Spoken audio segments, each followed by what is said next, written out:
the musical stylings of Uram Kupomets, ladies and gentlemen. My name is Grant Smith Ellis. It is Tuesday, March 31st, 2026.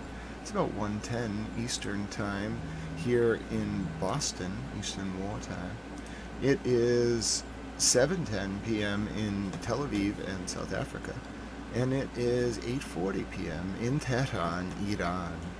It is day 31 of the war between the U.S. and Iran. Much to my deflated, optimistic hopes, the war did not end last night after whatever happened in Ifstahan.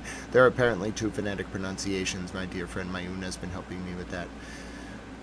Whatever happened, it's a little bit unclear as things stand.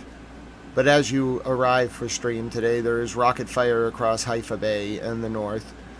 Iran fired at Tel Aviv earlier, and of course struck Tel Aviv, as they are wont to do, damn Iranians.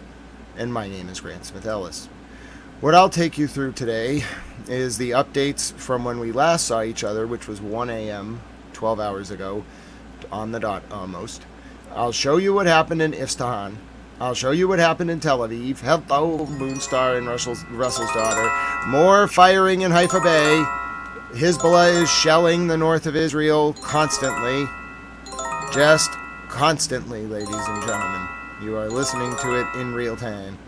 Let's see, is this going to work?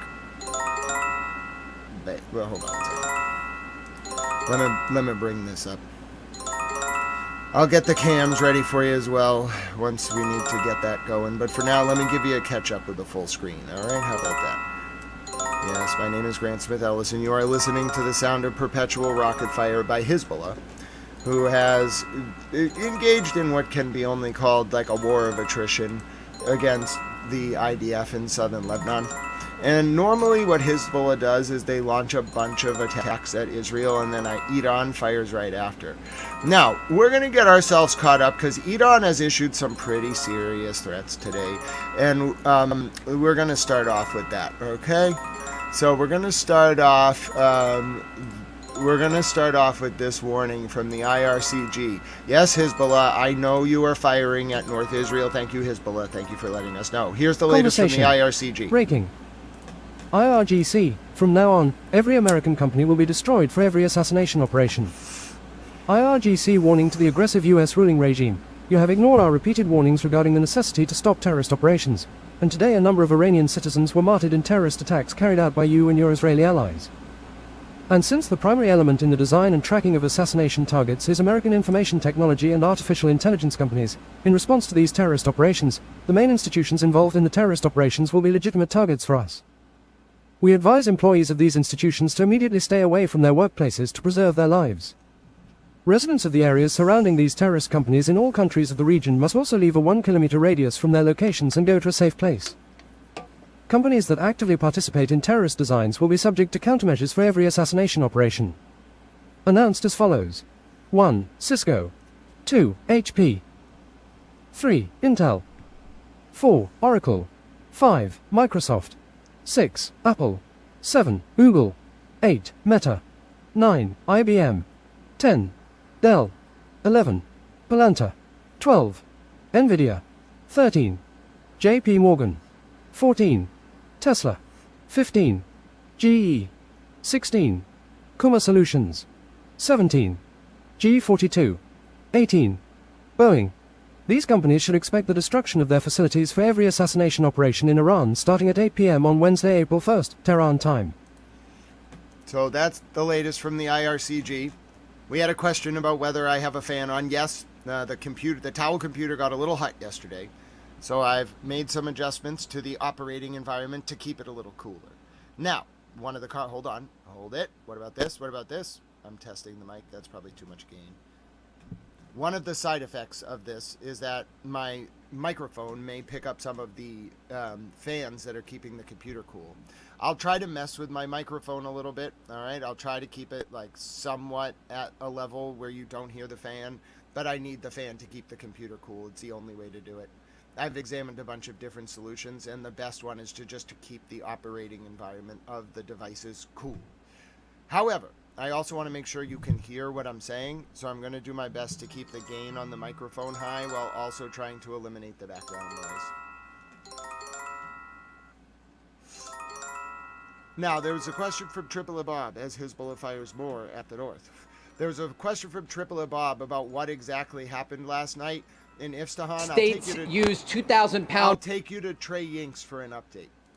Yeah, Bill, Dana, good morning. Overnight, the United States used 2,000-pound bunker buster bombs to target an Iranian ammunition depot. The president releasing some of the video on Truth Social showing significant damage and destruction outside the city of Isfahan. While President Trump is still offering Iran a chance at a diplomatic solution, the U.S. and Israel are ramping up pressure on the Islamic Republic. The video the president posted last night of Isfahan, an ammo depot struck by U.S. bombers. You see, you don't get to see many of those videos because, as a reminder, Iran has still shut off the internet to 99.9% of its population. Iran has continued its ballistic missile attacks against Israel, with 2 waves targeting central Israel last night and another 2 cluster munition strikes this morning against Tel Aviv. The Iranians also struck a Kuwaiti oil tanker with a drone off the coast of Dubai early this morning. Officials say the fire caused by that attack is now under control. While Gulf countries and Israel repel Iranian attacks, Israel has expanded ground operations against Hezbollah in southern Lebanon. Dozens of militants were killed there in recent days, according to the IDF. And today, Israel's defense minister, Israel Katz, announced that Israel is building a buffer zone in southern Lebanon up to the Litani River.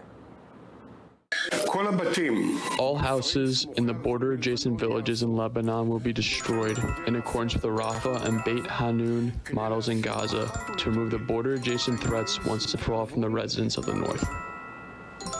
The IDF announced that 4 additional Israeli soldiers were killed yesterday, bringing the total since the Lebanon operation began to 10. On Monday, a funeral was held for one of those soldiers, just 19 years old. Enough already. Enough of these funerals. Enough of this pain of children who are living and lying here in the ground. What is the value of all these lives? What is the value of our life? Enough of the wars. Make peace already. This week, the Israeli people will mark the Jewish holiday of Passover, some of them celebrating their Seders in bomb shelters. Bill, Dana? Trey Yinks in Tel Aviv, thank you. So Dan Hoffman, Fox News contributor for... So that was from Tel Aviv earlier. Now, if you're wondering what was going on, what happened? By the way, the latest update from Russia, Ukraine has struck again in Russia. There's been a mass casualty event after a Ukrainian drone hit another one of Russia's petrochemical complexes, this time in Vizabak.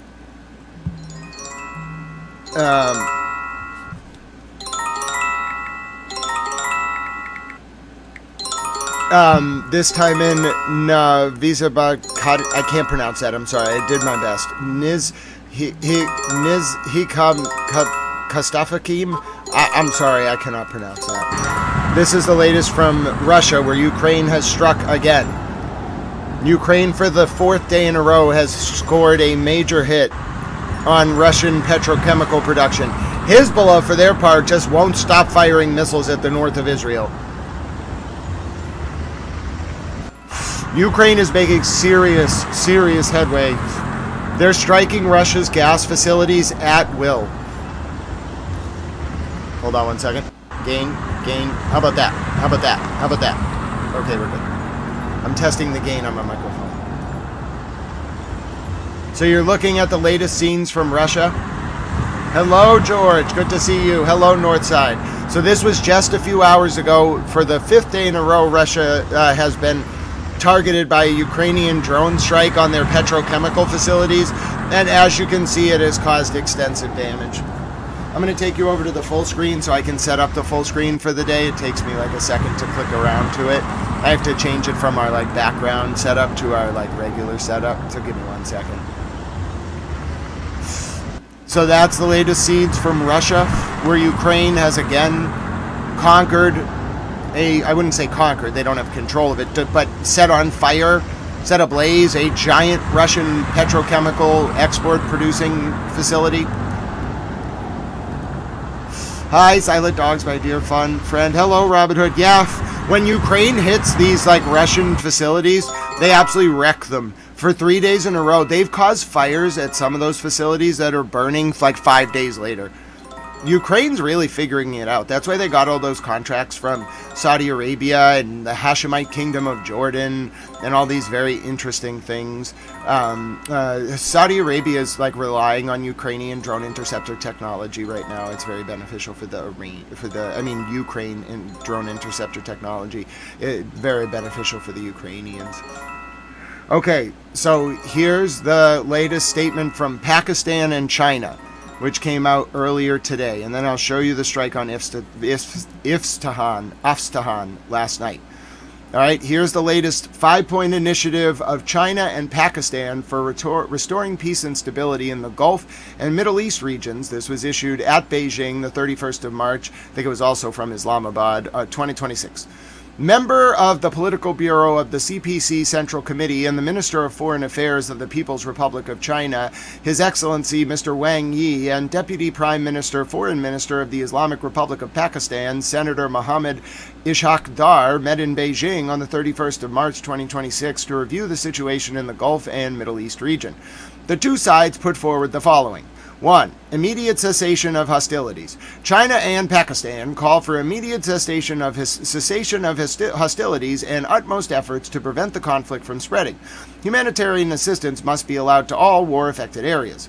2. Start of peace talks as soon as possible. Sovereignty, territorial integrity, national independence, and security of Iran and the Gulf states should be safeguarded. Dialogue and diplomacy is the only viable option to resolve conflicts. China and Pakistan support the relevant parties in initiating talks, with all parties committing to peaceful resolution of disputes and refraining from the use of or the threat of use of force during peace talks. 3. Security of non-military targets. The principle of protecting civilians in military conflict should be observed.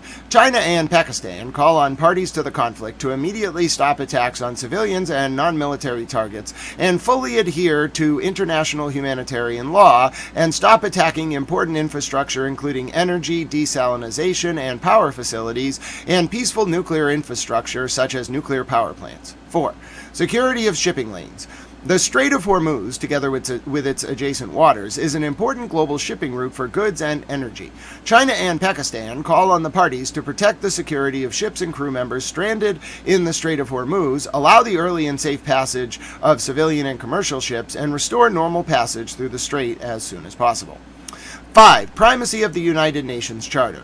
China and Pakistan call for efforts to practice true multilateralism, to jointly strengthen the primacy of the UN, and to support the conclusion of an agreement for establishing a comprehensive peace framework and realizing lasting peace based on the purposes and principles of the UN Charter and international law.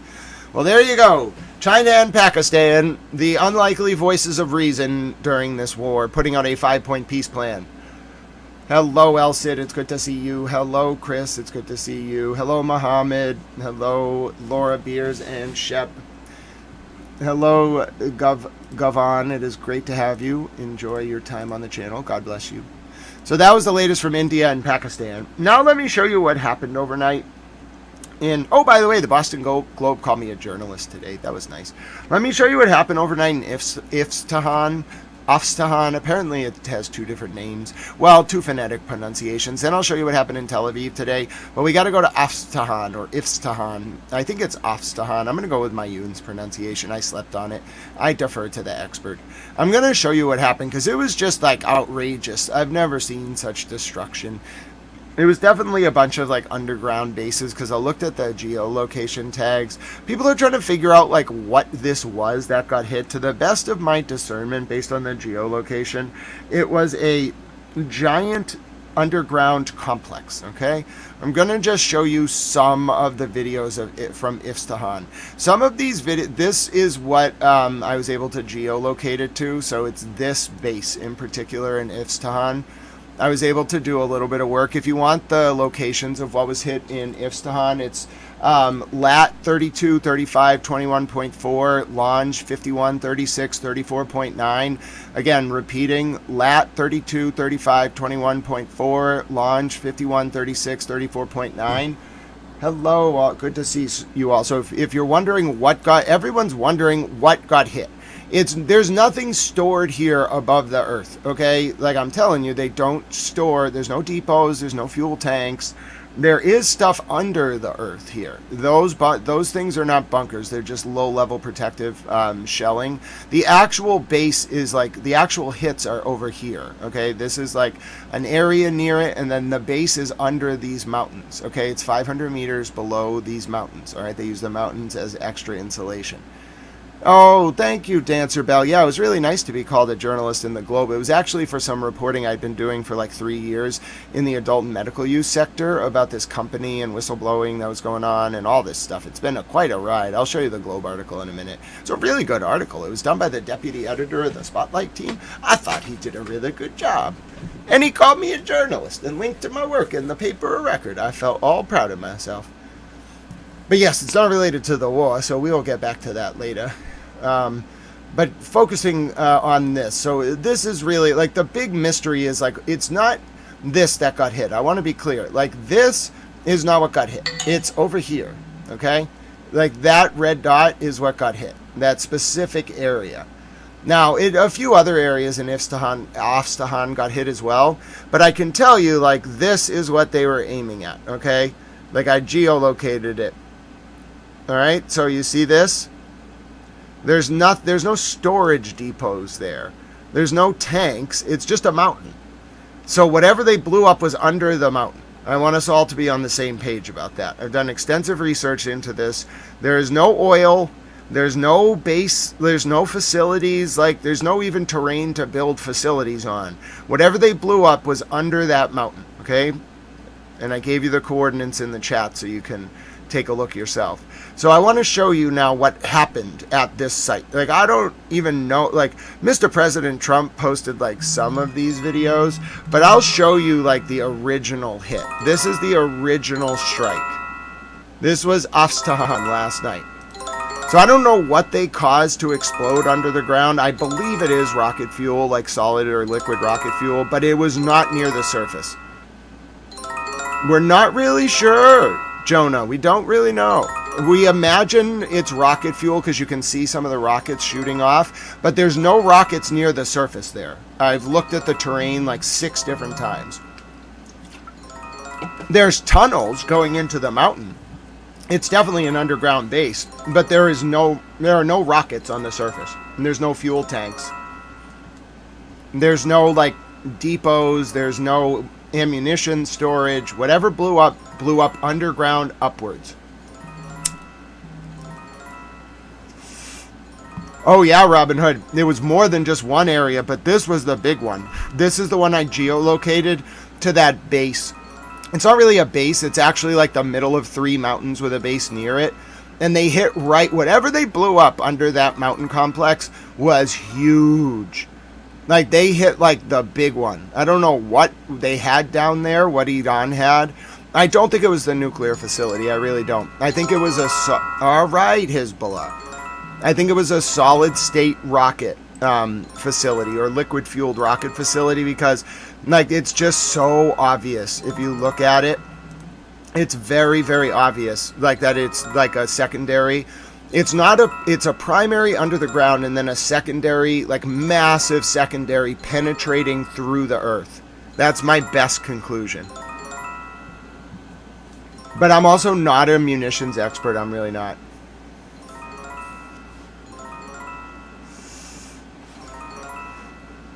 So what you're looking at is specifically the strike on Isfahan last night. That is the original strike. One of the original. I'll show you other video. But yeah, I have no idea what was under there. All I know is that there was nothing on the surface. It was an underground facility. And the explosion happened upwards. Thank you, Free Plus Tax. God bless you. It's so good to see you. But yes, so my opinion is they hit an underground missile city which had a lot of solid or liquid rocket fuel and it exploded upwards through the earth. That's my best conclusion. And again, it's an opinion, but it's an opinion informed by the terrain and a geolocated analysis of this explosion.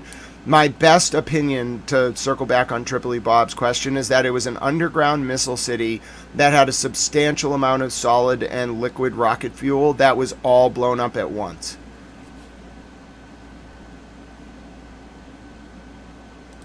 Now I'll show you another view of Isfahan, like the panorama of the city while this was all going on. They didn't just hit one area of Isfahan. They hit the whole city. They hit the whole thing from left to right. I have one video that shows you a full panorama of Isfahan. Let me see if I can get it. Is it this one? I think it's this one. This might not even be the panorama, but this will show you, like, just the extent. Yes, I understand, Hezbollah.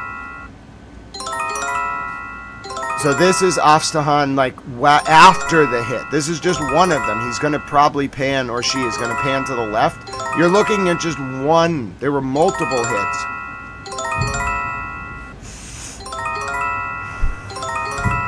Hi, John Beck. I'm going to show you the updates. Tel Aviv was shelled earlier, but the story of the day is what happened overnight in Isfahan. No one really knows.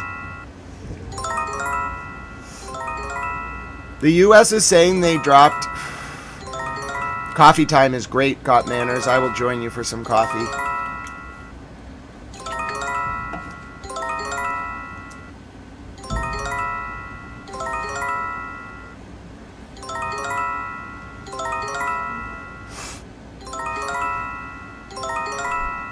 Again, you're looking at Isfahan. Let me get you the panorama. There's a better view of what happened. Yes, I know. This was Isfahan last night. I think this is the panorama. All right, so that's one side. Okay, you're looking at one side of the city. Okay, now it's going to pan to the right. That's the explosion I showed you near that, like, military base in the hills. That's that one. Now watch the videographer pan to the right. So you're looking to the left, now look to the right. That was that one I just showed you in the other video. So there are two simultaneous, like, massive sets of explosions. And I can confirm, because this video captures them both, so I can geolocate them. What I showed you the initial explosion of was only the one on the left. I don't even know what happened on the one on the right. I have somewhat figured out what happened on the one on the left, which was the bigger one. But I don't want anyone to underestimate this. Like, it's being downplayed, it's being blacked out in a lot of the media. But whatever happened last night in Isfahan was one of the, like, wildest things I've ever seen. Yes, if you missed yesterday's stream, you're looking at all you need to see to get caught up. It's unclear exactly what happened in Isfahan, Iran last night. It's a city in Iran. It's unclear. There's an underground missile complex there. There's a lot of underground bases there outside the city. But the point is, it all went down in that city last night. And you're looking at two distinct, like, mile-high fires.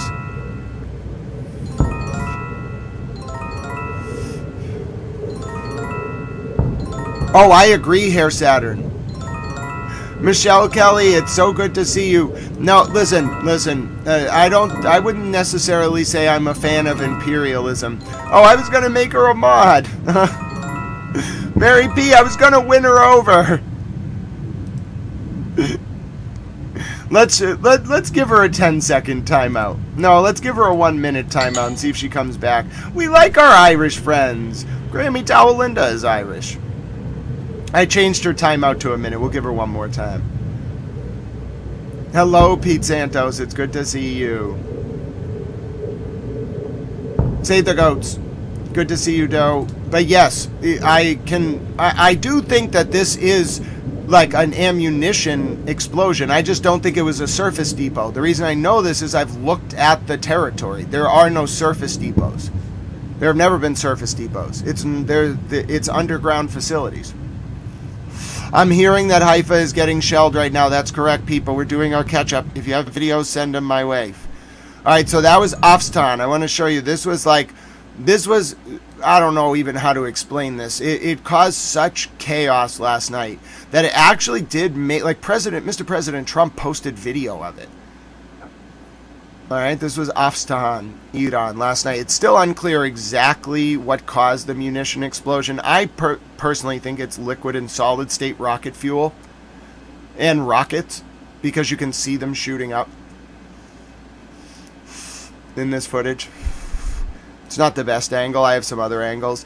But I personally think it was an underground missile city. You can see a little bit more from this angle. It's hard to get footage. All right, Mary P. There were 2 comments. In that case, I'm increasing the timeout to 24 hours. I'm reasserting your initial decision. Mary P., I have re-implemented your initial decision. All right. And then this is more from Isfahan, the other side. That sounds delicious, Scott Manners. Yes, Rekka, but there are... So, I've geolocated this. There are no surface depots in that area of Isfahan. Not this area. That's a different area. But the point is, there are no surface depots. It's an underground complex that was hit. There are no surface depots in that area of Isfahan. Okay? Show you more now. This is what Mr. President Trump posted on Twitter. And just to be clear, there are no surface depots in that area. I geolocated it. It's just an underground complex.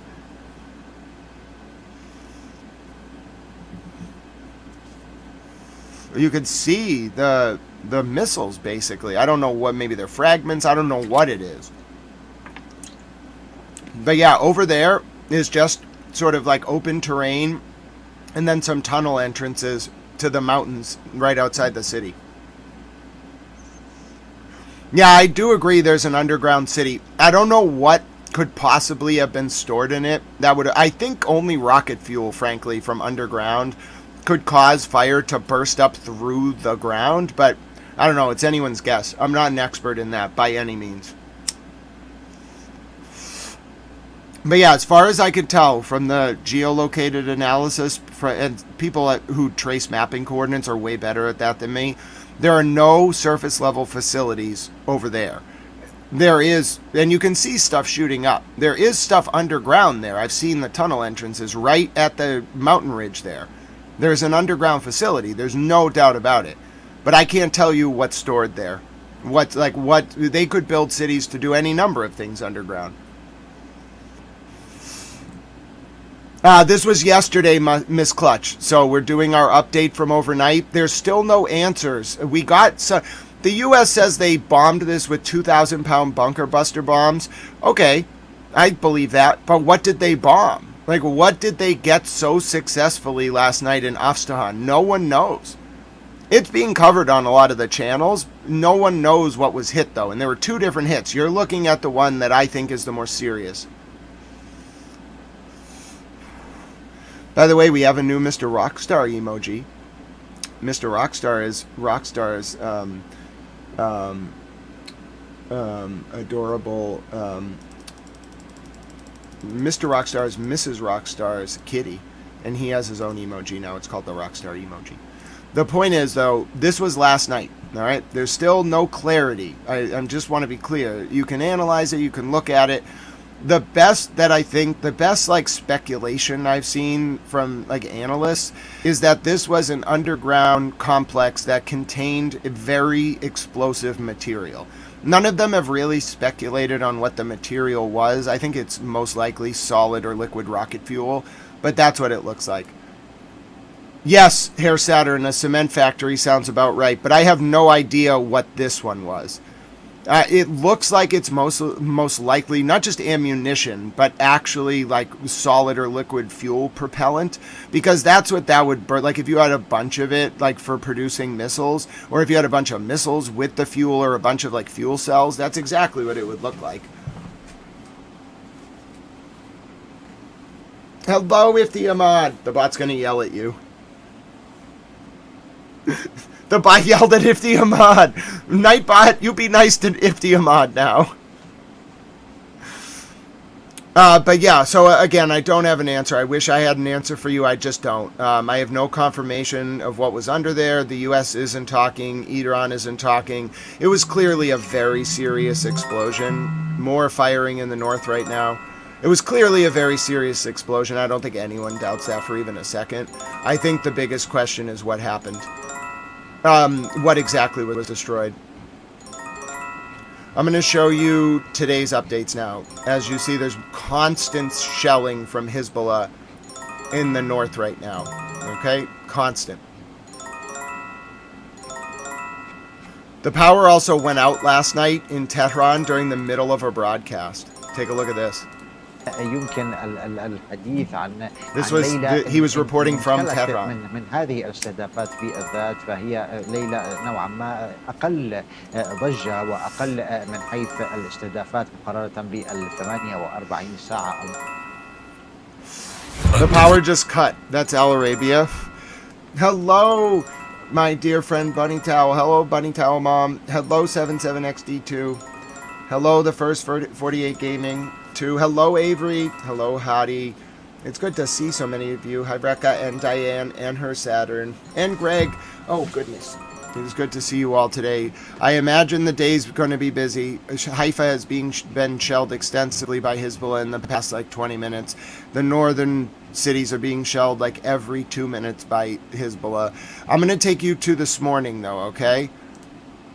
All right, so this is what Iran released 6 hours ago, okay, as we woke up today. So we went to bed at 1 a.m. This was at 7 a.m. Conversation.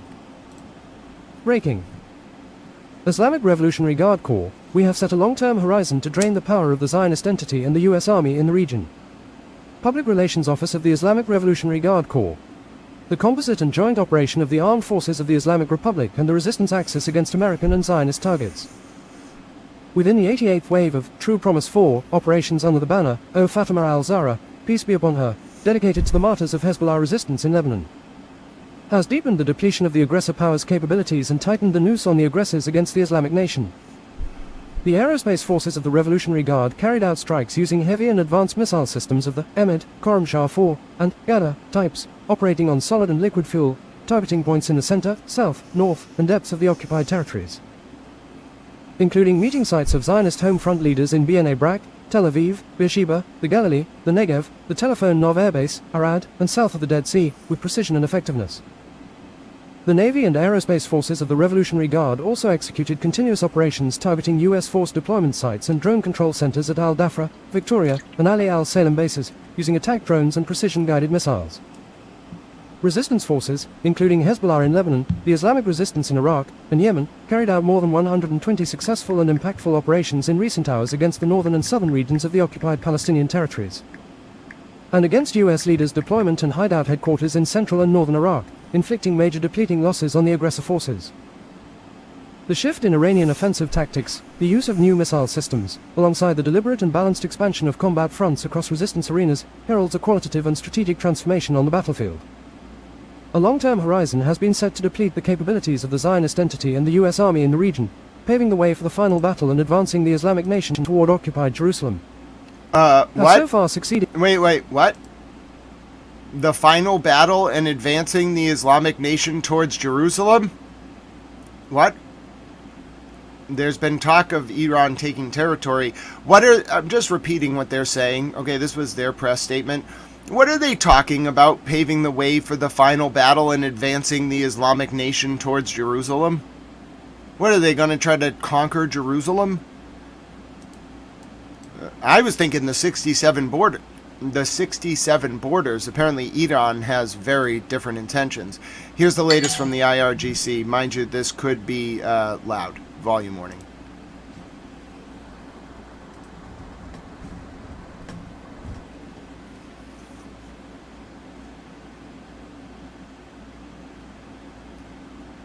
Okay, so it says, in memory of Martyr General Nader it's not, hold on. these videos aren't always uploaded with enough quality to read his name. Looks like Nader Moldavi. He was martyred on October.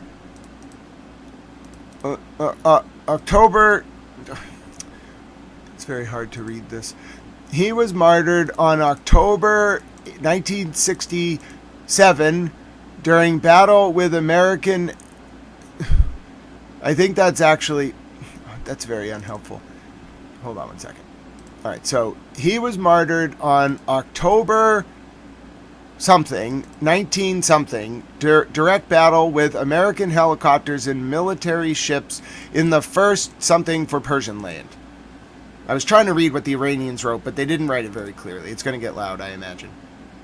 Oh, interesting. Why is there no sound? Normally they put sound on their videos. Let's see if they play any sound. Sometimes the sound just starts randomly. This is the latest from the IRGC 6 hours ago.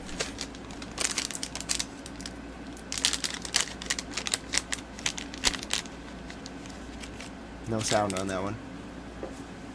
Sometimes their videos have sound. These are the missiles they launched yesterday and into this morning. They give away a little bit of what they're doing. Sometimes it just starts playing loud noises, though. I mostly look at this to see if they're like recycling footage. None of it has any volume. Interesting. I'm okay if Ahmad. I have a chipped tooth. I might have to go to the dentist. I don't love the dentist, but I'll persevere. I hope you're all doing well.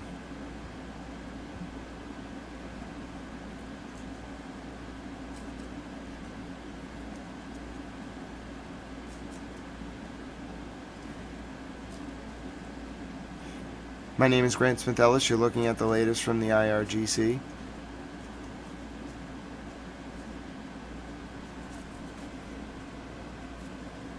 There's no sound on this one. Normally their videos have sound.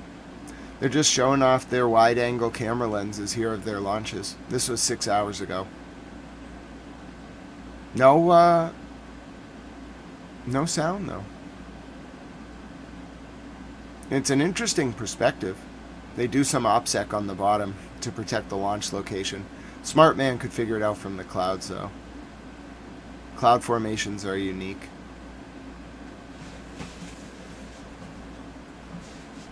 God bless you, Ifti Ahmad. But yeah, you're looking up in the sky. Iran has been uploading videos of their launches. No sound on this one, though. I guess they're just very proud of this launch.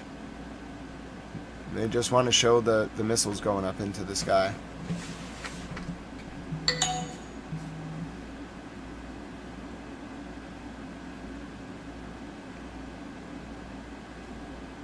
Not really sure. But they don't normally just show like the sky.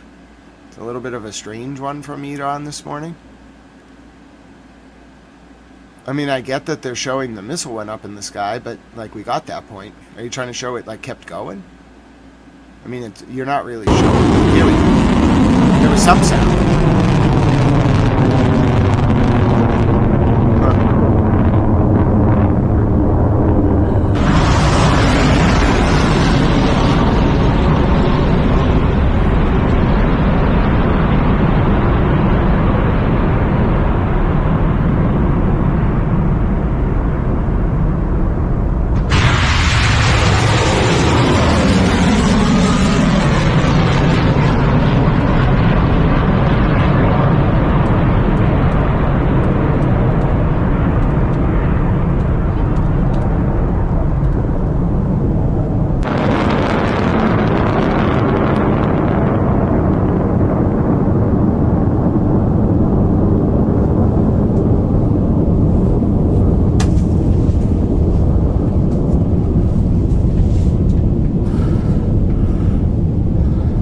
It's not me breathing. So that was the latest from the IRGC. Also, yeah, I've heard about the people in the past saying sometimes they don't get notifications. It's happened like last summer. It's happened this summer. I'll let you know. I'll reach out to my community rep. They're really good. YouTube's so amazing when it comes to like creator support, in my opinion. I did not watch this video from earlier. I'm updating you now on the latest from Tel Aviv. Thank you again to the person who let me know about the notifications. I'll reach out to my community rep. Apparently, some people, well, more than one, aren't getting notifications even though they have the bell on. What you can try doing is like unclicking the bell and clicking it again. It might like reset it. I can also just find out. The YouTube Studio had some issues over the past few days as well. So I'm just gonna like wait for the system to settle down. They said it was fixed like 30 minutes ago. My studio worked like for the past few days, so I don't know what was going on there. But yeah, I'm gonna give it like 24 hours. Like YouTube itself was acting a little weird. Like not the platform, the actual like service was having some like up and down. So I'm gonna like give it 24 hours. If you don't get notifications, please follow up with me. Thank you for letting me know. I'm very grateful for that. This is Tel Aviv earlier. There was no one in this car, but a car was hit by a Khorram Shahar 4 bomblet, which are those hand grenade style bomblets in Tel Aviv earlier.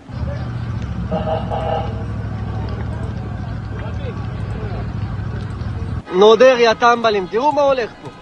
השם ישמור. תראו מה הולך בפתח תקווה. השם ישמור.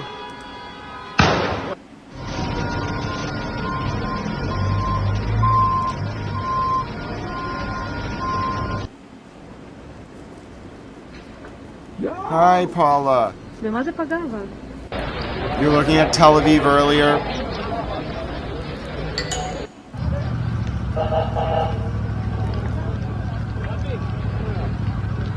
נודר יא טמבלים, תראו מה הולך פה. השם ישמור. תראו מה הולך בפתח תקווה. השם ישמור.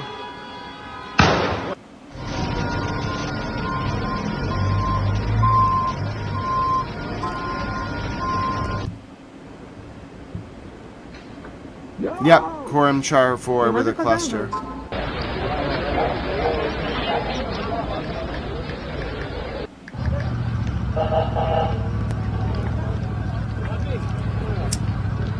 נודר יא טמבלים, תראו מה הולך פה. השם ישמור. תראו מה הולך בפתח תקווה. השם ישמור. The latest from Tel Aviv earlier today. Okay, and that was a Khorram Shahar 4 that came in during the day. That was this morning. Okay, I'm going to show you one of the impacts in Avivim.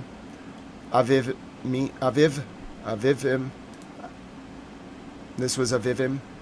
You're going to see it at the end. This was near Tel Aviv earlier.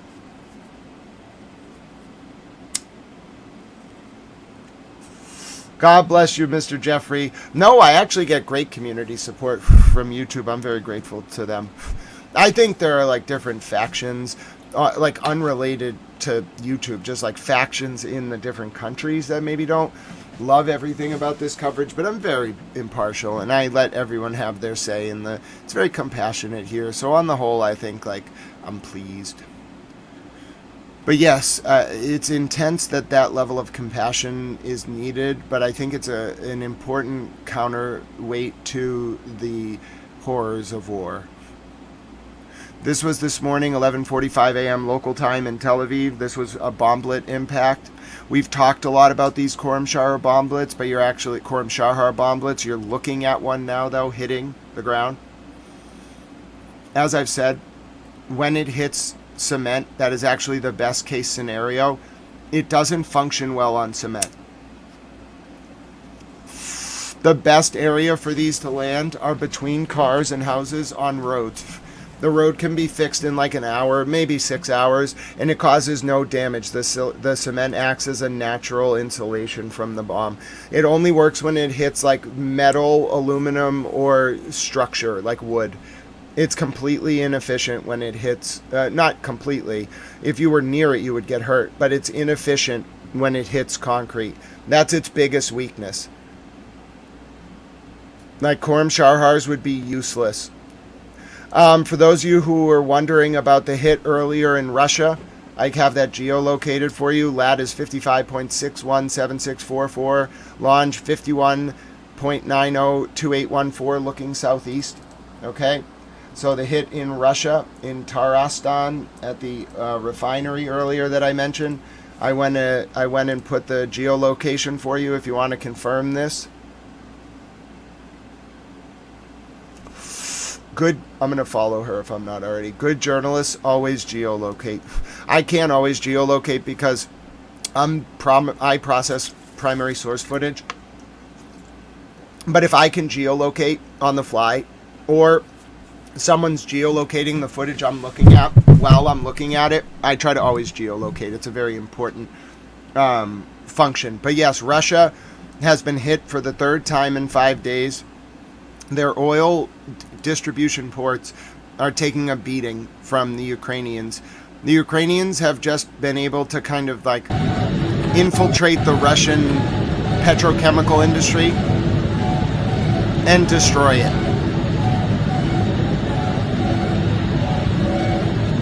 That's Russia right now. Third time in 5 days.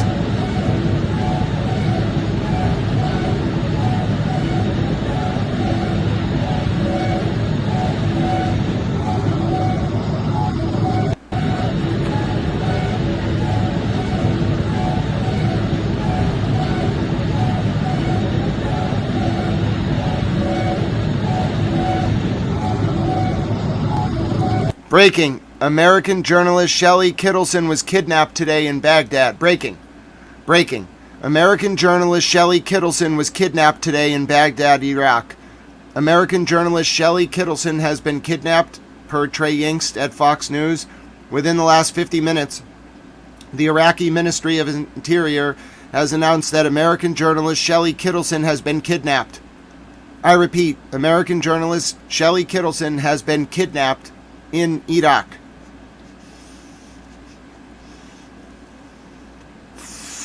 It is unclear who has her, or where they're holding her, or what has happened.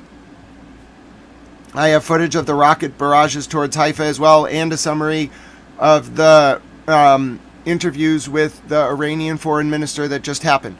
But the latest is that American journalist, let me get you, I'm not familiar with her. She works in Iraq. I don't do a lot of coverage there. Her name is Shelley Kittleson. Okay, I'll get you her name right now. Hold on. Oh my goodness, there's footage of the moment she was kidnapped.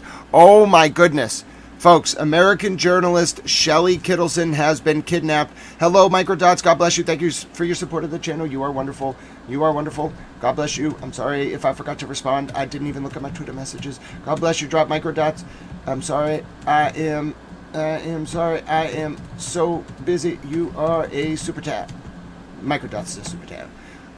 Yes, I got it right, Pete. I have video of the actual kidnapping. American journalist Shelley Kittleson has been kidnapped. This is the moment of the kidnapping.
You're looking at the kidnapping of American freelance journalist Shelley Kittleson, abducted in Iraq earlier today. You're looking at the kidnapping of American freelance journalist Shelley Kittleson, taken into the back of a car earlier today in Iraq.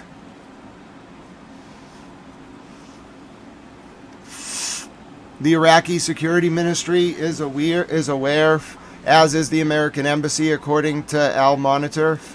There is no information right now about her whereabouts, who took her, or what. I imagine it's one of the Islamic resistance groups. But as of now, there is a kidnapping that is on video of an American journalist in Iraq. No one knows where she is, and the Iraqi Security Ministry has confirmed the kidnapping, which is on video. Well, she probably didn't know she was going to get kidnapped. I imagine she was like running her errands or getting an Uber or something. We don't know the circumstances of the kidnapping. I mean, except for the fact that it's on tape, but we don't know the actual circumstances of how she was there, why she was there. Looks like they just pull up and take her. No, it's not an extraction, it's a kidnapping.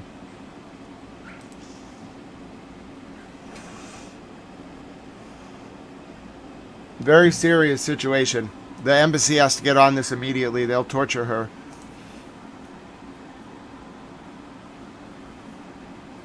They'll send the army in to get her, though. If they can find her. But they have to find her quickly. She doesn't have any information, I would guess, but they will just use her as propaganda.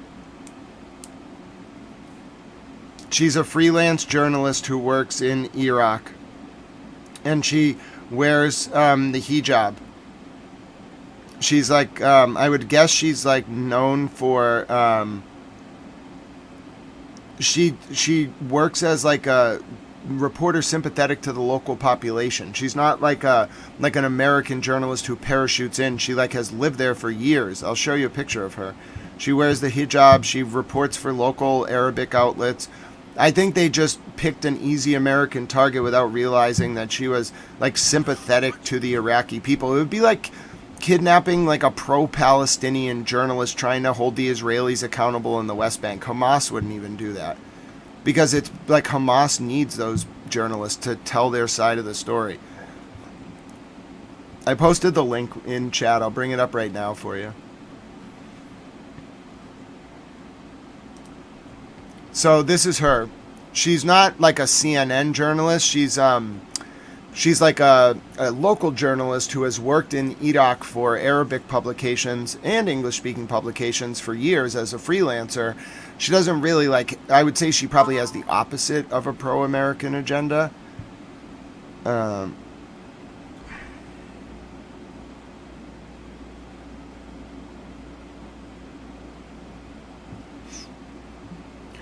No, I think this is more likely going to turn out to be the Islamic militant groups.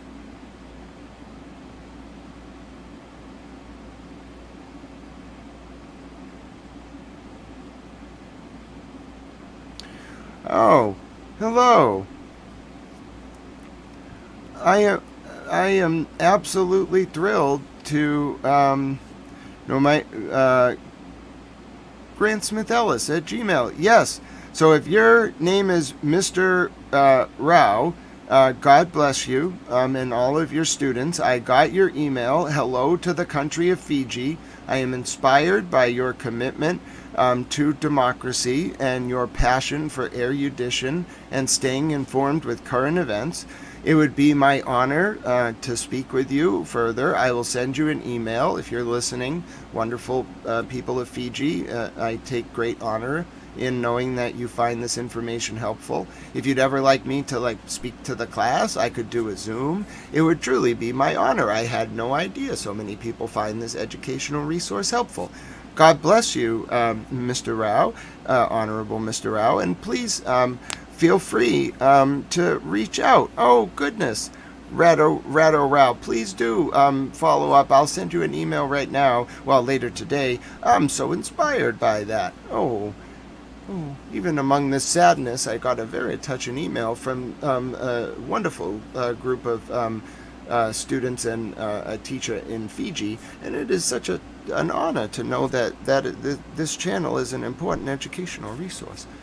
I now want to take you to the latest situation in Iraq, where an American freelance journalist who has been covering the situation in Iraq for many years has been kidnapped. Here's the latest from Al Monitor. American journalist Shelley Kittleson abducted in Iraq.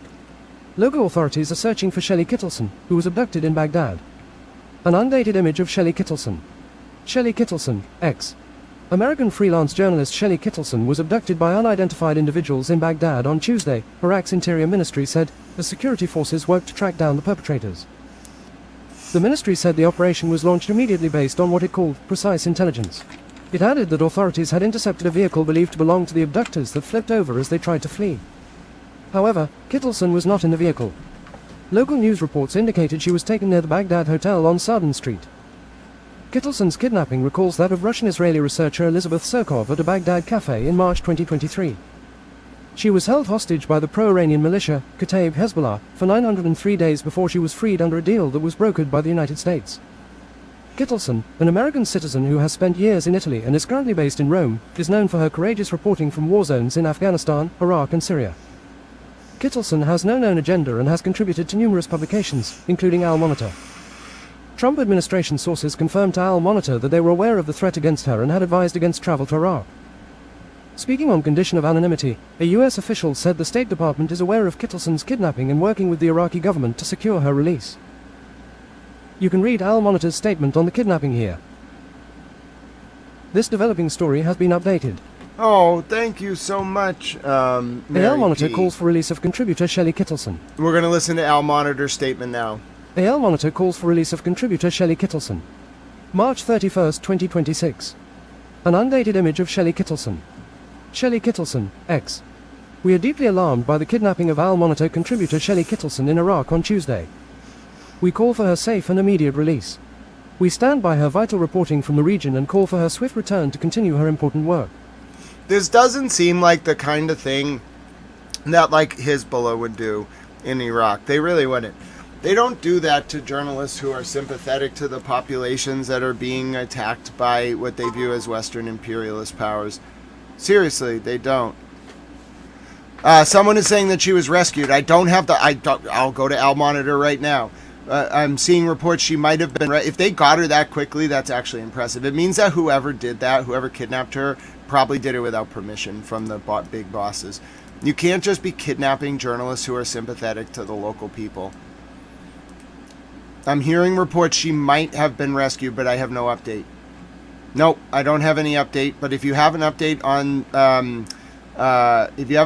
Shelley Kittleson, please let me know. I'm hearing rumors that she might have been rescued. They got the guys like right away. Al Monitor indicated that they got her.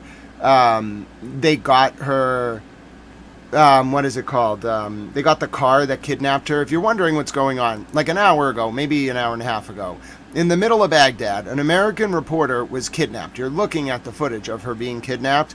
Within like an hour, it was such a big deal that the Iraqi security forces caught the car, flipped it over, but she wasn't in it. And you got to get her quickly. If they get her... Yeah, who knows, like, who they sent in. I would guess it's actually the Iraqi security force, maybe with some U.S. help, but you have to get her right away. If they get her, it can become like a huge propaganda coup. So they probably got her right away. Yeah, she's been around, too. I would guess that, like, the people who did it were kind of a low-level local group. They might have even been doing it for money. It seems more like a criminal thing. Like, I really don't think the militant groups would do it that way. Might have been like a hostage taking. My guess is that she got away, or she got captured, got released, but I do not have confirmation of that. But based on Al Monitor knowing that they flipped the car over, the Iraqi security sources. Here's the latest from the rocket barrages towards Haifa that you heard on your screen about 20 minutes ago, 30 minutes ago.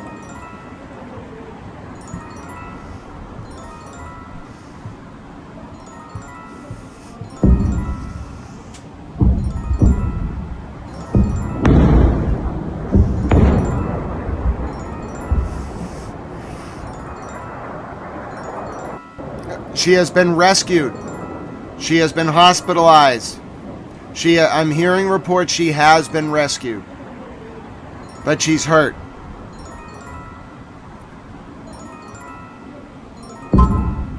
Oh, I have pictures of the car. She's rescued. She has been rescued, but she's hurt. They got her right away. Oh, they got into like a battle with them. I have pictures of the car. They got her. She has been rescued. I repeat.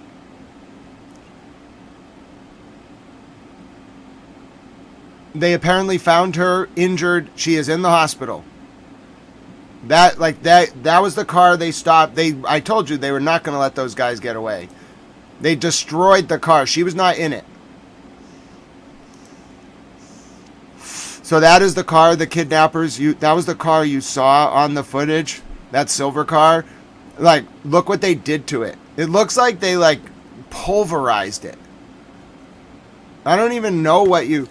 Yes, she's alive, injured, and in the hospital. It happened very quick. They got them right away. They must have had, like military cameras following them from planes in the sky. Looks like they bombed the car, frankly, but I would imagine they just crashed into it. It looks like someone hit that car head on with a 10-ton dump truck. So just so everyone understands, there was a very serious security situation in Iraq.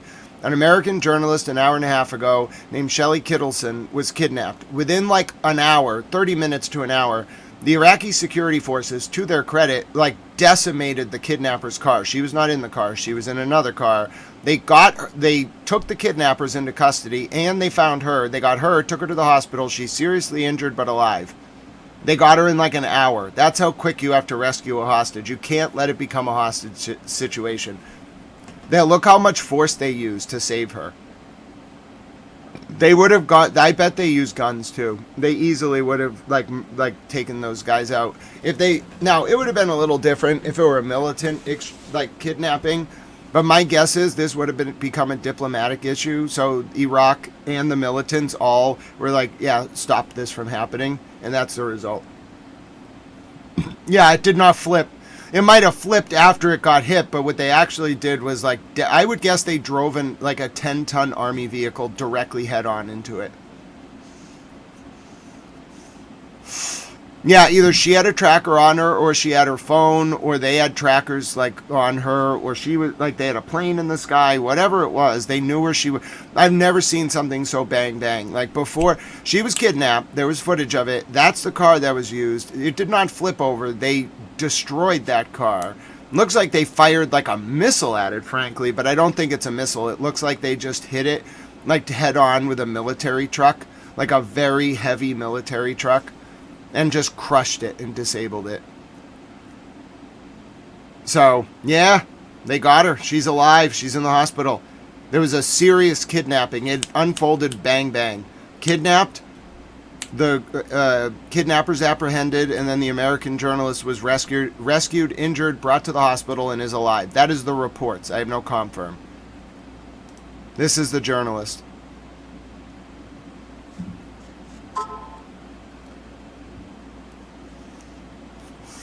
They got her. I don't know how. I really don't.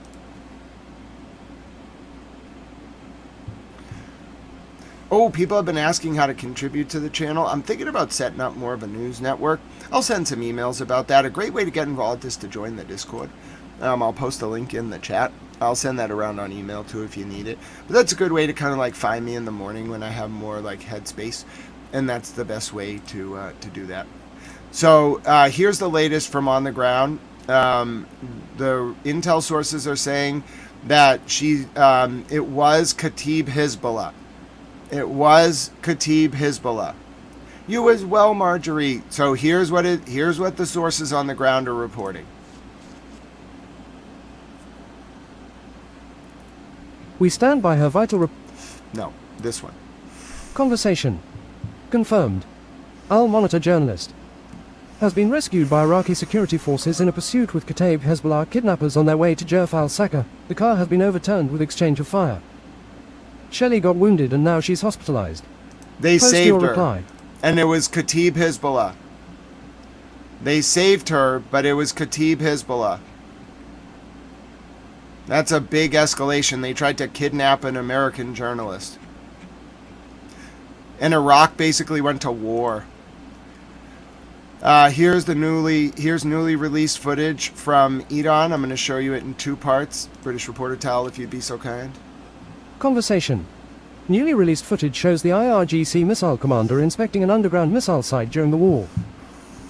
The footage reveals a vast inventory of solid and liquid-fueled missiles alongside numerous launchers, suggesting that Iran has yet to deploy the bulk of 1/2. Post your reply.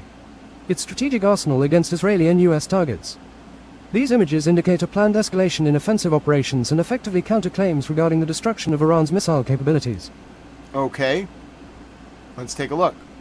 مجید موسوی برای عرض خدا قوت به افسران موشکی و پهپادی به اینجا می آید.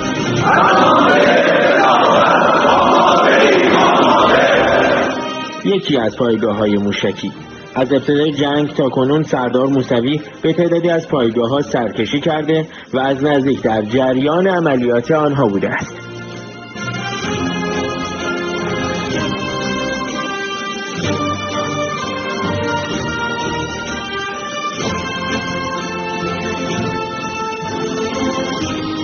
اما از اینکه باز خداوند عنایت کرد و توفیقی داد که بتونیم چهره نورانی شما رو ببینیم برامون افتخاری است و بر این توفیق مباهات.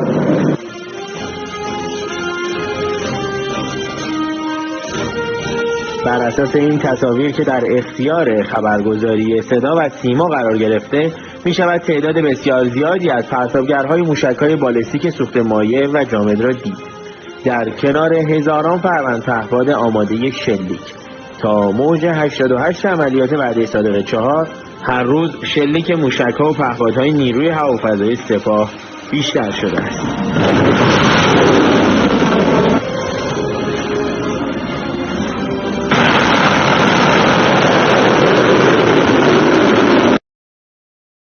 Part 1 of Iran's underground missile cities. We're also doing a chat reset. It's a good time for a chat reset. You know, post your favorite موشکی و پهپادی ایران.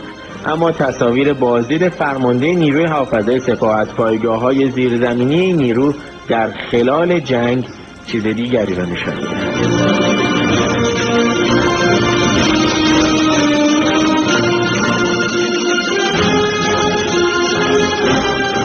فقط با انتشار بخشایی از تصاویر یکی از پایگاه‌ها می شود برآورد اولیه از ذراتخانه بزرگ موشک‌های راهبردی ایران را به دست آورد. روند تولید و تجهیز موشک‌های بالستیک در حال انجام است و تمام پایگاه‌های موشکی به پرتابگرهای جدید با موشک‌های ارتقا پیدا کرده به سر جنگی شدیدالانفجارتر و سنگین‌تر مجهز شدند در شرایط جنگی. Yeah, it's unclear when it was filmed. And they do a lot of propaganda. یونس شادلی، خبرگزاری صدا و سیما.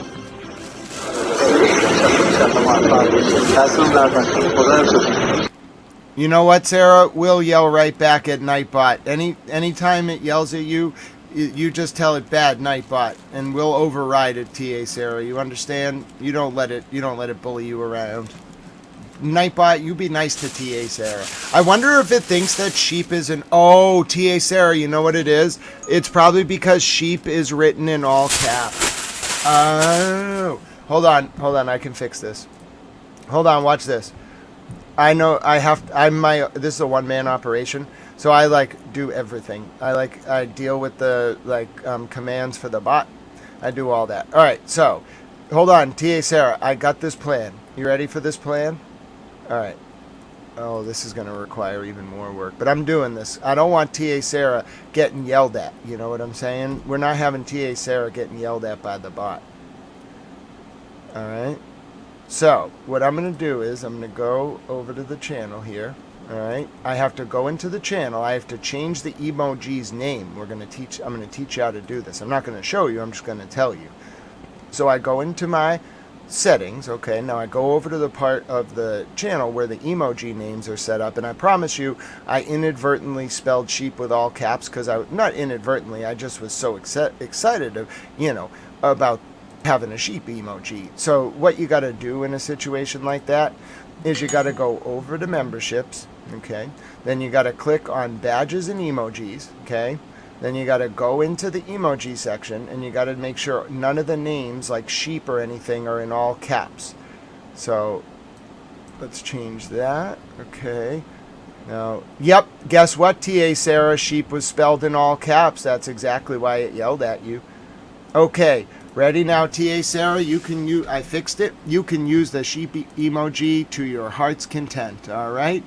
Excellent job. Everybody's happy now. You can use the sheep emoji and Nightbot won't yell at you anymore. Good job, TA Sarah. 77 million bonus points for fixing a problem that I don't think anyone would have ever anticipated, which is that the text needed to make the sheep emoji be posted was in all caps, and therefore Nightbot would yell at you if you use too many of them, because I have it set to yell at you if you use all caps. And it can time you out because it's the bot. Oh, goodness. All right, let me show you the latest from the summary of the interview from the Iranian foreign minister. Let me get you that summary now. Okay, this was the latest interview with the Iranian foreign minister. Here's the 3-point summary from Ali Hashim.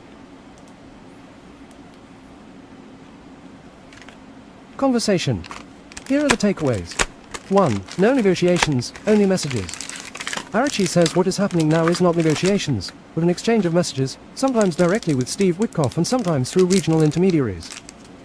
Iran has not responded to the 15 US proposals and has not submitted any counter-proposal. 2. Iran rejects a simple ceasefire. Tehran says it will not accept a ceasefire, insisting instead on a complete end to the war across the region, with guarantees that attacks will not be repeated and compensation for damages. 3. Deterrence and regional messaging. Iran says Hormuz remains open, except to those fighting Iran, and insists it targets only US bases and assets, not Gulf states. Arachi also warned Iran is prepared for a ground confrontation if enemies miscalculate. Okay, so that was the latest from the Iranian foreign minister. Oh, God bless you, Mimi. I was thinking about you today. God bless you. And Ellie, the baby goat. We love the baby goat. You are wonderful, Mimi. I appreciate your prayers.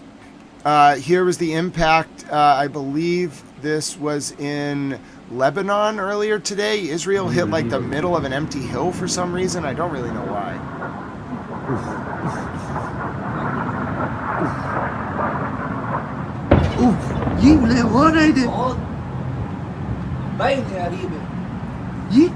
So that was the hit. It was a pretty big hit. But then when you actually look at like what they hit, it's just an empty, I don't know if the missile missed. This was Israel shooting at Lebanon. They just hit like a big empty field. I'm not really sure what Israel was trying to hit with that strike.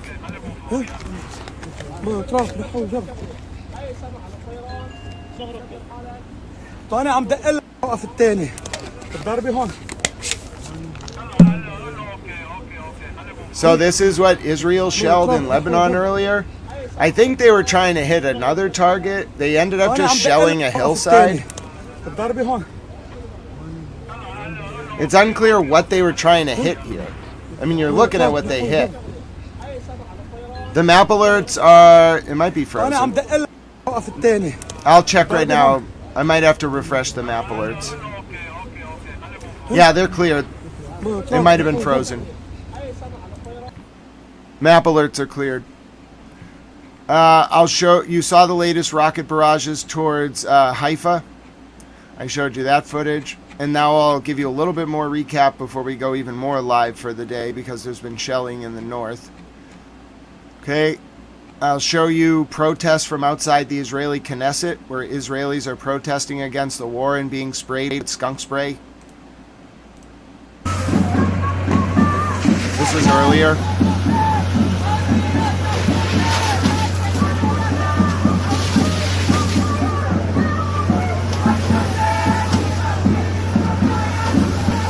Hi, Shannon. Welcome, Greg. So this was, yes, hashtag save the goats.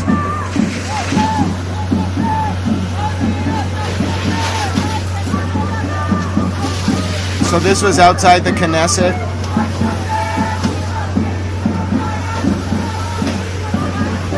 So you can see the Israeli protesters don't get treated very well by their own government.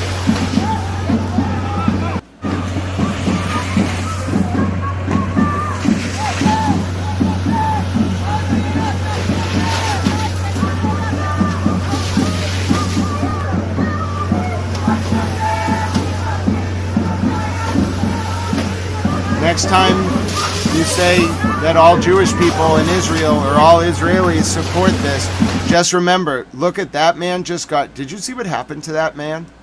He was on his feet. Did you see what happened to him? It doesn't catch it, but you hear his body get smacked to the ground. Look at his head. He might be seriously hurt. That man who just got knocked to the ground, his head struck that curb really hard. And he looks like a journalist too. He had a camera. I'm worried that might be a journalist on the ground right there. But that's what happens to Israelis in Tel Aviv that protest the war. So that's why every time someone in this chat overgeneralizes and says, oh, all the people in Israel feel this way or that way, or all the people in Israel are bad, or etc. No, there are people in Israel literally getting pulverized just for trying to protest the war. So generalizations like that are counterproductive. Here's the latest from Hezbollah, FPV drone footage targeting al-Badaya in southern Lebanon, an IDF encampment, on March 28th.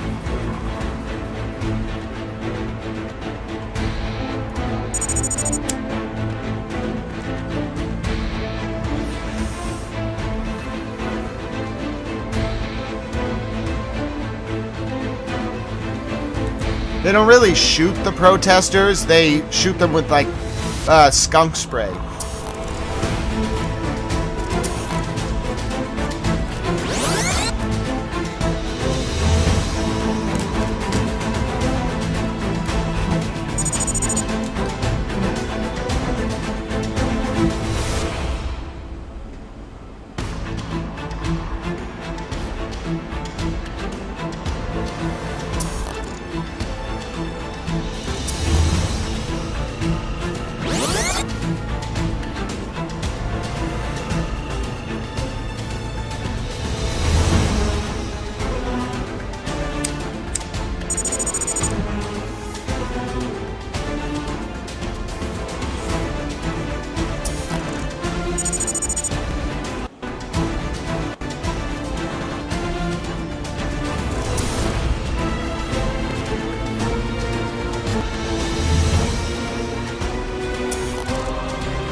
Latest from Hezbollah in southern Lebanon. I'll show it to you again. FPV drone footage, which makes me think they're getting Russian-made material.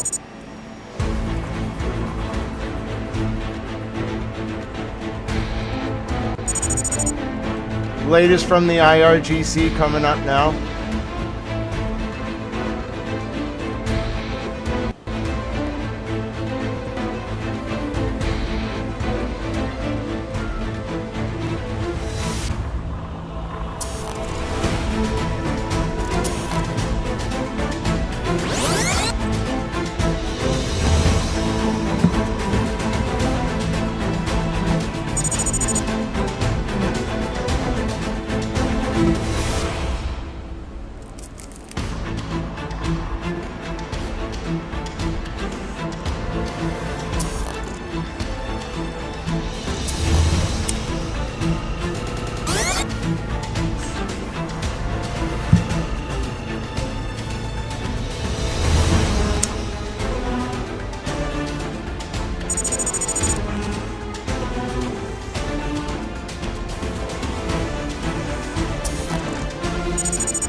latest from Hezbollah in southern Lebanon.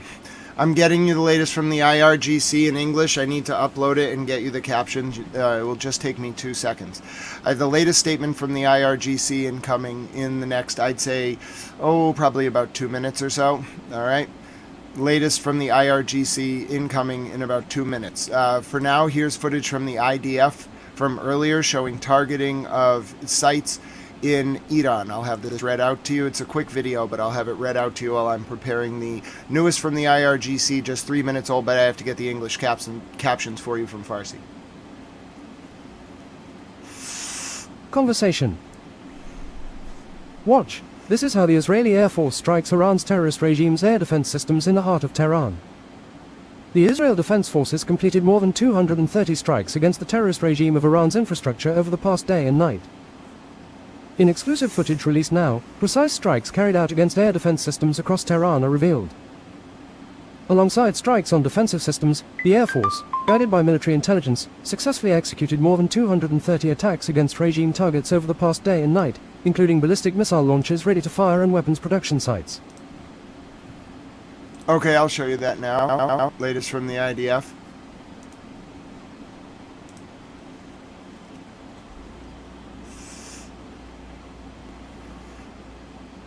I'm about to have the IRGC video for you.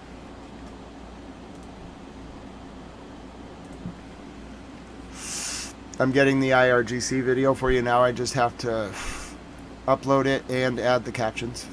It's a bit of a multi-layered process to translate Farsi to English. It's easy enough to translate it, but to then encode the subtitles, there's some shortcuts you can do to make it easier, but it involves like uploading the video again and then get it, like you have to upload it like 4 times, and then you have to add the captions file to the video, and then once you upload it, once you download the video, upload it to the caption site, generate the captions, translate them into English, download the SRT file, upload the video again to X, then get the SRT file and add it to X, then you have it. That's the quickest way to do it. Every other service takes too long, charges too much money, adds too many watermarks. It's just inefficient, fundamentally inefficient. But this, doing it this way, the way I'm about to show you right now, is actually efficient. Let me just make sure the caption's actually added. X is pretty good, but you have to make sure the captions actually get added. Okay, so it's done. So I'll show you now what this looks like. So I actually just posted the latest from the IRGC. It's going to show up on my feed right now. And I posted it with English subtitles. So this is, I don't even think this is translated by anyone else yet. It only was released maybe like 3 minutes ago. Here's the latest from the IRGC with English subtitles.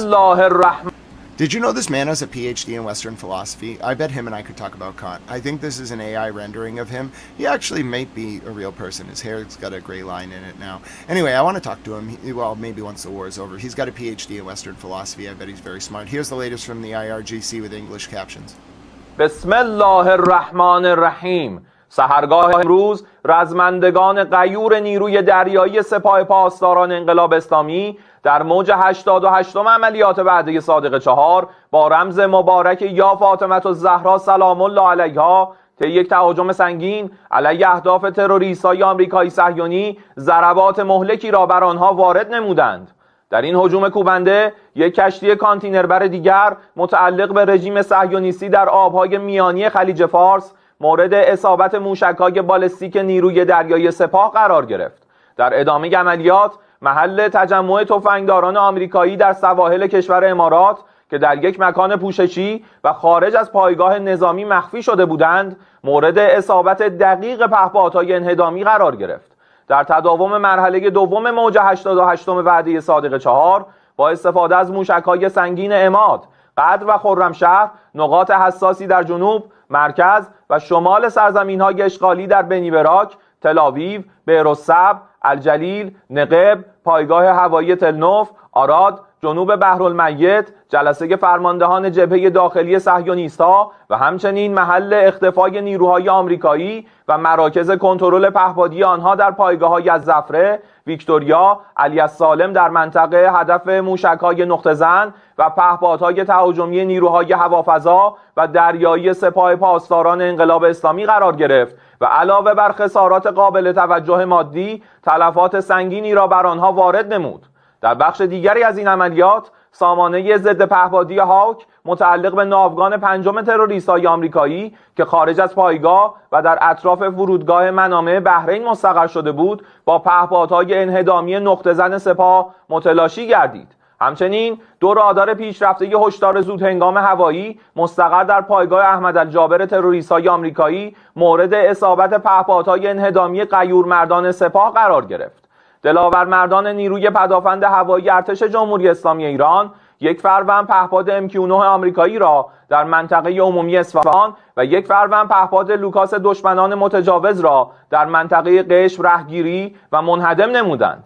همزمان با عملیات‌های تهاجمی فوق، حزب الله لبنان و انصارالله یمن نیز در ساعات گذشته علیه مناطق شمالی و جنوبی سرزمین‌های اشغالی و گروه‌های مقاومت اسلامی عراق به محل استقرار و اختفای فرماندهان آمریکایی در مرکز و شمال عراق ضربات مهلکی بر دشمن. One. No baiting. One. I am naming the honorable member for one.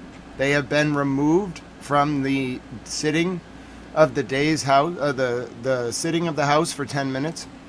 One. If I see another such violation of the rules of decorum under Standing Order Rule 1, the honorable speaker will name the honorable member for one, and you will be removed from this honorable house for the remainder of the day's sitting. Thank you. دشمنان آمریکایی صهیونی وارد ساختند. گروه‌های مقاومت در این اقدام 120 عملیات موفق و مؤثر را اجرا نمودند. عملیات همزمان گروه‌های مقاومت و نیروهای مسلح ایران دشمنان آمریکایی صهیونیستی را در منطقه و سرزمین‌های اشغالی مستاصل و ابتکار عمل را از آنها سلب نموده است. با توکل بر خداوند متعال، جبهه حق بر باطل به فضل الهی پیروز خواهد شد و دشمنان ایران اسلامی و ملت‌های مسلمان طعم تلخ شکست را برای همیشه خواهند چشید و من نصر الا من عند الله العزیز الحکیم. All right. That's the latest from the IRGC. So they are claiming, again, multiple attacks. This is the latest. It's only a few minutes ago. We're going to watch it one more time. بسم الله الرحمن الرحیم. Yep, one will be removed from the chamber for violating the rules of decorum and engaging in personalities, baiting, sea lining, trolling, etc. They have one more. Miriam, hello. I love Amsterdam. I like to stay at the W Hotel. I like to go to Grey Area. It's a very beautiful part of the city. Your area of the world is truly beautiful, and I love it very much. God bless you, Miriam. Welcome. سحرگاه Wow, 7 billion bonus points to Nikki. That's a lot of bonus points. Nikki's going to be able to retire with all those bonus points. You're very nice, T.A. Sarah. امروز رزمندگان غیور نیروی دریایی سپاه پاسداران انقلاب اسلامی در موج 88م عملیات وعده صادق 4 با رمز مبارک یا فاطمه الزهرا سلام الله علیها طی یک تهاجم سنگین علیه اهداف تروریست‌های آمریکایی صهیونی ضربات مهلکی را بر آنها وارد نمودند. در این هجوم کوبنده یک کشتی کانتینربر دیگر متعلق به رژیم صهیونیستی. One, did you really ban evade? You can't be doing that. A timeout. Listen, understanding towel rule 1 under the rules of order. The speaker is hereby naming the honorable member for one. The honorable member for one has been removed from this day's sitting of the chamber and shall not return. Thank you for your understanding. You have been named. در آبهای میانی خلیج فارس مورد اصابت موشک‌های بالستیک نیروی دریایی سپاه قرار گرفت. در ادامه عملیات محل تجمع تفنگداران آمریکایی در سواحل کشور امارات که در یک مکان پوششی و خارج از پایگاه نظامی مخفی شده بودند مورد اصابت دقیق پهپادهای انهدامی قرار گرفت. در تداوم مرحله دوم موج 88م وعده صادق 4 با استفاده از موشک‌های سنگین عماد، قدر و خرمشهر نقاط حساسی در جنوب، مرکز و شمال سرزمین‌های اشغالی در بنی براک، تل آویو، بئر الصبر، الجلیل، نقب، پایگاه هوایی تلنوف، آراد، جنوب بحرالمیت، جلسه فرماندهان جبهه داخلی صهیونیست‌ها و همچنین محل اختفای نیروهای آمریکایی و مراکز کنترل پهپادی آنها در پایگاه‌های الزفره، ویکتوریا، علی السالم در منطقه هدف موشک‌های نقطه زن و پهپادهای تهاجمی نیروهای هوافضا و دریایی سپاه پاسداران انقلاب اسلامی قرار گرفت و علاوه بر خسارات قابل توجه مادی، تلفات سنگینی را بر آنها وارد نمود. در بخش دیگری از این عملیات، سامانه ضد پهپادی هاک متعلق به ناوگان پنجم تروریست‌های آمریکایی که خارج از پایگاه و در اطراف فرودگاه منامه بحرین مستقر شده بود، با پهپادهای انهدامی نقطه زن سپاه متلاشی گردید. همچنین دو رادار پیشرفته هشدار زودهنگام هوایی مستقر در پایگاه احمد الجابر تروریست‌های آمریکایی مورد اصابت پهپادهای انهدامی غیورمردان سپاه قرار گرفت. دلاورمردان نیروی پدافند هوایی ارتش جمهوری اسلامی ایران یک فروند پهپاد MQ-9 آمریکایی را در منطقه عمومی اصفهان و یک فروند پهپاد لوکاس دشمنان متجاوز را در منطقه قشم رهگیری و منهدم نمودند. همزمان با عملیات‌های تهاجمی فوق، حزب الله لبنان و انصارالله یمن نیز در ساعات گذشته علیه مناطق شمالی و جنوبی سرزمین‌های اشغالی و گروه‌های مقاومت اسلامی عراق به محل استقرار و اختفای فرماندهان آمریکایی در مرکز و شمال عراق ضربات مهلکی بر دشمنان آمریکایی صهیونی وارد ساختند. گروه‌های مقاومت در این اقدام 120 عملیات موفق و مؤثر را اجرا نمودند. عملیات همزمان گروه‌های مقاومت و نیروهای مسلح ایران دشمنان آمریکایی صهیونیستی را در منطقه و سرزمین‌های اشغالی مستأصل و ابتکار عمل را از آنها سلب نموده است. با توکل بر خداوند متعال، جبهه حق بر باطل به فضل الهی پیروز خواهد شد و دشمنان ایران اسلامی و ملت‌های مسلمان طعم تلخ شکست را برای همیشه خواهند چشید و من نصر الا من عند الله العزیز الحکیم. Okay, so that's the latest from the IRGC in English. Now I'll show you the latest from Mehrabad Airport in Tehran today, where there is just utter destruction. This is Mehrabad Airport in Tehran.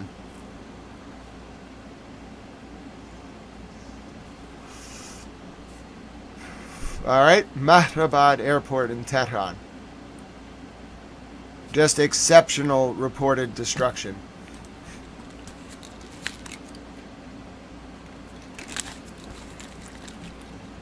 So this is Mehrabad Airport in Tehran this morning.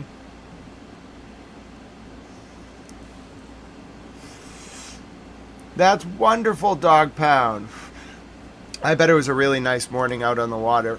I had a nice morning out today. It was raining and then it became a little more sunny. Quite nice here in Boston, about 62 degrees Fahrenheit. Just a few clouds in the sky. Pardon me. I'll show you now the latest from Hezbollah's rockets falling in the north.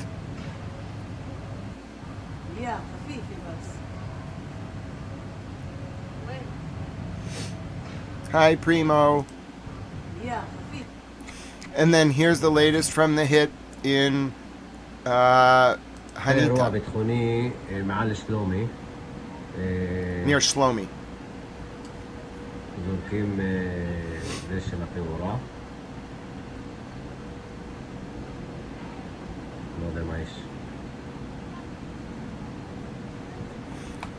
Breaking, NPR and PBS have had all their funding restored.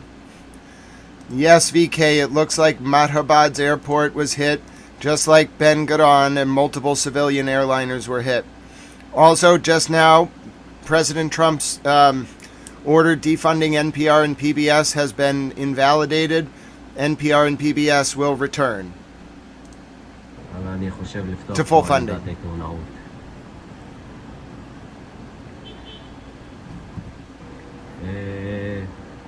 כנראה אירוע ביטחוני מעל שלומי זורקים זה של התאורה. Show you more now from the north. More footage coming now in from the north of Israel. Show you more now from the north. This is in the northern part of Israel from the latest Hezbollah barrage.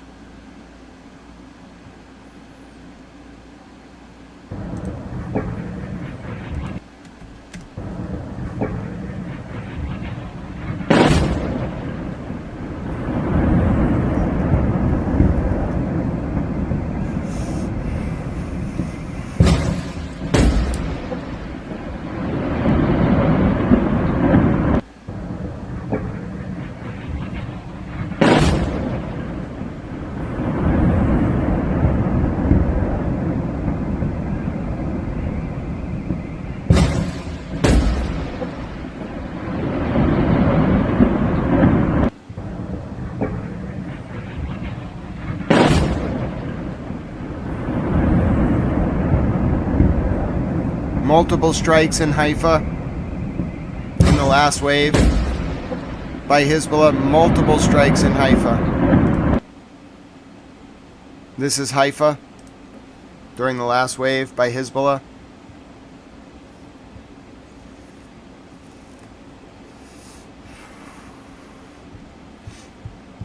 Multiple waves fired at the north.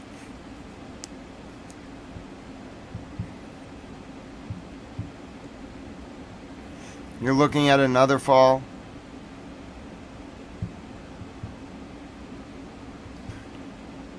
In Kuwait, American missiles are being fired from Kuwaiti ports. I'll show you the moment an Israeli strike hit in Beirut earlier. Israel continues its attacks on Beirut. I know it's impossible for any one person to be on the ground in all these places, but I just want people to understand the humanitarian toll of this war. There was a warning before this strike. Oh, this is very loud. Sound warning.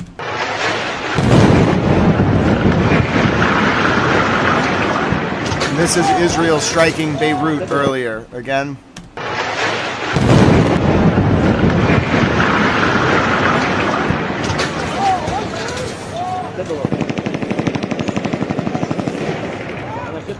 شفته صارت بعيوني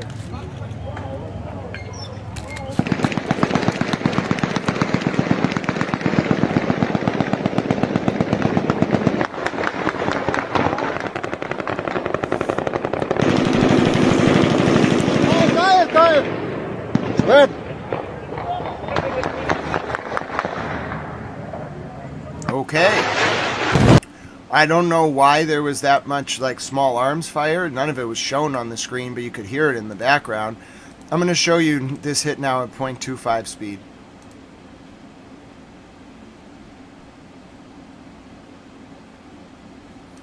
And if you look at that, we might be able to catch, I don't know if we'll actually be able to see it. Yeah, see the bomb? It's right there. See it? And now it's in the building, and then it hit, as soon as it hits the building, it explodes. And you notice, so again, you see, you're going to see the bomb enter the frame, and then it hits the building and blows outwards to avoid causing damage. It's designed to blow outwards. Okay? So that's an impact of that's a precision missile. May not seem precision, but compared to what other missiles could do, that's called a targeted precision missile. It's meant to specifically like reduce, if that can even be called a thing, reduce collateral damage. Okay, so that was in Beirut earlier today. As you look at the horrifying scenes. I mean, again, the humanitarian toll of this war, even if you only get one apartment, that building is uninhabitable. You think people are going to go live there? No. So it just makes, it displaces hundreds of thousands, if not millions of people. It causes a catastrophic humanitarian toll. Here's the French response to the American statement from Mr. President Trump yesterday. Conversation. Reuters, France is surprised by US President Donald Trump's comments singling out Paris for not authorizing planes headed to Israel fly over its territory, saying it had been its position from the start of the war with Iran. We are surprised by this tweet. France has not changed its position since day one of the conflict, and we confirm this decision, President Emmanuel Macron's office said. Trump said in a post on Truth Social that France had been very unhelpful and that the United States would remember. The French military said on March 5th that France would not authorize the use of French bases by American planes if they took part in attacks on Iran, but would allow it on a temporary basis if they were in support of the defense of French allies in the region. Okay, so that's the French response. Hello, Johnny boy, good to see you. Here's the latest from the Hezbollah shelling in Haifa. The night is young, but it has started off intense in the north. This is the latest Hezbollah shelling of positions in Haifa in the north of Israel, just maybe 35 to 45 minutes ago.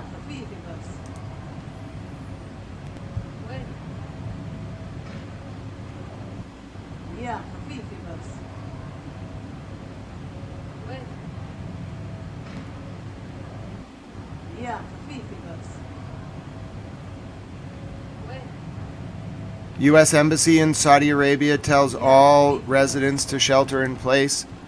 I have an update from the U.S. Embassy in Saudi Arabia 24 minutes ago. This is one of the impacts in the north of Israel just now. This is Hezbollah shelling northern Israel. I'll now show you the latest. This is just released from the State Department. Okay? A security alert from the U.S. State Department in Riyadh. Security alert from the State Department in Riyadh. I'll have this read out. An official website of the United States government. Security alert, U.S. Embassy Riyadh, Saudi Arabia, March 31st, 2026. Location, Saudi Arabia. Event. There are changes to the shelter-in-place section in bold. There are no changes to the options to depart or embassy operations sections. We are monitoring the situation in the Middle East closely and will keep you updated so you can make decisions about your safety. If you want to leave the Middle East, the US government is ready to assist by providing you the latest information about the departure options available. 6. We are tracking reports of threats against locations where American citizens gather. We advise US citizens that hotels and other gathering points, including US businesses and US educational institutions, may be potential targets. 7. On March 22nd, the Department of State issued a worldwide caution security alert advising Americans worldwide to exercise increased caution. All right, now I'll read Embassy operations. No, I'll read the newest tweet. Conversation. Saudi Arabia. We are tracking reports of threats against locations where American citizens gather. We advise US citizens that hotels and other gathering points, including US businesses and US educational institutions, may be potential targets. On March 22nd, the Department of State issued a worldwide caution security alert advising Americans worldwide to exercise increased caution. The U.S. Embassy in Riyadh has directed all U.S. government employees to shelter in place. We recommend all Americans in Saudi Arabia do the same until further notice. To the extent possible, remain in your residence or another structure, and stay away from windows. If you want to leave the Middle East, the U.S. government is ready to assist by providing you the latest information about the departure options available. Saudi airspace remains open with frequent air traffic restrictions to address continued missile and drone threats. Riyadh, Jeddah, and Dammam airports remain open and operational, but travelers are advised to check their flight status directly with the airline due to possible delays and cancellations. For American citizen emergencies, please email the appropriate embassy or consulate where you reside, Riyadh ACS at state.gov, Jeddah ACS at state.gov, or Dan ACS at state.gov. Read more. Conversation. All right, latest from the State Department. I think something might happen in Saudi Arabia. I'm going to show you the latest scenes from the north now in Israel. I am concerned about what I am seeing in Saudi Arabia, though, certainly. That is very concerning. I now have the latest from the Israeli Prime Minister as shelling occurs from Hezbollah in the north. I think this has English captions. 1 second. Latest from the Israeli Prime Minister. Come on now. You can do it. Oh, that's way behind. That's like an hour behind. Alright, here you go. Latest from the Israeli Prime Minister with English captions.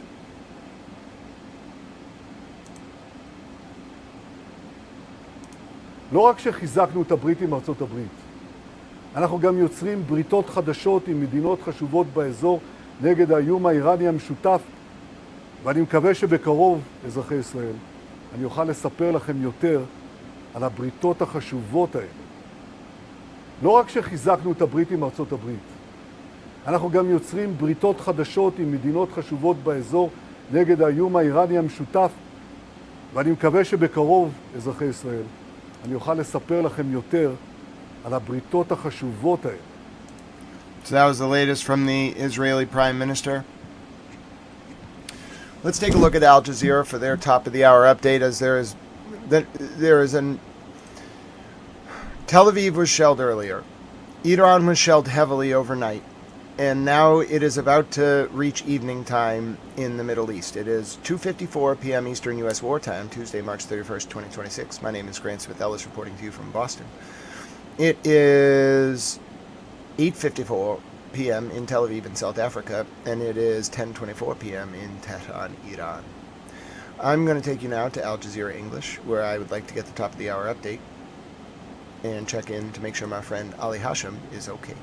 He's reporting politicians, from the Commander-in-Chief, the Secretary of Defense, the administration, that what they're doing is to the interest of the United States. Where's the evidence that America can do this alone, though? Every war, every major war, it's They had do to a have little allies. analysis Other at the than top of the 1991 hour. Gulf War, It's pretty would you good. call a success? It's okay. There is not a clear success.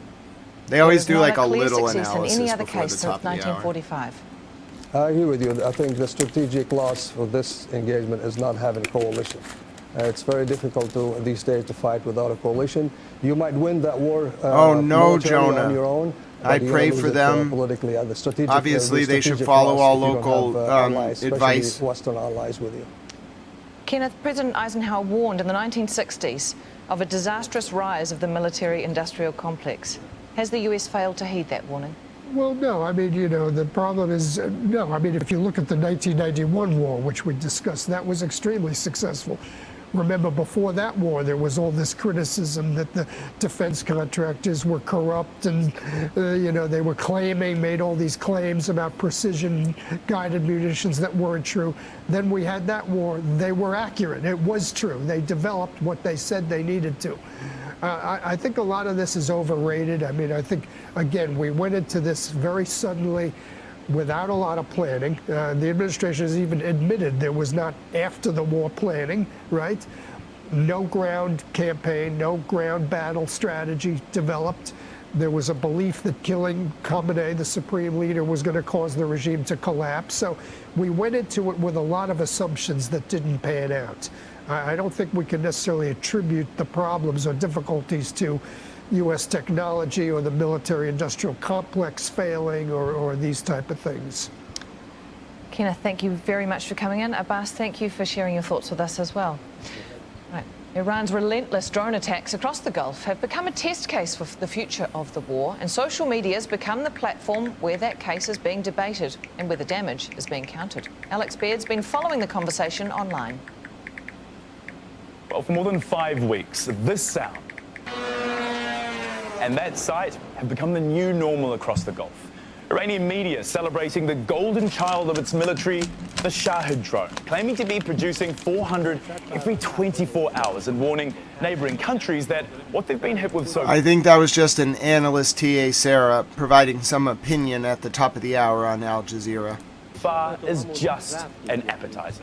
The host of the largest show on X saying those drone wars are rewriting how the world fights, with air power no longer belonging to billion-dollar air forces, but to those who can mass-produce drones the fastest and the cheapest. The debate here in the States, how expensive this is for the U.S. military. The Israeli Prime Minister gave a live statement a little bit ago. I'm going to see if they took the whole thing. Here's the Israeli Prime Minister speaking tonight. Sit down with Abbas. A nuclear bomb and have hid all the resources. And when I knew that, I told the cabinet that we need to strike Iran, otherwise we will not be able to eliminate all those threats. So we need to degrade their system in order to be able to eliminate this great. 6th point. We were able to destroy the different arms of Iran as they were trying to suffocate us in the past. These arms are no longer able to form or represent a threat against us. They are no longer able to launch missiles that could destroy cities and villages in Israel. We were talking about 150 missiles before the war that was reaching our lands. All these missiles, including the ones of Hezbollah, were able to transform our villages and towns in disasters and catastrophes, but this is no longer happening. Seventh point, we were able to reach several objectives from Jebel Sheikh to Yarmouk, and in Lebanon also there is a buffer zone that is also protecting us from the threat of having our villages attacked or invaded. Now, also, we are the ones taking the initiatives. We are the one attacking our enemies. Ninth point, we have proven that our air defense systems are the best in the world. And I would like to tell you here that many countries are now requesting our assistance because they know that we are number one when it comes to defense and attack. 10th point. We have shown our resilience, internal and external resilience, including the resilience of the Israelis. Dear Israeli citizens, all these achievements have been made because of you, and thanks to you, and thanks to your faith and our faith. This faith is the only element to our existence and the guarantee of our present and future. This is the only element that we have to continue to attack, and this is the guarantee for our future. We are working on transforming Israel into a super nation in the region and globally, and we were able to do so thanks to our soldiers and our captains and all those who fought and those who died, and of course thanks to your solidarity and your steadfastness, and of course thanks to the brave decisions and measures that we have taken at the level of the cabinet. There were several people who wanted to raise the white flag. However, we continued to fight, and even those who mocked us in the past and mocked the relations that we established, including with the United States. However, we insisted on continuing our mission, and we transformed the face of the Middle East, and we have also expanded the peace in the region. Over the last 2 years and a half, there were several existential and decisive decisions.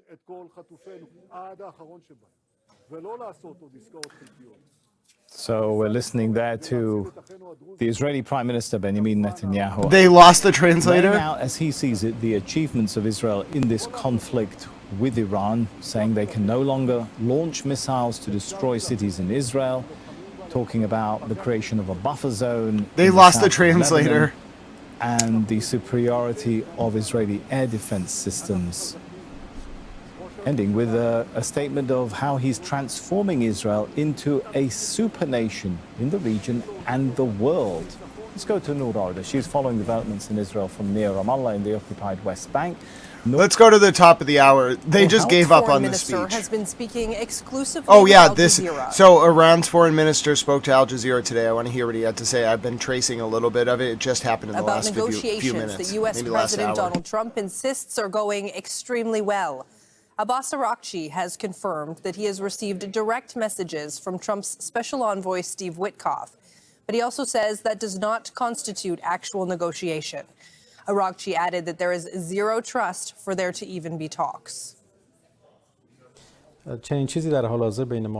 Nothing like this exists right now. Countries usually send messages to one another either directly or indirectly. This is not called negotiation, but this does exist right now. We have received messages from the US. Some are direct, some are through some of our regional friends. And wherever it is necessary, we reply to these messages. However, no negotiation has taken place. and the reports about that are not accurate. Discussions through messages are ongoing, and Mr. Witkoff has sent messages directly. Like I've said, this does not mean negotiation. These exchanges happen during both peace and war. We have not given any response to that 15-point proposal from the US. And from our side, there has been no proposal either. The reality is that we have never had a good experience from negotiations with the US. One time years ago, we negotiated, and we even got a deal, and then the US withdrew without any explanation. And twice last year, and now this year, we negotiated with the US, and the result was an attack by them. And so, we do not have any faith that negotiations with the US will yield I did any Valhalla. results. Hello, my friend. The trust level is at zero. And it's normal that when they propose negotiations, the first thing that is important for us to assess is how honest they are in the process. We don't see honesty. This trust does not exist. And for trust to be built, big steps need to be taken so that we can be in a situation where a negotiation can even take place.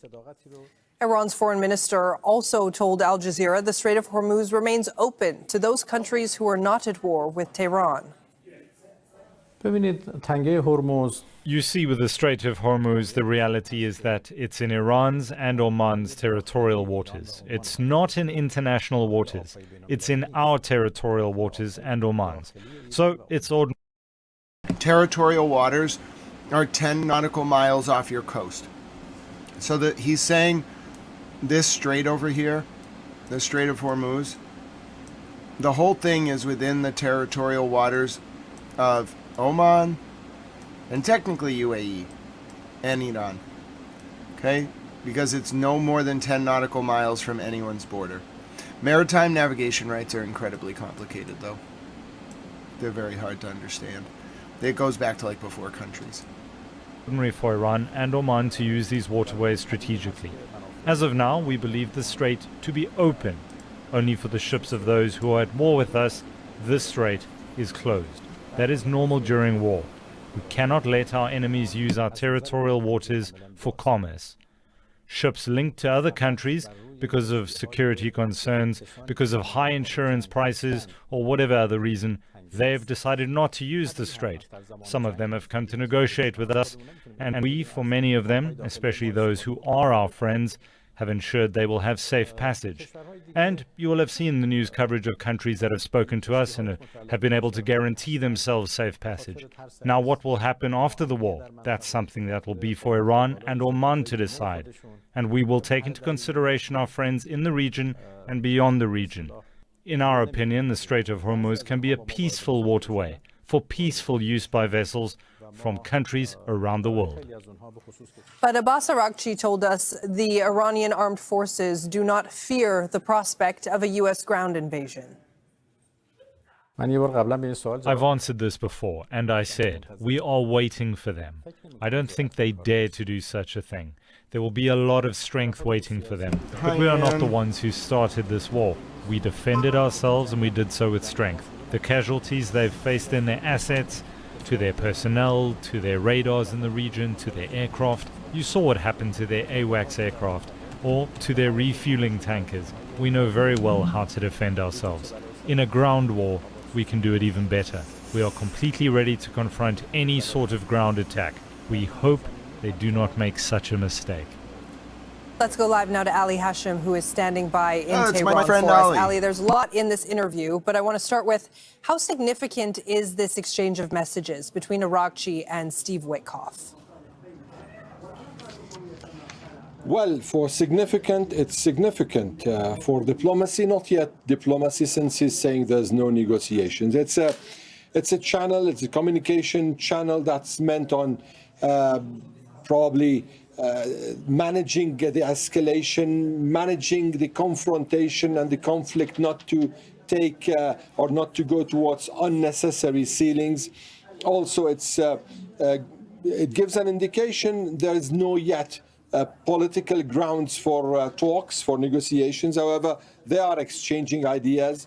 And third thing, it could be for warnings, it could be for different notices in this situation, given the fact they've not arrived yet at the moment where they have something solid to talk about, especially that we heard clearly from Abbas Araghchi that the 15 points that the Americans proposed have not been responded yet to by the Iranians. They've not sent their own response. Neither did they send any kind of a paper with their own very own points. So for now, there's nothing to say that there is negotiations or talks. This is significant, and at the same time, this is dangerous. All right. And so while this is all happening, we're also seeing, of course, this amassing of more troops in the region. There are threats from the United States that they could potentially be preparing for some sort of ground invasion or incursion there. But the foreign minister also spoke about that and how Iran is dealing with those threats. What can you tell us about what he had to say there? Well, what he said mainly is that his country's army or armed forces are prepared to engage, to fight, and to defend their territories if there is any kind of an invasion. And given the fact we've been seeing over the past month, Iran retaliating by using drones, using missiles, the ground forces actually today also issued a video showing their readiness to such a situation. And at the end, Iran is a vast geography. So the idea of invasion is a bit difficult, given the fact that there is going to be a need for hundreds of thousands of soldiers to invade Iran. Now, maybe to get into one of those islands in the Gulf, that's another issue. But still, these are islands with population. For example, Kharg has at least 60, 70,000 people living there. There are military infrastructure. This also applies to other Iranian islands in the Gulf. All right, Ali Hashim reporting live for us from Tehran. Ali, thank you. We will bring you more of that interview in the coming hours. You can see the full sit-down with Iran's foreign minister on Wednesday, April the 1st at 7:30 GMT. Earlier, the United States insisted it's pursuing peace with Iran, but through a strategy of, quote, negotiating with bombs. Secretary of Defense Pete Hegseth warned what he calls Iran's new regime to come to the table or face continued attacks. If Iran is wise, they will cut a deal. President Trump doesn't bluff and he does not back down. You can ask Khamenei about that. The new Iranian regime should... Oh, darn. It seems, I thought PBS and NPR were going to get some money back. Turns out that it actually has to go through Congress first. The ruling just means they can get the money back. It was a separate congressional appropriation that actually stripped the funding. Of course. Should know that by now. This new regime, because regime change has occurred, should be wiser than the last. President Trump will make a deal, he is willing. And the terms of the deal are known to them. If Iran is not willing, then the United States War Department will continue with even more intensity. Trita Parsi is the executive vice president of the Quincy Institute for Responsible Statecraft, and he joins us now live from Washington, D.C. Good to see you, Trita. And so I don't think we need the analysis. I'll show you some more updates from the past day or so. But I think the main takeaway is that these two countries, Iran and the U.S., are still talking past each other. They're both convinced that they can use missile and bomb diplomacy on each other, but neither one of them wants to listen to each other. Neither one of them cares. Here's the latest from the IRGC mocking President Trump, apparently. I haven't listened to this one. They're releasing statements all the time. This has English captions. I haven't even seen this one. This is a 1 minute video, 1 minute 90 seconds, just out by the IRGC mocking President Trump. بسم الله الرحمن الرحیم. برآوردهای غلط رئیس جمهور آمریکا و سران جنایتکار رژیم صهیونیستی باعث گردیده است که ملت قهرمان و دشمن ستیز و نیروهای مسلح مقتدر و شجاع ایران را با شاخصهای مادی و دنیایی خود بسنجند. چنین محاسبات اشتباهی حضور بی سابقه مردم بصیر و انقلابی در خیابانها و اقتدار و ایستادگی معجزه‌گون نیروهای مسلح در میدان نبرد را برای دشمن غیر قابل پیش بینی نموده است. این خطای راهبردی دشمنان آمریکایی و صهیونیستی ایران اسلامی آنها را تحقیر و در مسیر نابودی قرار داده است. آنها با خیالات و توهم فکر می‌کنند با جنگ تبلیغاتی و نمایش سلاح‌ها و تجهیزات به ظاهر پیشرفته نظامی و ترور کودکان، زنان، مردان، دانشمندان و فرماندهان شجاع نیروهای مسلح کشور خواهند توانست ایران مقتدر و سربلندی را که در طول تاریخ در برابر دشمنان خود سر فرود نیاورده است را تسلیم نمایند و یا به خیال خام و باطل خود بر تنگه هرمز تسلط پیدا کنند که این آرزو را تا ابد به گور خواهند برد. دشمنان شکست خورده آمریکایی صهیونیستی ایران اسلامی باید بدانند ملت آگاه و مقاوم و فرزندان سرافراز آنها در نیروهای مسلح ثابت کردند پای هر متجاوزی به کشورشان را قطع و آنها را به خاک سیاه و مذلت خواهند نشاند و من نصر الا من عند الله العزیز الحکیم. The latest from the IRGC, they really are not backing down. Hello, Tizzle, it is so good to see you. بسم الله الرحمن الرحیم. برآوردهای غلط رئیس جمهور آمریکا و سران جنایتکار رژیم صهیونیستی باعث گردیده است که ملت قهرمان و دشمن ستیز و نیروهای مسلح مقتدر و شجاع ایران را با شاخصهای مادی و دنیایی خود بسنجند. چنین محاسبات اشتباهی حضور بی سابقه مردم بصیر و انقلابی در خیابانها و اقتدار و ایستادگی معجزه‌گون نیروهای مسلح در میدان نبرد را برای دشمن غیر قابل پیش بینی نموده است. این خطای راهبردی دشمنان آمریکایی و صهیونیستی ایران اسلامی آنها را تحقیر و در مسیر نابودی قرار داده است.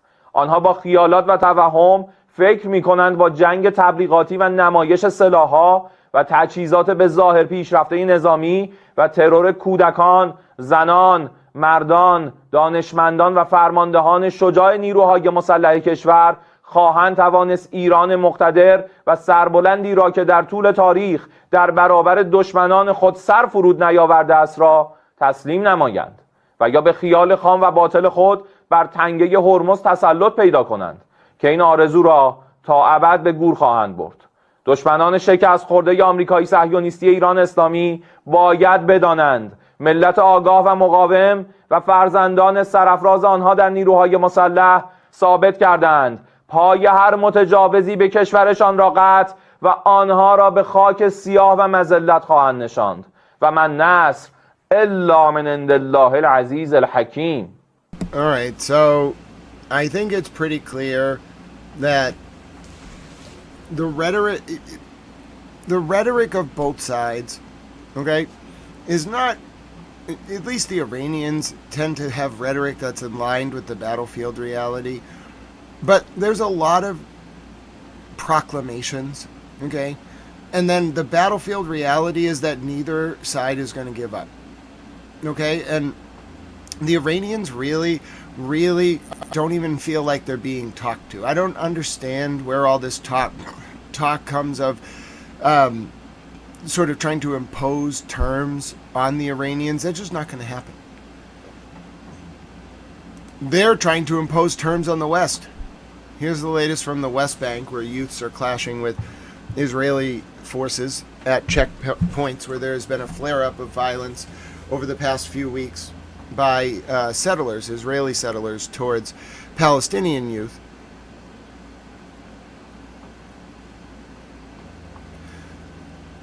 Also, apparently, Iran's Supreme Leader Mohammad Khamenei is in the country, but refraining from making public appearances for understandable reasons.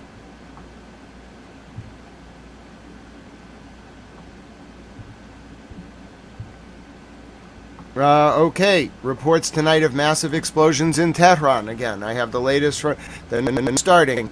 All right, here we go. Oh, I chipped my tooth, by the way. If you're wondering like why I seem a little bit off, I don't know what I was doing the other day. I think I told some of you I felt my tooth was a little off. I chipped it.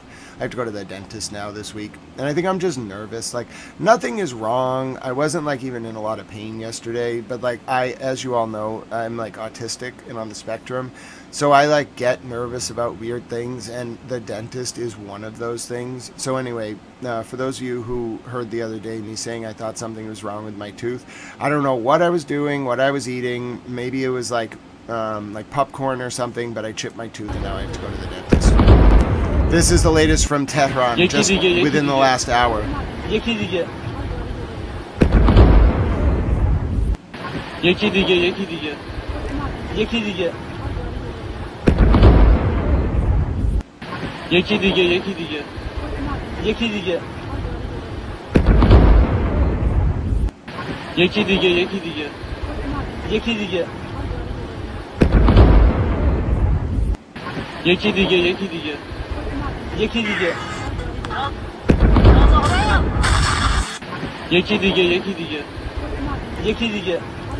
Well, now not a very good moment for the PMF in Iraq, who tried to launch a drone at American positions.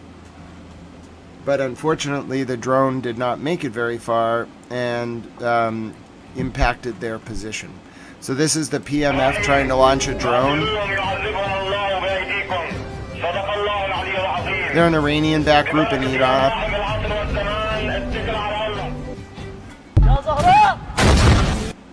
It did not work out well for them.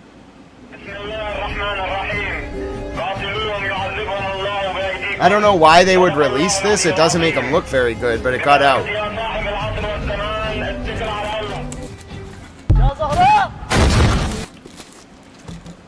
All right.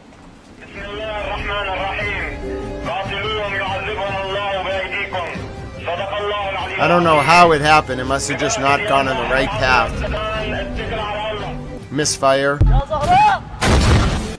So, yeah, you see a lot of videos of successful launches of drones in Iraq. That's a non-successful launch. There's been a strike in Al-Naraniya in Lebanon with reported casualties. This is the latest from the ground in Al-Naraniya in Lebanon. It's unclear when this happened. Within the past 20 minutes. Reports from Iran, the Nahanz nuclear facility has been hit.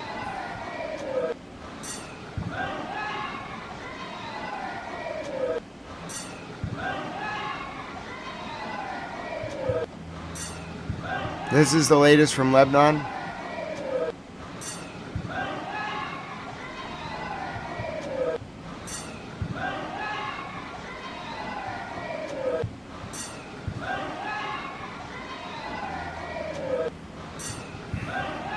Right? I don't have more updates on this situation in southern Lebanon, but a house has been hit. Alright, that's the latest from southern Lebanon, where an airstrike has hit a civilian home. One, you gotta stop with the trolling. You can't be ban evading. One, you really can't be doing that. Alright, I gotta put you in timeout. You've been removed from the house for the day sitting. We really can't be doing that one. You know what I'm saying? So, if you get put in timeout for 24 hours for engaging in personalities, you have to adhere to the rules. I'll take us back to Al Jazeera English Live now. Let's see if they were able to get an update from Ramallah, which is what I was most looking for. We just received we're going to get an update from Saudi, actually. Let me bring it back a few minutes. They had Ramallah right after that. 1 second. Noor O'Day is following developments in Israel from near Ramallah in the occupied West Bank. Noor, the Prime Minister said he would give more information on those alliances later, but how significant would that be? Well, if it's true, it might actually be significant. But this is a line, right, that Benjamin Netanyahu has used repeatedly since October 2023. Every time many would argue when he felt some political heat. The speech, we have to put it in context. It was made right before the beginning of the Passover holiday. It was meant to speak about the government's achievements, Netanyahu's personal achievements in the war with Iran, a war that Israel fights alongside the United States, and that is a historic first for Israel. And to go down the list of achievements in that war, while claiming. Hi, Rada. Sadly, I chipped one of my teeth. Hopefully it won't be too bad, but I do have to go to the dentist this week, and if there's any needles involved, I get apprehensive. You're all so good to think of me, but it's the same with any doctor's appointment. Hopefully it doesn't become too much of a problem. I'm going to try not to eat anything on the tooth that I chipped, or the chipped area of the tooth. But yeah, thank you all. Victory, You're very of course, kind to against ask. Iran's groups, or the groups where you allied going? Right, with Iran, like Hezbollah, like the Houthi group, both of whom are firing rockets at Israel, as well as Hamas and others in the region. Meanwhile, Noor, while we're speaking, we're seeing some video of Tel Aviv where there's some damage that has happened because of some strikes. There were more people injured in Tel Aviv on Tuesday. What can you tell us about the latest attacks in Israel? Well, the latest attacks came from Hezbollah, that one of the arms of Iran that Netanyahu referred to. There were several rockets fired at cities Nahariya, Akka, Haifa, and the surrounding areas, and there was damage reported in several locations because of those rockets. In fact, there were some electricity outages because of the rockets, and these firings from Hezbollah continue in some areas in the northern communities and the border communities especially. There are days where the sirens go off every 20 minutes. Now, we've seen fewer Iranian missiles over the past 3 days, but they have been strategically targeted at key locations like the Haifa oil refinery yesterday, like a chemical plant in Beersheba the day before, and also a power station that supplies a fifth of the country's electricity in Khdera. So we've seen less Iranian missiles, more damage to potentially very strategic locations, and an escalation, really, of the firing of rockets from Hezbollah at the same time. Noor O'Day reporting near Ramallah in the occupied West Bank. Thank you, Noor. The Emir of Qatar is in the United Arab Emirates. Sheikh Tamim bin Hamad Al Thani and UAE President Sheikh Mohammed bin Zayed discussed the war in Iran and developments in the region. This comes a day after the Emir visited Jeddah for talks with the Saudi Crown Prince and with the King of Jordan.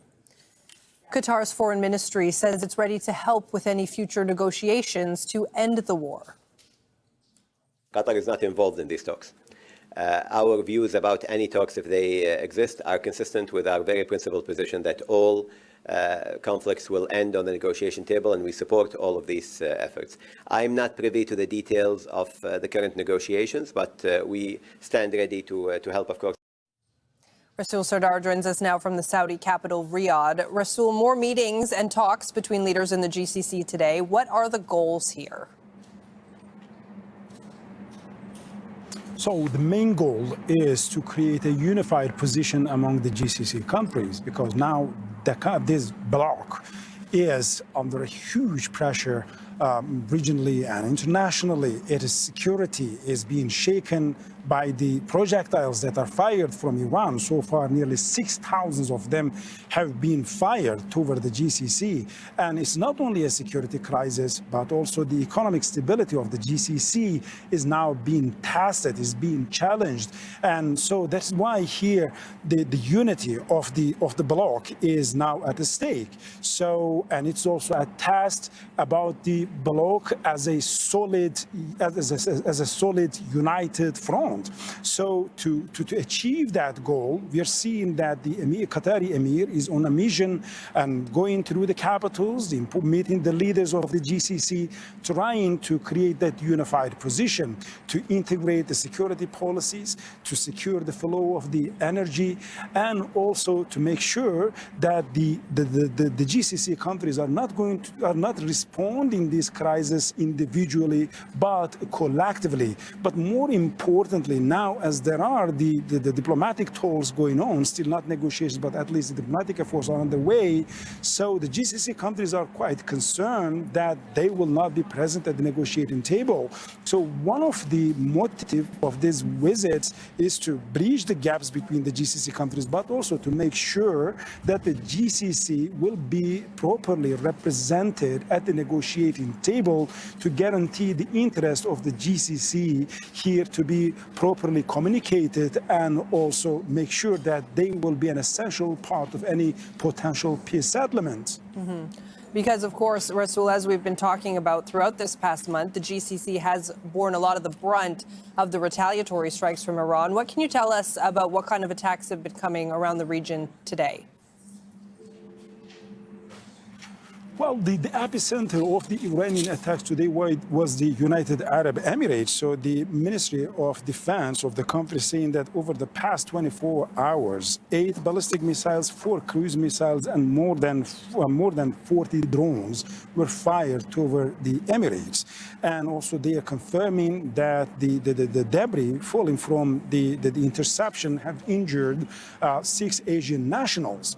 But in recent hours, we just received news that the IRGC of Iran saying that they have targeted the pilots and the air crew of the United States in Al-Khaj governorate in Saudi Arabia, and they're claiming that they have killed and injured dozens of them, but so far this report has not been confirmed by the Saudi authorities. However, the American embassy in Riyadh has just released a security alert saying that we advise the American citizens to stay where they are because the hotels, the American businesses, the educational institutions could be targeted. So here, as I said, these are not the confirmed reports from Saudi Arabia, but we know that the Saudi Defense Ministry have released again and again several of the security alerts saying that they are engaging and intercepting the Iranian missiles and drones in the past hours. Rasool Sardar live for us in Riyadh. Thank you, Rasool. The European Union is preparing extra measures to help businesses and households combat soaring energy costs. Higher gas and oil prices have added an extra $16 billion to the bloc's fossil fuel import bill over the past month. The EU's Energy Commissioner says leaders are considering reducing electricity taxes and lowering the fees paid to maintain energy distribution networks. This crisis shows us once again that Europe faces a fundamental vulnerability to external energy shocks. And this is linked to our dependency on imported fossil fuels. This is why this must be the time we finally learn this lesson. This is why this must be the time we finally turn the tide and truly become energy independent. Anna Maria Yaller-Makarevitz is the lead energy analyst with the Institute for Energy Economics and Financial Analysis, and she joins us now from London. Anna Maria, do we need a little chat reset? Little chat reset every now and again, never hurt anyone, I figure. Little chat reset every now and again, never hurt anyone. And, you know, we do chat resets every now and again, and the easiest way to do a chat reset is to just post some emojis. Chat Mom Lynn, she's been taking a break. I think her back hurts. I don't think I'll take a break on Thursday, but I definitely am going to have to get my tooth looked at. Not that they'll do anything that day, but, you know. Doesn't even hurt. It just makes me think about it. Hello, Andre. It's good to see you. I chipped my tooth, so I'm kind of in a weird state of mind. It's not like my tooth hurts, but I have a fear of needles, so I have to keep my mind off it. My name is Grant Smith Ellis. It's so good to see you all. Yeah, sometimes we chat reset. If you've never chat reset before, just a nice way to kind of, you know, take your mind off things. I like to post some goats. Other people like to post like, very nice goat emojis. We have some ram emojis. We have a sheep emoji. We have Talmom Bunny's dog. His name's Kofi. We have Primo's dog. We have Pete Bunnytail. We have Mr. Rockstar. He's a cat. These are just different emojis I like to post sometimes. It's a good way to reset the chat. Alright, let me show you the latest now. As you saw from Al Jazeera. There's actually a surprising lull. Oh, this is what I wanted to show you. Here's the U.S. CENTCOM commander's operational update from 3 hours ago. This is the 6th update. Hi, I'm Admiral Brad Cooper, Commander of U.S. Central Command, here in the Middle East with our 50,000 service members to provide my 6th update on Operation Alerts in the north. Now in our 5th week of the campaign, it is my operational assessment that we are making undeniable progress in eliminating Iran's ability to project power in meaningful ways outside its borders. We don't see their Navy sailing, we don't see their aircraft flying, and their air defense and missile defense systems have largely been destroyed. Despite our clear dominance, our forces remain vigilant. It's long been my belief that every success we have begins and ends with our people, and our warfighters deployed for it are doing outstanding work. During this trip, I've had the privilege to recognize and award our troops for their courage, resilience, and tenacity as they continue to go above and beyond. Yeah. Pretty fun work. Great job. Great job. You enjoy it, huh? Thank you, sir. How long have you been in? 12 years, sir. Fantastic. How you doing? So you guys, I'm from Ohio. Okay, what part? Toledo, sir. Okay, great. Fantastic, fantastic. Thanks for what you're doing. Much appreciated. Yes, sir. What's your job? I'm a wizard for cycling. Okay, how many missions have you flown? Probably a couple dozen at this point. And how long have you personally been out here? Been out here only since February, sir. Yeah, fantastic. Well, thanks for keep up the great work. Thanks so much. In the meantime, I'm wishing you all the best. I think of you every day and with a lot of pride. So thanks for what you're doing. I really appreciate it and couldn't be prouder. I met with our service members who are operating the most sophisticated and largest active air defense umbrella in the world, right here in the Middle East, to defend against Iran's indiscriminate missile and drone attacks. Since day one, our warfighters have also shown unmatched reach and lethality in systematically dismantling Iran's drone, missile, and naval capabilities by delivering a massive amount of firepower. Every branch of the military is achieving unprecedented success. Our naval forces have launched waves upon waves of cruise missiles and fighter aircraft from the sea. U.S. Air Forces have extended our reach with refueling tankers while executing a high volume of airstrikes into Iran with fighters and bombers. Our soldiers and Marines have delivered long-range strikes from land and mounted a robust air defense to not only protect Americans, but our partners as well. And our Space Force has given us the ultimate high ground, delivering space superiority, which has been a critical enabler to this fight. After witnessing the absolute professionalism, discipline, and dedication of our men and women in uniform supporting Operation Epic Fury, I just could not be prouder. And I know that their families, friends, and loved ones back home share this pride. So to all the moms, dads, husbands, wives, friends, and loved ones back home, thank you for everything that you're doing to support our outstanding warriors. There is no adversary too determined, no mission too difficult, and no task too great for our soldiers, sailors, airmen, Marines, Guardian, and Coast Guardsmen that make up the most powerful military the world has ever seen. To all our warfighters, keep up the great work and Godspeed. Thanks so much. So that was the most recent update from the CENTCOM commander, Bradley Cooper. My name is Grant Smith Ellis. It's 3:35 p.m. Eastern. Thank you all for being so kind and compassionate to each other. As you heard, I wasn't feeling so good today because I chipped my tooth. I don't know why it's bothering me so much all of a sudden. But let's take a look at Kiryat Yam in Haifa معكم earlier tonight. مشاهدينا هذه الصور الواردة من كريات يام في حيفا بعد سقوط شظايا صاروخية خلال الساعات الماضية. وأيضا كما تتابعون العاجل من القناة 12 الإسرائيلية يفيد بأن أكثر من 40 صاروخا ومسيرة أطلقت من لبنان باتجاه الشمال خلال الساعة الماضية. هذه الساعة مشاهدينا بدأت بدوي صفارات الإنذار في عدة مناطق في الشمال الإسرائيلي، في حيفا وفي نهاريا وأيضا عدة مناطق أيضا في المناطق والقرى الحدودية مع لبنان. This is the latest from North Israel. يدور عن إطلاق أكثر من 40 صاروخا ومسيرة خلال ساعة واحدة وهي الساعة الماضية من لبنان. حزب الله الآن يقول بأنه استهدف بالصواريخ النوعية والمسيرات الانقضاضية قاعدة تيفن شرقي مدينة عكا المحتلة.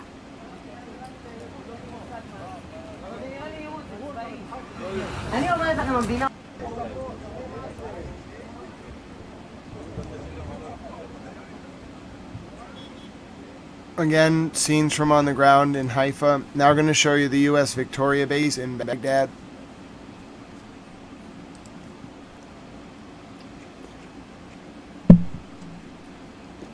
I'm going to show you the latest where the U.S. Victoria base in Baghdad has been hit.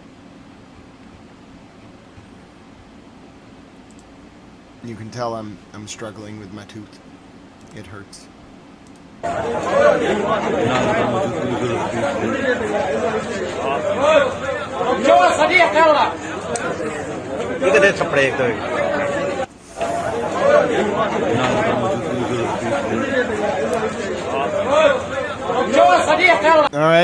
right. We have to move the chat forward. We have to move the chat forward. All right. We have to move it forward. All right. If we are engaging in personalities, we just have to move it forward. There's 180 countries here. Remember, I'm having a little bit of a tough day for old towel's sake, you know, if we could move it forward. I would really appreciate that. You know, we really are going to have to do a second chat reset. We've never had to do 2 chat resets, so I'm going to have to call TA Sarah in here. Again, we're resetting the chat, all right? So we've now called in Towel Mom Bunny, all right? We're resetting the chat. So if you were talking, we're just going to move the chat on. We're going to post some nice emojis, all right? Just going to move the chat right along. All right, how nice is that? Especially because I'm not feeling that great, you know?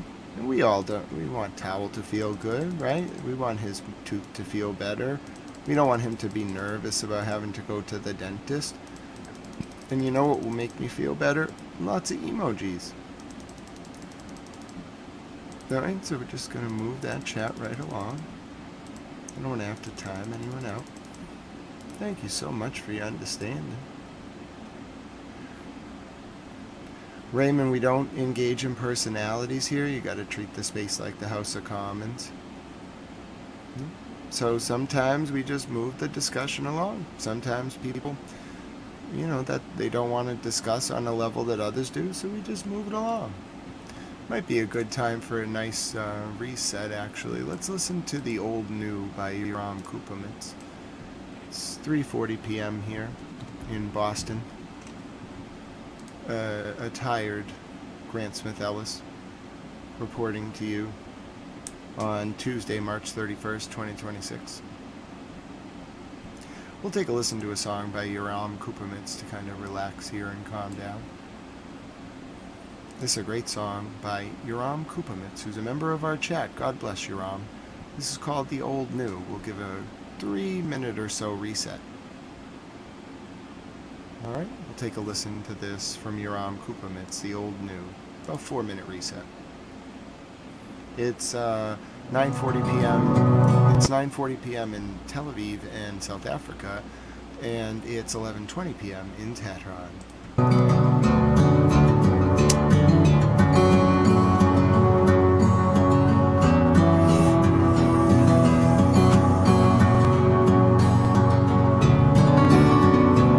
Hi, Chat Mom Lynn. Thank you, David. There are definitely shelling in the north.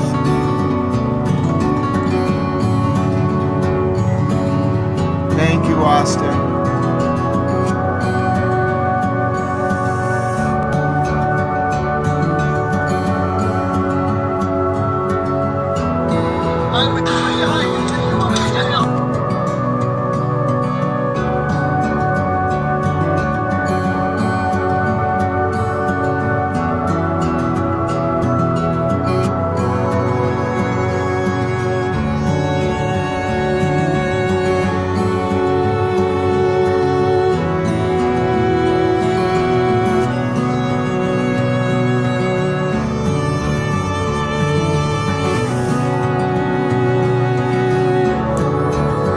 Save the goats.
God bless you, Tal Momlin. You and I both. I'll pray that you feel better.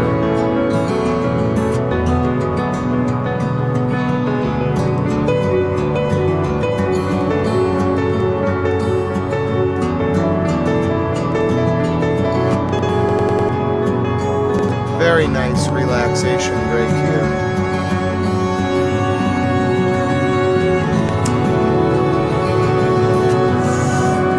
All right, everyone feeling better? All right. I had a panic attack.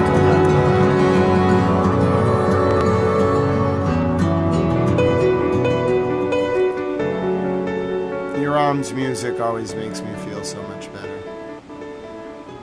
I actually got lightheaded from having a panic attack because of my tooth. Which is such, like, to think yourself into a panic attack, it just shows that we're all human in our own ways. Alright, so this is the report saying tonight the Nahanz nuclear facility has been struck. I have a report from on the ground in Iran. I do not have English subtitles, but here is the latest on the ground in Iran tonight. بداية ضعنا في جديد العمليات التي ينفذها الحرس الثوري وكذلك القوات المسلحة الإيرانية، أيضا عن الحضور الشعبي المستمر للشعب الإيراني في الشارع دعما للقيادة وللثورة الإسلامية في إيران. No need to generalize, LBC. نعم إسماعيل، نبدأ من البيان الأخير للحرس الثوري الإيراني. This is on the ground in Tehran. أنه اعتبارا من الآن سيتم استهداف جميع شركات تكنولوجيا المعلومات. Translator Tal, no, you're just on time. We're doing really well. It's so good to see you. God bless you. I'm so happy you're here. I hope Washcloth is doing well. Hello, Nelatanyo. It's so good to see you. And Melissa. I'm so glad you're here. This is live on the ground in Tehran about 40 minutes ago. أي عملية اغتيال تحصل على الأراضي الإيرانية. الحرس الثوري الإيراني نشر أسماء 18 شركة تابعة للتكنولوجيا والذكاء الصناعي في المنطقة، منها شركات مايكروسوفت وأيضا ميتا وتسلا وجوجل. هذه الشركات هي جدا مهمة وتمد الكيان الصهيوني بالذكاء الصناعي لتنفيذ عمليات الاغتيال داخل الأراضي الإيرانية. أيضا أكد الحرس الثوري الإيراني بأنه وضع رؤية استراتيجية لحرب طويلة الأمد لاستنزاف الكيان الصهيوني والولايات المتحدة في انتظار الحرب الحاسمة المتمثلة بتحرير القدس الشريف. أيضا أكد الحرس الثوري توسيع رقعة الاستهداف في القواعد الأمريكية في المنطقة وأيضا في عمق You are LVC. Good to welcome to the channel. خاوية ومدمرة تقريبا. جميع الجنود الأمريكيين في القواعد الأمريكية لازم بالفرار ولجأوا واختبأوا في منشآت مدنية، لكن الحرس الثوري يرصد تحركاتهم ويستهدفهم بدقة. اليوم كان هنالك استهدافات دقيقة لمقرات وقواعد التحكم في خارج السكنات العسكرية، سواء كانت في الأسطول الأمريكي الخامس وأيضا مصانع الطائرات المسيرة وأيضا رادارين التحذير الجوي في قاعدة جابر الأحمد وأيضا منظومة مضادة للطائرات المسيرة باسم هاج. أيضا ميدانيا كان هنالك استهداف لطائرة مسيرة من طراز MQ-9 في أصفهان وسط البلاد، وأيضا استهداف لطائرة مسيرة من طراز لوكاس فوق جزيرة قشم، ليبلغ عدد الطائرات المسيرة المسقطة في أرجاء الجمهورية الإسلامية الإيرانية 146 طائرة مسيرة. اليوم كانت الاستهدافات على العاصمة الإيرانية طهران، بالتحديد غرب العاصمة تم استهداف مصنع لأدوية السرطان. أيضا كان هنالك استهداف لعدة نقاط لشبكات الكهرباء، لكن هنا وزارة الكهرباء. Oh, thank you so much, Millie Mel. Welcome to the channel. God bless you. دبلوماسية تؤكد السياسة الإيرانية بأن ما فشل العدو بتحقيقه في الميدان وفي العملية العسكرية لن يستطيع تحقيقه بالدبلوماسية. اليوم الرئيس الإيراني أجرى اتصالا برئيس المفوضية الأوروبية وأيضا وزير الخارجية الإيرانية أجرى اتصالات مع نظيريه في تركيا وأذربيجان. أكدت الجمهورية الإسلامية أن الوضع في مضيق هرمز هو نتيجة وأفعال الولايات المتحدة، وبأنه يمكن لجميع السفن في العبور من المضيق ما عدا السفن دول العدوان وأيضا الدول المتحالفة مع كيان العدو. أيضا ذكرت الدبلوماسية الإيرانية بأنها تعرضت للخيانة مرتين وعليه لا يوجد أي ثقة في الطرف الأمريكي. أيضا قالت الدبلوماسية الإيرانية بأن عمليات الجمهورية الإسلامية فقط تستهدف المعتدين الذين لا يؤمنون أيضا ولا يحترمون لا العرب ولا الإيرانيين. أيضا كان هنالك اجتماع حكومي عقده الرئيس الإيراني مع طاقمه الوزاري. أكد فيه الرئيس الإيراني باستمرار وتواصل تقديم الخدمات لعدم حصول أي خلل في تقديم الخدمات والمشتقات النفطية وترميم أي خلل يحصل في الأراضي الإيرانية. بالنسبة للشهداء إسماعيل، كان هنالك 3 أشخاص في زنجان اليوم، وأيضا استشهاد 8 أشخاص في بندر عباس جنوبي البلاد، أيضا استشهاد 11 شخصا في مدينة محلات في محافظة مركزي، أيضا استشهاد 3 أشخاص في كرمانشاه غربي البلاد. And that was the latest from Tehran. I do not speak Arabic. I don't have captions for you. Now, here's a strange scene. The Iranian foreign minister is just out on the streets right now of Tehran. احساس میکنم که خواستین یه جور متفاوتی بین مردم باشین. چرا؟ بسم الله الرحمن الرحیم. من اومدم فقط روحیه بگیرم. دیدن این مردم واقعا یک روحیه بسیار بزرگی رو به همه میده و من هم یه قطره‌ای از همین مردم هم بیام وسط اینها و مشارکت بکنم در این حرکت میدانی و همین که خودم روحیه بگیرم و هم واقعا لذت ببرم از این وحدت و انسجام مردمی. خب چطور دیدین آقای دکتر؟ خیلی عالی. That's the Iranian foreign minister minutes ago just on the street in Tehran. حرارت با روحیه بسیار بالا دارن اینطوری برای کشورشون فداکاری میکنن، حفاظت میکنن، پایداری میکنن، انسجام اجتماعی رو حفظ میکنن. خدا قوت به همش. احساس میکنم که خواستین یه جور متفاوتی. Again, he's just out in the middle of the street. بسم الله الرحمن الرحیم. من اومدم فقط روحیه بگیرم. دیدن این مردم واقعا یک روحیه بسیار بزرگی رو به همه میده و من هم یه قطره‌ای از همین مردم هم بیام وسط اینها و This is Tehran right مشارکت now. بکنم در این حرکت میدانی و همین که خودم روحیه بگیرم. Baghdad airport has been attacked. لذت ببرم از این وحدت و انسجام مردمی. خب چطور دیدین آقای دکتر؟ خیلی عالی. واقعا قبطه میخوره آدم. Hello, Joyce. No, things have been a little quiet. A lot of strikes by Hezbollah in the north, but things have been quiet. Now I'm going to show you the Al Arabia report. All right.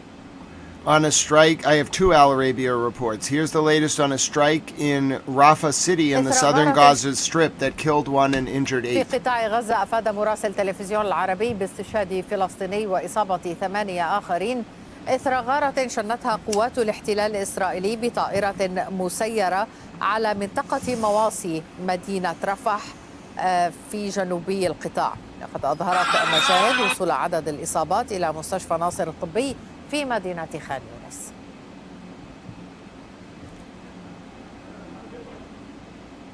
So you can see scenes from Gaza earlier following an attack. This is Al Arabia. Okay, now I'll show you the latest statement from the president. The courts have stopped his ballroom construction, so Mr. President says, the ruling just came down. The National Trust for Historic Preservation sues me for a ballroom that is under budget, ahead of schedule, being built at no cost to the taxpayer, and will be the finest building of its kind anywhere in the world. I then get sued by them over the renovation of the dilapidated and structurally unsound former Kennedy Center, now the Trump Kennedy Center, a show of bipartisan unity, a Republican and Democrat president. Where all I am doing is fixing, cleaning, running, and sprucing up a terribly maintained for many years building, but a building of potentially great importance. Yet, the National Trust for Historic Preservation, a radical left group of lunatics whose funding was stopped by Congress in 2005, is not suing the Federal Reserve for a building which has been decimated, he's hilarious, and destroyed inside and out by an incompetent and possibly corrupt Federal Reserve Board chairman. The once magnificent building is billions over budget, may never be completed, and may never be open. Yeah, they tried to have like a rooftop terrace. They went a little overboard. All of the beautiful walls inside have been ripped down, never to be built again, but the National Trust for Historic Preservation never did anything about it. Or have they sued on Governor Gavin Newsom? I'm not saying that. Governor Gavin Newsom's railroad to nowhere in California that is billions over budget and probably will never open or be used. So the White House Ballroom and the Trump Kennedy Center, which are under budget, ahead of schedule, and will be among the most magnificent buildings of their kind anywhere in the world, get sued by a group that was cut off by government years ago, but all of the many disasters in our country are left alone to die. Doesn't make much sense, does it? President Donald J. Trump. And so that was after Mr. President's ballroom was halted mid-construction just about a half an hour ago. The order is suspended for 2 weeks so Mr. President can appeal, but yeah, he's not pleased. Here's the latest on the drone attacks on the U.S. base in Baghdad. على قاعدة الدعم اللوجستي للسفارة الأمريكية بمطار بغداد وفقا لهذه الصور والفيديوهات التي نشاهدها مباشرة على الهواء للحدث الذي وصلنا قبل أو الذي وقع قبل قليل ووصلتنا صوره الآن. Okay, so I'll show you as Tehran is being bombed, the foreign minister is just right now in the middle of the square with the civilians. He's just in the middle of the square, the president and the foreign minister. So here's the president in the middle of the square. This is right now in Iran.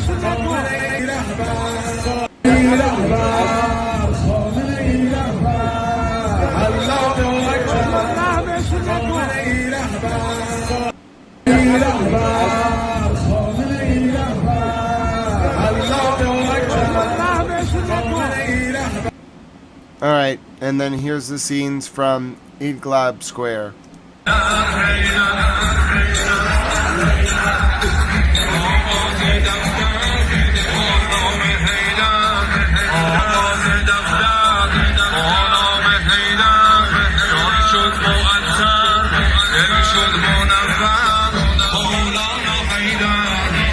This is Iran tonight.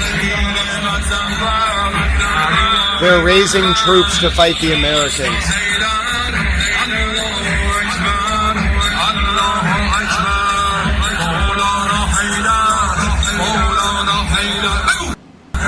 This is Iran tonight.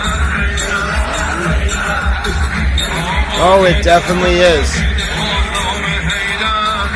Translator tell it definitely is a show, like an intimidation show.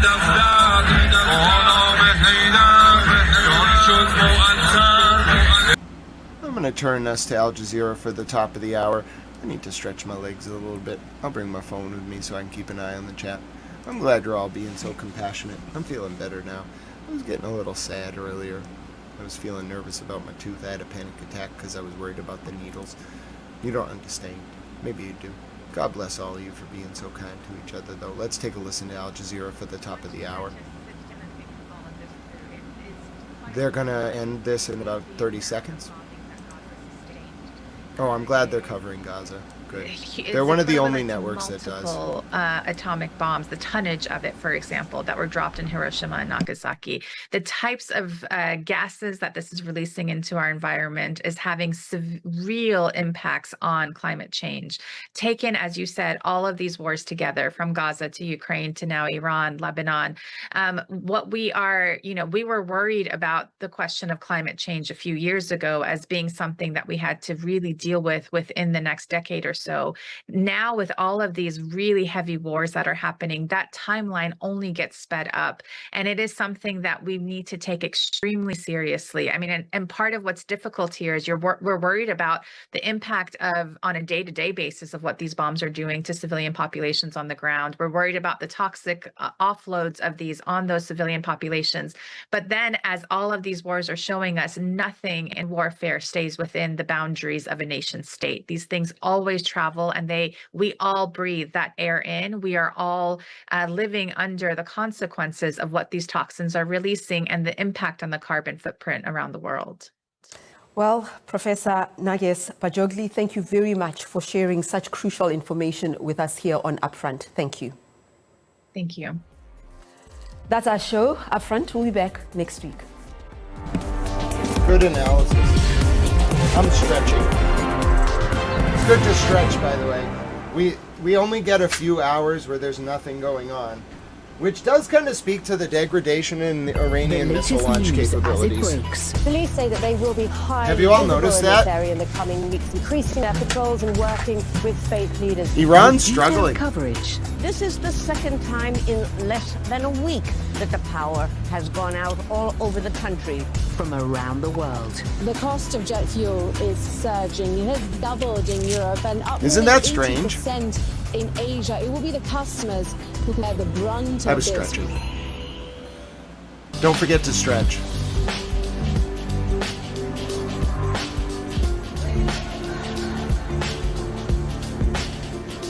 By the way, the reason why I like to... So I do a lot of analysis of Al Jazeera's coverage. Their Arabic channel is way better. They invest more in it. But I just want to let you know, the reason why we watch Al Jazeera English a lot is I'm very up to date.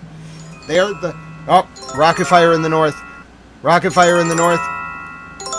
Okay, I'm monitoring the north right now. There's been a lot... Hezbollah... I wish people would take... People do take Hezbollah seriously. Even like the Prime Minister of Israel is starting to show a lot more respect towards Hezbollah. Hezbollah has been the primary line of confrontation in this war. They're firing again right now in the north. I would guess it's near Kiryat Shimona. Where is it? Oh wow, it's actually more towards Haifa.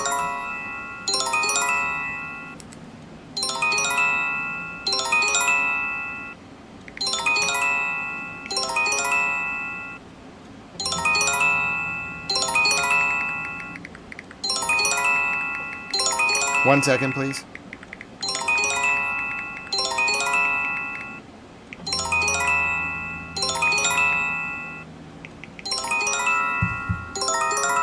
Active missile fire in the north. It's been constant all day.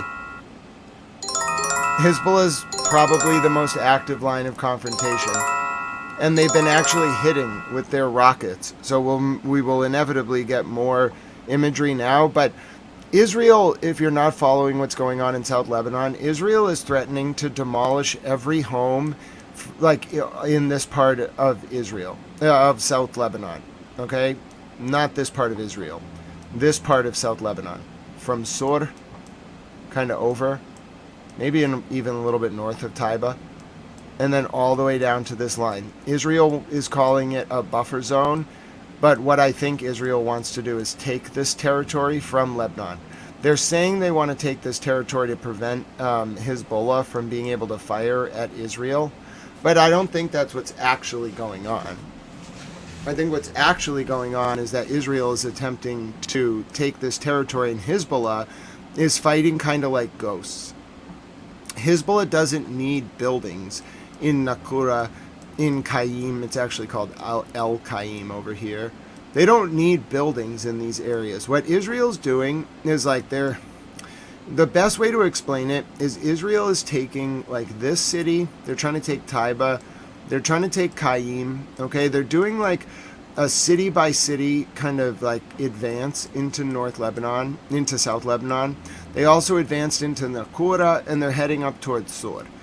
But they're not taking all this territory. That would be very dangerous, because Israel is walking into like Hezbollah's this is where Hezbollah specializes. Imagine like the Viet Cong, but even more ghost-like. Imagine the Viet Cong, but if they were like a full army and also supplied by someone like very wealthy, like Iran, and they had the latest military gear, and they knew all the territory, and they had been preparing for this since like 1981, and they had fought a war here in 2006, and they got a peace settlement.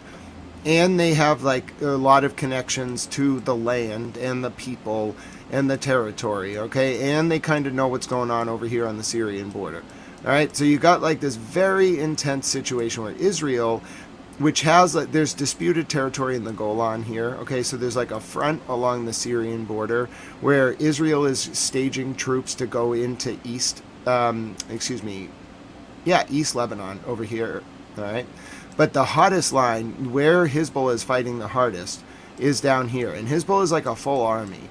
And they have their men all through this front line. They don't need buildings. They don't need mosques. They don't need houses to operate out of. All Hezbollah is doing is fighting a guerrilla war like ghosts in all these cities. Israel demolishes all the houses, demolishes all the mosques, tries to go in, and the only thing that they end up with is an ambush by Hezbollah, who has anti-tank missiles, anti-aircraft missiles, small arms, heavy arms, medium arms, RPGs, cruise missiles, drones, etc., etc.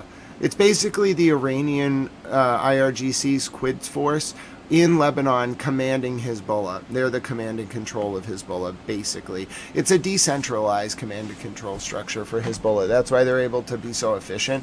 And then Hezbollah needs the territory. They don't really need the territory, but they want the territory to be able to send those rocket launches. Now, Hezbollah has been able to hit as far south as Tel Aviv down here, okay? However, most of Hezbollah's hits will occur in the northern settlements, all right, or by Haifa. My name is Grant Smith Ellis. I'm feeling so much better. I was not really doing well earlier. I think my vibe like bled over into the chat. People were kind of like getting all like antsy because I was nervous about my tooth, but I'm feeling better.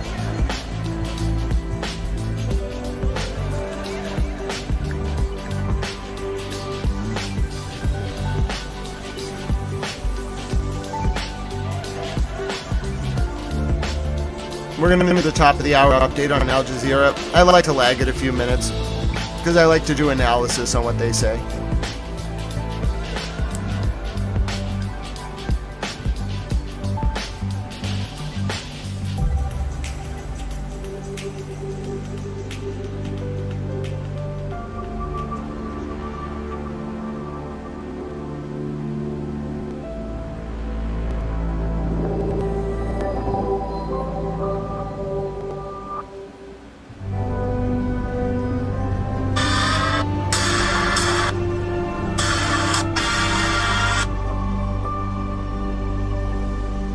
Latest from Al Jazeera.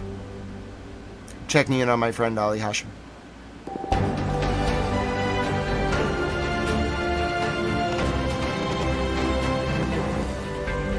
Hello, I'm Riley Carlson, and you're watching Al Jazeera's extensive coverage of the war between the U.S., Israel, and Iran. Coming up.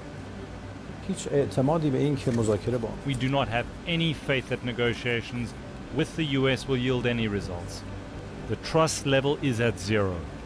Iran's Foreign Minister Abbas Araghchi confirms to Al Jazeera he's received direct messages from the U.S., but says there's no trust with Washington. But if Iran is wise, they will cut a deal. Negotiating under fire, Defense Secretary Pete Hegseth says the U.S. prefers a deal with Iran, But he also warns that the coming days of the war will be decisive. Sooner we get to the negotiation table, the better it is for all the peoples of the region. A united front calls for de-escalation across the Gulf while Iran launches more attacks on the region. Plus, more brazen attacks by Israel. A residential area of Beirut is hit yet again amid threats to invade more territory in the south.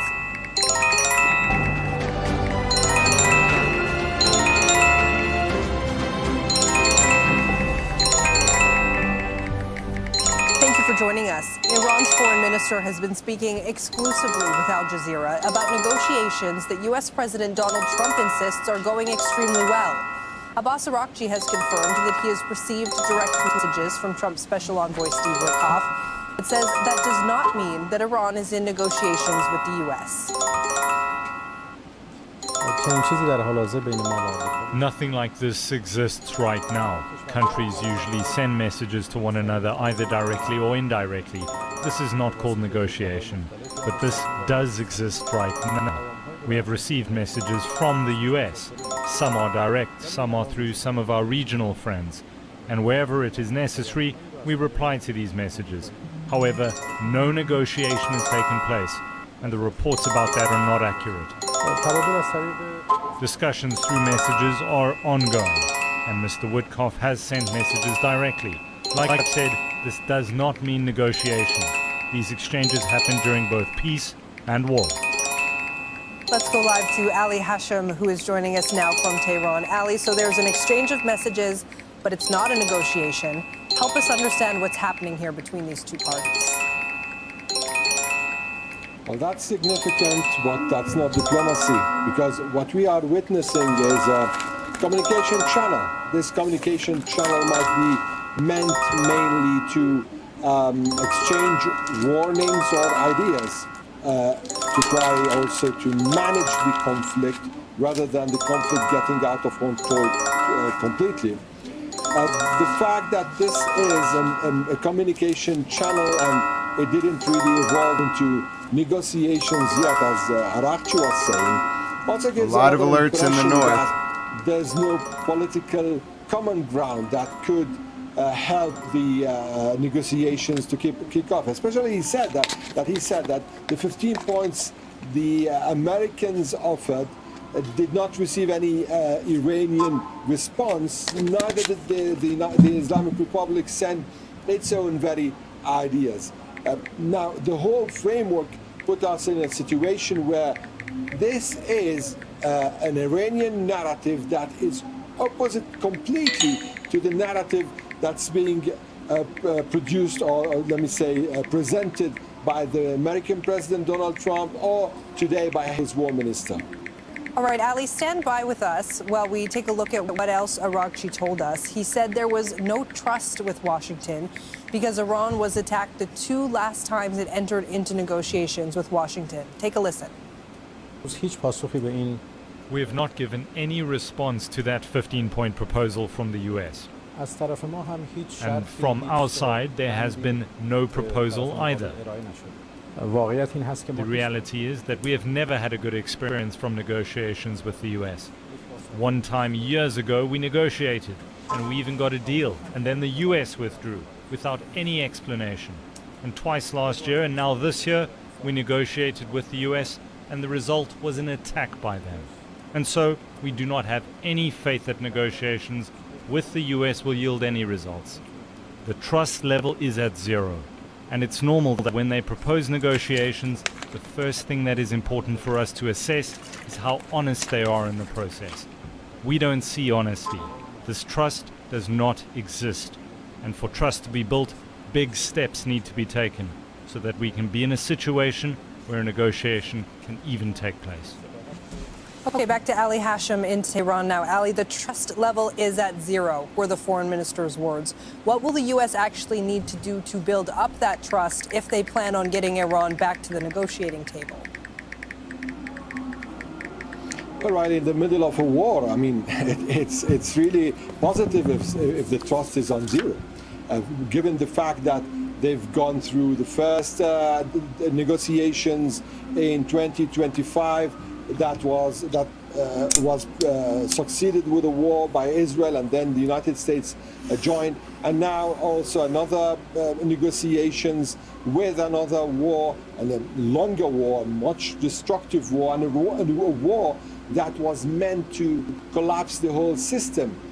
It's not easy because the gap is big, and whoever is going to bridge this gap needs to bring in a lot of cement of guarantees just to put things together. Things are really out of control for the moment, and whatever is going to be done by the United States, at least from an Iranian point of view, there should be something really big for the Iranians to believe and get back to the table, which doesn't seem to be happening yet.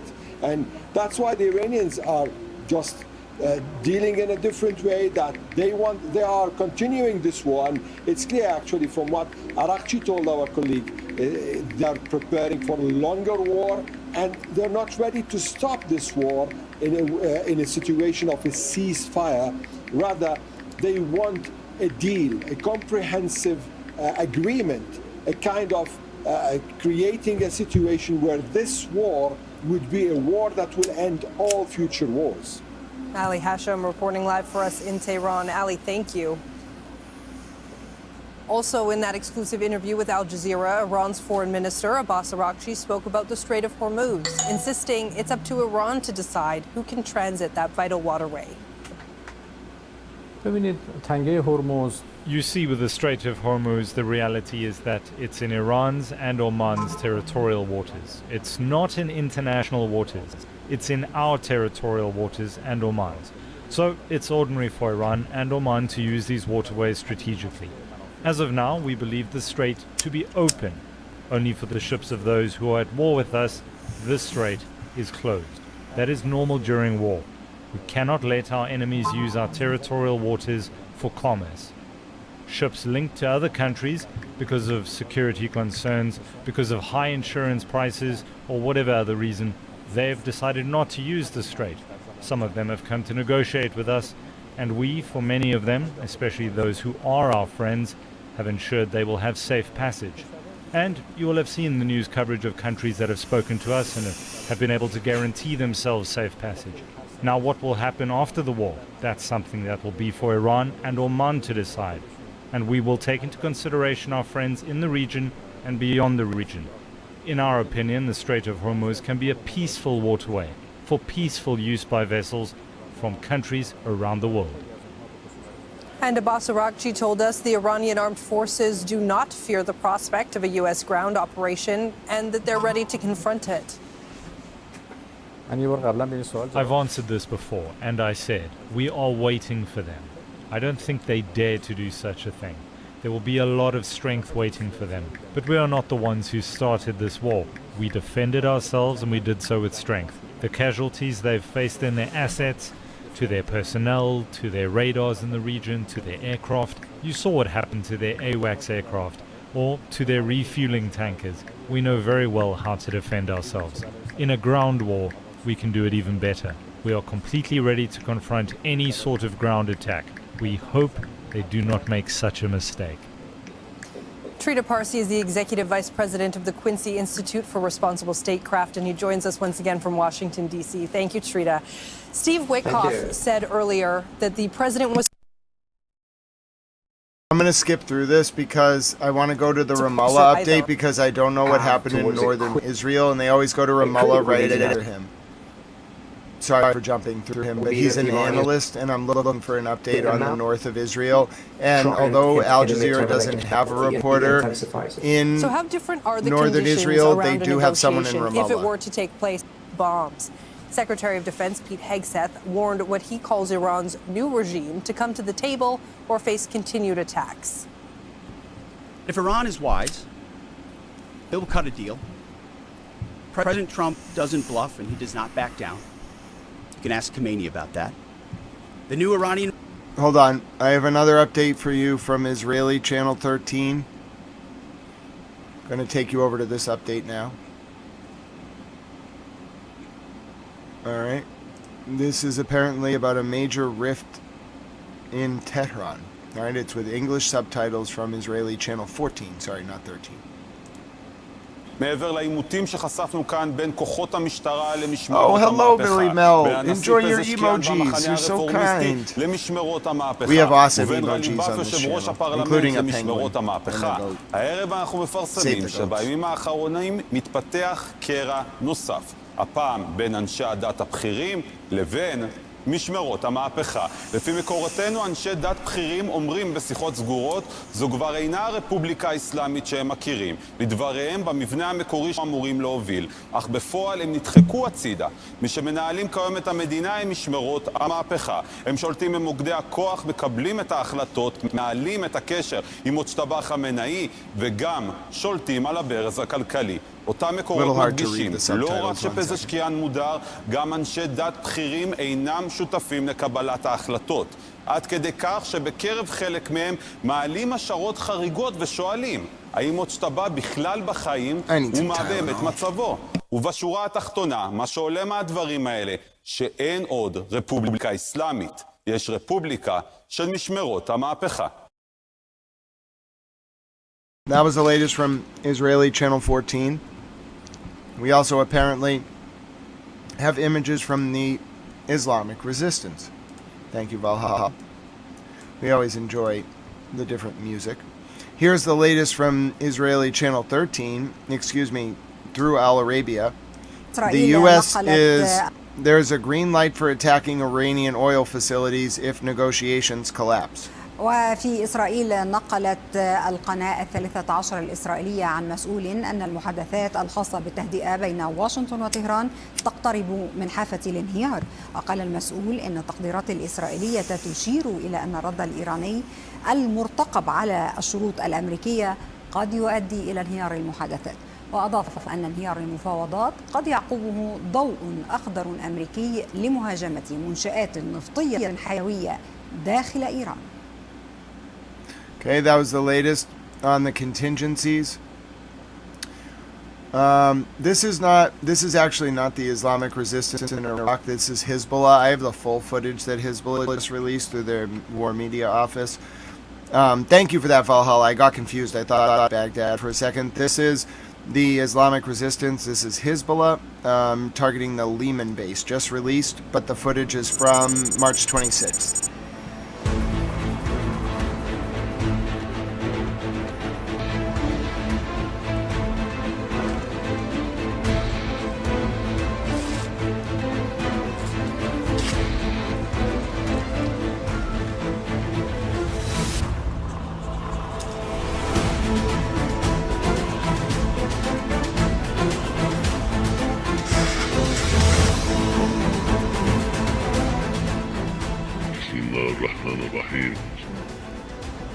فارتقب يا مدأت السماء بدخان مبين ما رميت رمز ولكن الله رمى يا أبا عبد الله.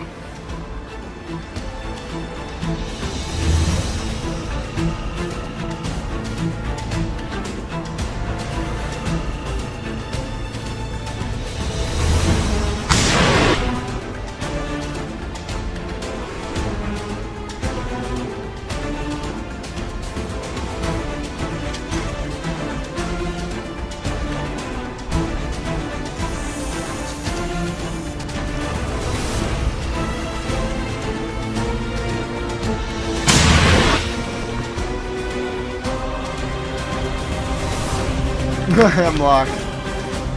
It's the Hezbollah song. It's very distinct, that's for sure.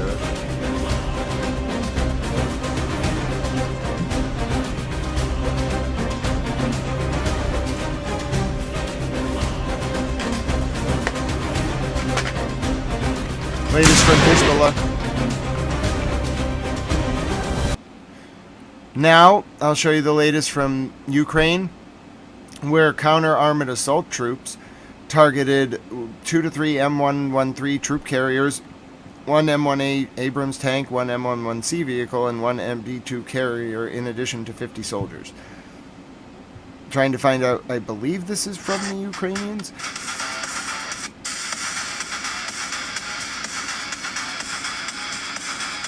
Wow, all right. The Ukrainian war footage is very different. I should play, I think this is Ukrainian footage. I can't tell if it's Ukrainians targeting Russians or Russians targeting Ukrainians. Let me check. I mean, it's an intense song. I just don't know who it's released by. I think it's actually a Ukrainian attack on Russians. It's very, intense compared to Hezbollah.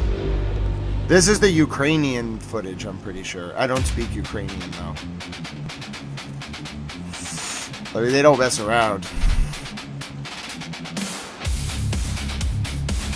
So it's kind of like the Islamic resistance, but the Ukrainians are much more intense. And they're not actually showing anyone injured, they're showing the hiding positions. And then they're showing firing on vehicles.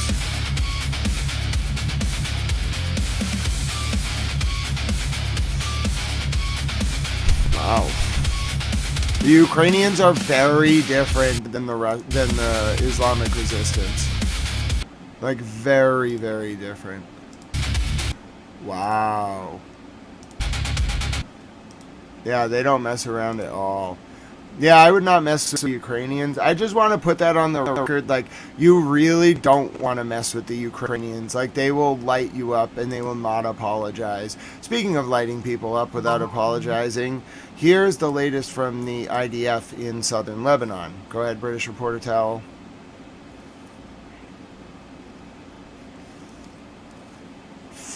Whenever you're ready.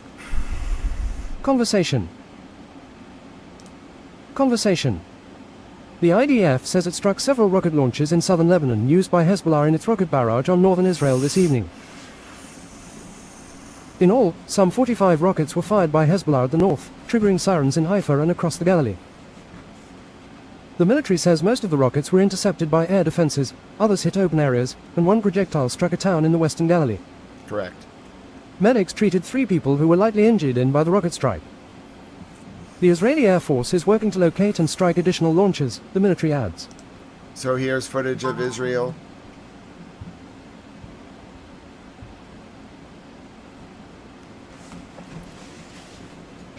Here's footage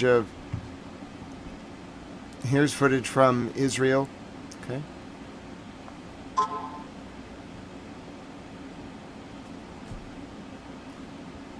Here's footage from Israel. Striking positions of Hezbollah in southern Lebanon.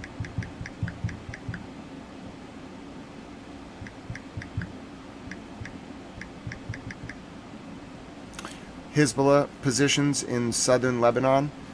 Now, between when this video was released and when I'm showing it to you, there was another round of attacks by Hezbollah in North Israel. So there's very active confrontations. It's the most active confrontation line. Here's a call from the Israeli army to the Mukhtar of the town of Sheba, Mohammed Qasim Naba. تفضل. ايه نعم.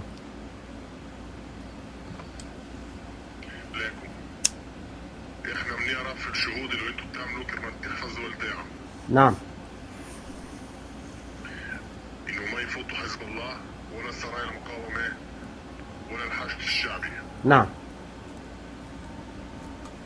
بدنا اياكم تكملوا هيك وكفوا هيك. نعم.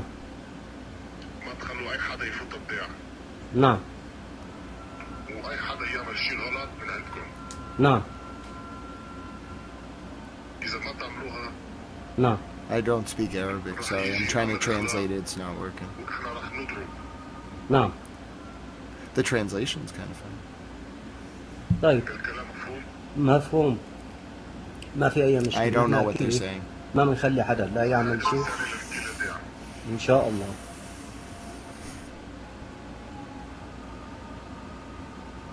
بنتكل عليك. ولا يهمك. الله معك.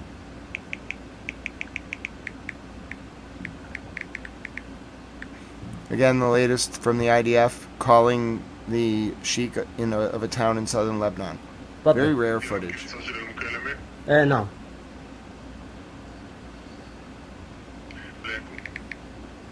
احنا بنعرف الشهود اللي انتم بتعملوا كمان تحفظوا الداعم. نعم. إنه ما يفوتوا حزب الله ولا سرايا المقاومة ولا الحشد الشعبي. نعم. بدنا إياكم كاملوا هيك وكفوا هيك. Not exactly sure what they're saying. ما تخلوا أي حدا يفوت الضياع. نعم. Oh, happy birthday to Washcloth. Oh, a comfort roast. Everyone loves a comfort roast. Happy birthday to little Washcloth. Oh, I'm so sorry. Well, you know what? Our towel friends will celebrate with little Washcloth. God bless little Washcloth. نعم. نعم. Yes, we took a look at this Valhalla. Thank you so much. نعم. طيب. مفهوم. ما في أي مشكلة. نحن أكيد ما بنخلي حدا لا يعمل شيء. إن شاء الله.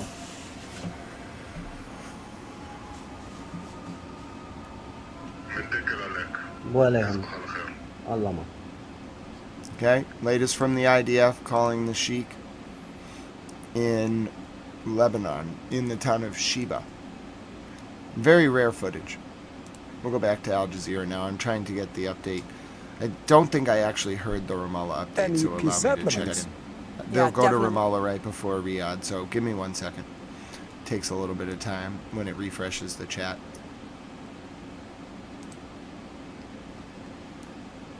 Alright, so I'm going to take, I hope this is the Ramallah update. Just give me 1 second. Alright. Yes, this is the Ramallah update. Thank you. For years, and a useful line of attack for political opponents. Alan Fisher, Al Jazeera, at the White House. About 10 Israeli minutes Prime ago. Minister Benjamin Netanyahu says he's forming new partnerships with regional countries against Iran. In a televised address, Netanyahu said he's working to make Israel a, quote, supernation. Before we do this, I'm going to show you the latest from the, I think the Blood Guardians in Iraq, might be the Islamic Resistance. I'm going to show you the latest from the Islamic Resistance in Iraq, partially just because it's before Valhalla can post it, you know what I'm saying? But here's the latest, I believe, from the Blood Guardians. I'll be able to type. I think it's the Blood Guardians.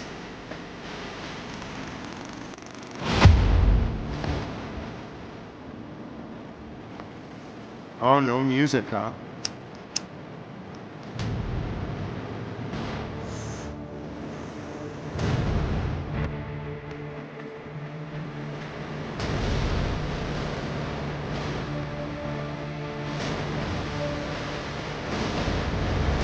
Side footage. That might be. That's what's up.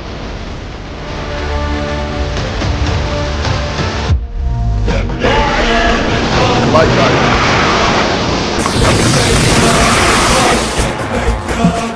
Oh, they're trying to show off their video editing, huh? Alright, Blood Guardians, you watch this channel, huh? Oh, they definitely watch this channel. Watch this. Look at this. They're showing off. They're just flexing. This is the Blood Guardians in Iraq. They're the Mujahideen for the Islamic Resistance in Iraq. They're also flexing their video editing.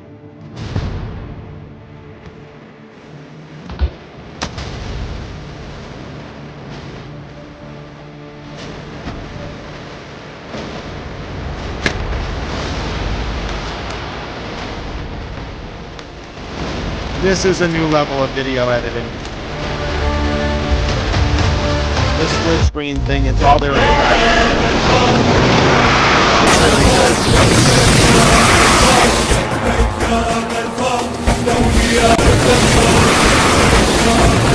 They're showing all their attacks. They're really getting better at this. They're probably, like, they're trying to compete with Hezbollah. I'll show it again.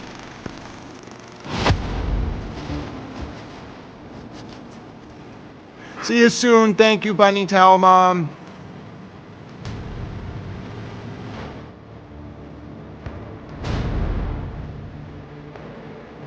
That's my screen?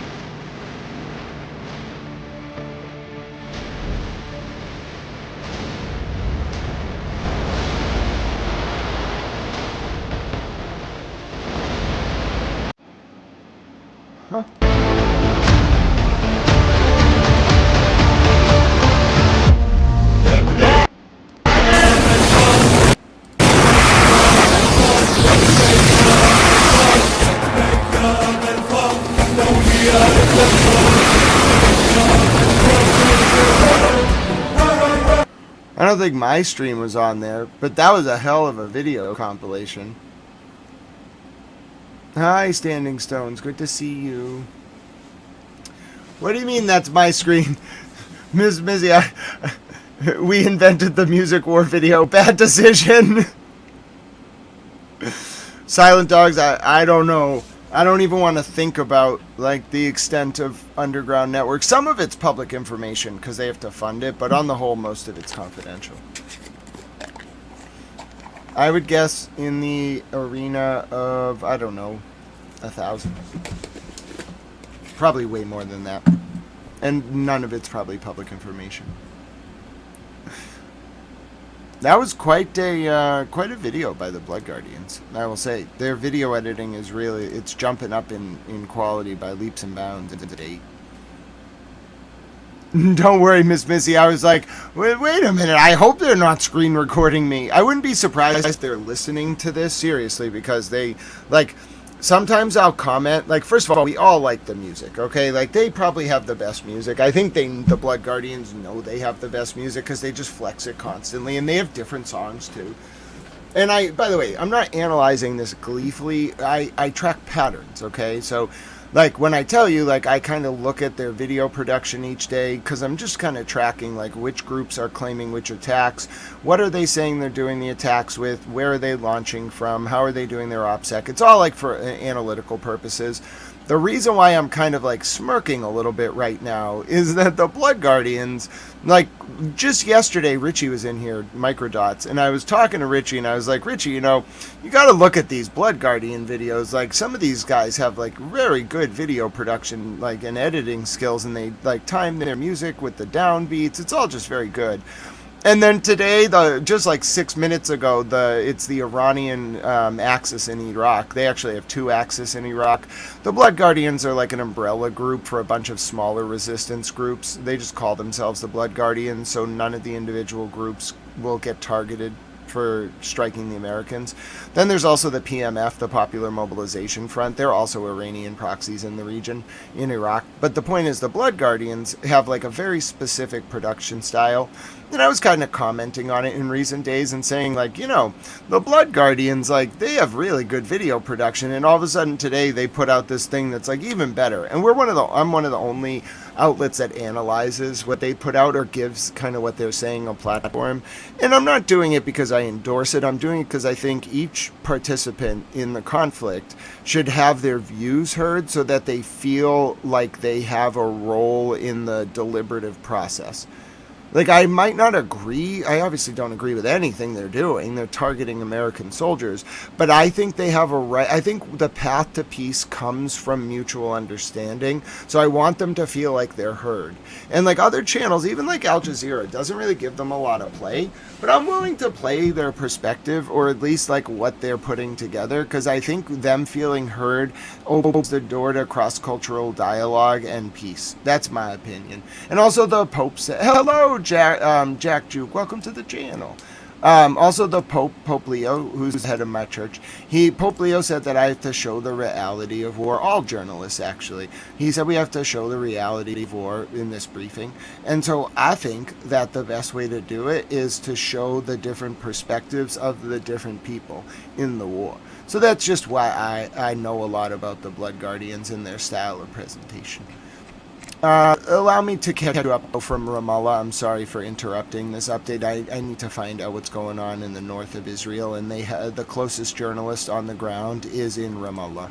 Are also forming new alliances with important countries in the region against the shared Iranian threats. I hope that soon I will be able to tell you more about these important alliances. We have also undermined the foundation. What? A federal judge has said the University of Pennsylvania must give President Trump's administration a list of Jewish people on campus. I don't really understand. I'll leave that to the other networks to cover. That's a strange headline from the New York Times if I've ever seen one on their wire. Terrorist regime, which before the operations appeared all-powerful. While Iran has been carrying out more attacks on Israel, in Tel Aviv, 9 people were injured by falling debris from missile interceptions. Large plumes of black smoke could be seen across the city. Noor O'Day is following developments in Israel from near Ramallah in the occupied West Bank. Noor, a big claim from the Prime Minister that new partnerships were forming. What should we read into that? Well, you should read into that Netanyahu is always on the road for elections, and that's exactly how domestically this statement was viewed. This is a line that the Israeli Prime Minister has used time and again, especially during times of crisis, a little bit of mystery, a little bit of intrigue perhaps for his base, but really they have amounted to naught. In fact, even the countries with which Israel has a peace agreement, like Jordan, for example. Very recently, we heard from the King of Jordan from his office that he refused a request to meet with the Israeli Prime Minister because of Israeli policies and practices, because of the outcome of the war and what is happening and the price that everybody's paying, but also because of Israeli policies towards the Palestinians in the occupied West Bank and Gaza. But this was an election speech and a chance before the Passover holiday for Netanyahu to talk to his base, to talk about achievements, how hard Israel has pushed and pounded Iran. But as the head of the opposition said, the only word that was missing was almost, because all of those achievements are not yet done, even by admission of Netanyahu. Okay, and Noor, we're seeing more people injured in Tel Aviv on Tuesday. There's been more strikes around the country. What can you tell us about what's been happening there? Well, we've seen a decrease in the number of Iranian missiles, but an increase in the kind of value of the targets that they're aimed at. Spacey, so we I'll saw check it out. The oil refinery in Haifa. We saw the chemical plant in Beersheba. Okay, so here's what I just reported. The New York Times flashed it. I have the Reuters wire now. I don't know why this decision came down or how, but let's take a listen from Reuters. Just came in. Spacey118 found a link. It only happened like 10 minutes ago, 20 minutes ago. So strange court decision. One of the odder ones I've ever heard. No, I don't want to. I'll just get the New York Times version. Hold on. Reuters wire, in my opinion, should not have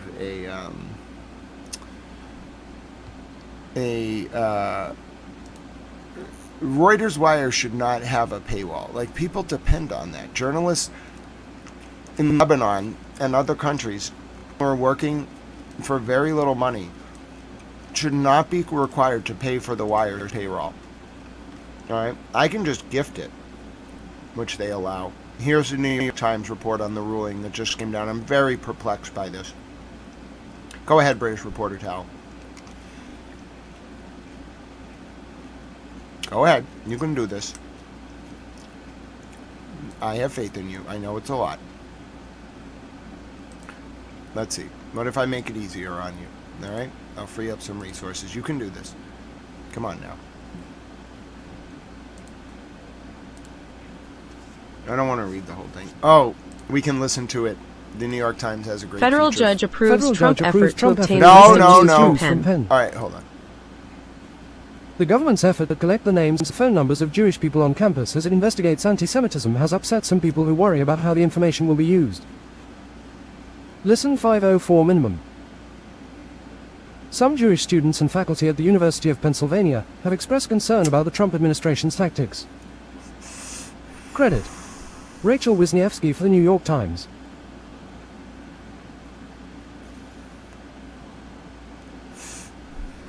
By Michael C. Bender and Alan Blinder. March 31, 2026.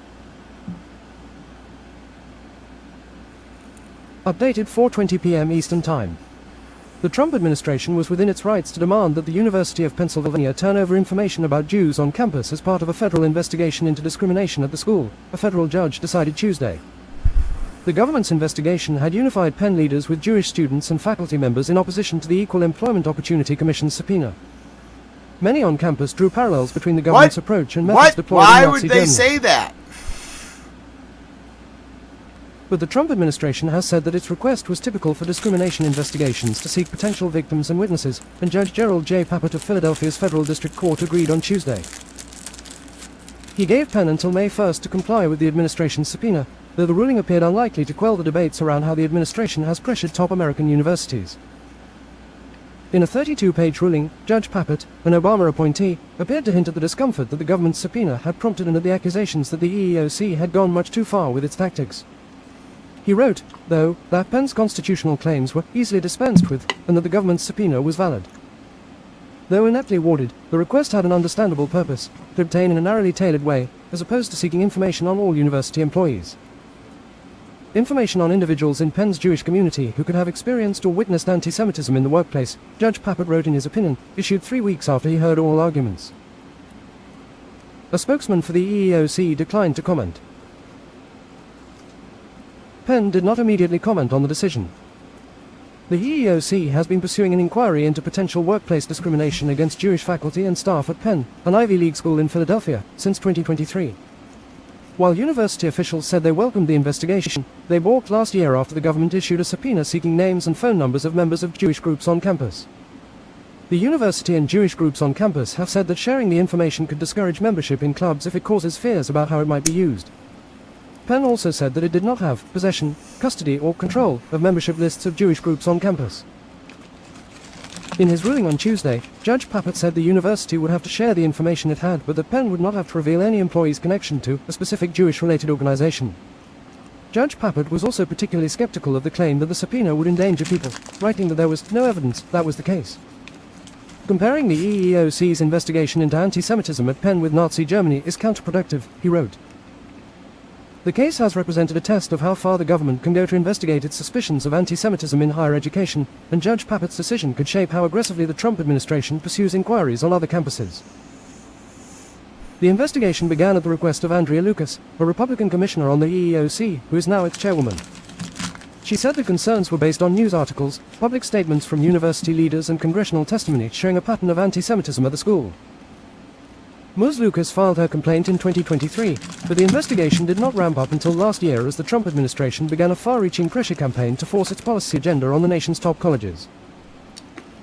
The EEOC lawyer leading the investigation, Deborah M. Lawrence, who has worked for the agency under 7 different presidents, described it as a common request for investigations. The commission was given broad investigatory powers by Congress to enforce prohibitions against workplace discrimination in the Civil Rights Act of 1964. During the past year, the EEOC has played a key role in negotiations between the Trump administration and top universities. In July, Columbia University agreed to pay $21 million to settle a complaint that Ms. Lucas filed after protests on campus over the war in Gaza.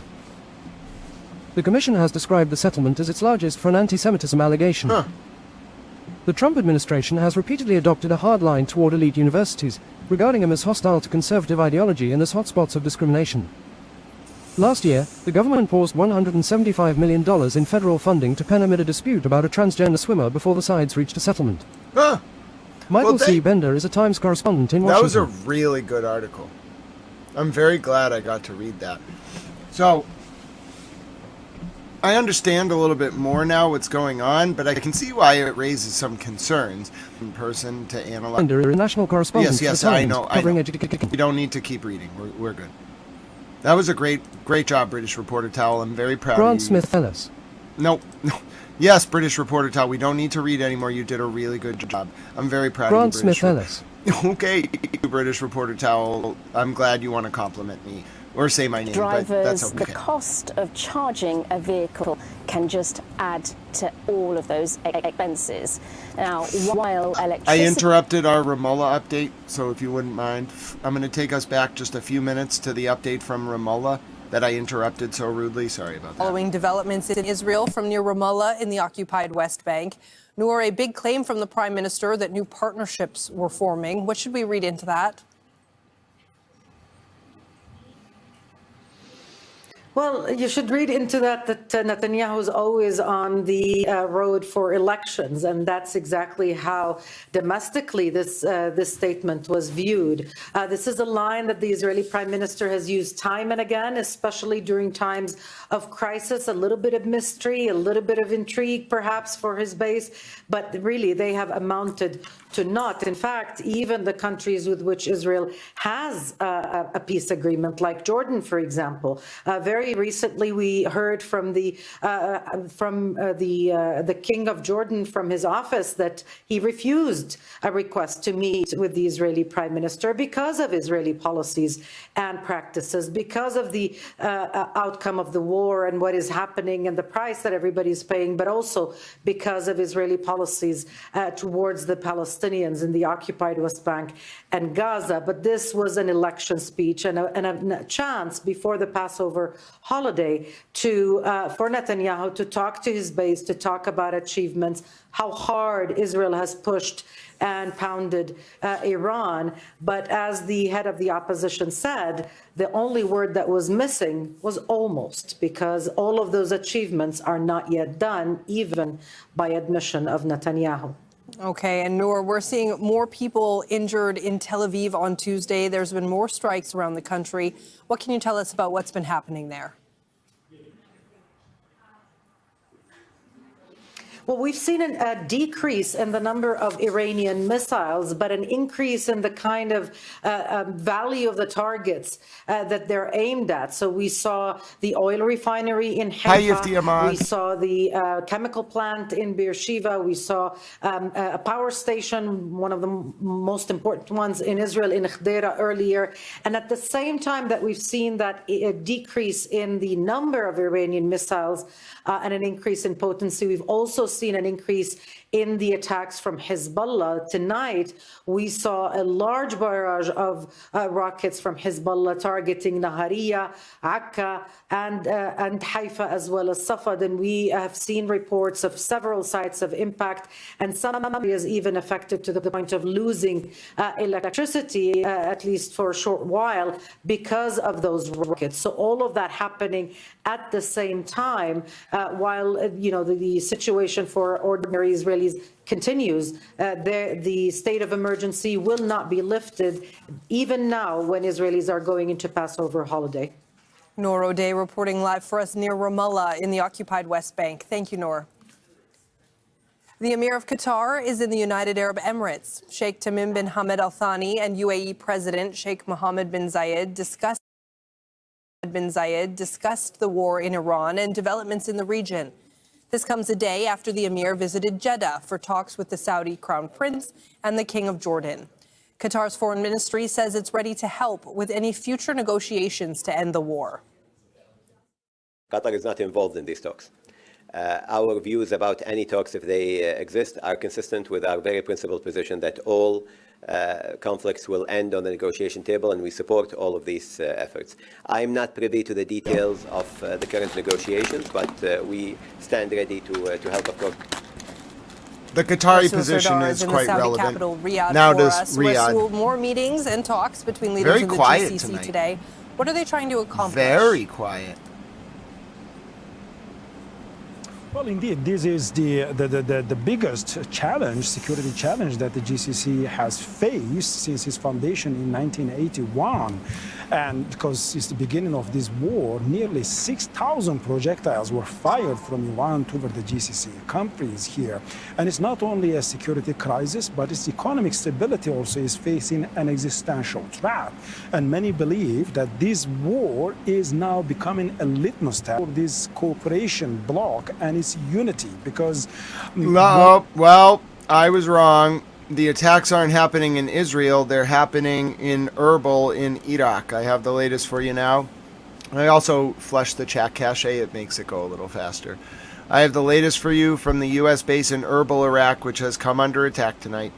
Twitter's actually reloading itself right now. It is up for me on the other screen, but it's taking a second to load here.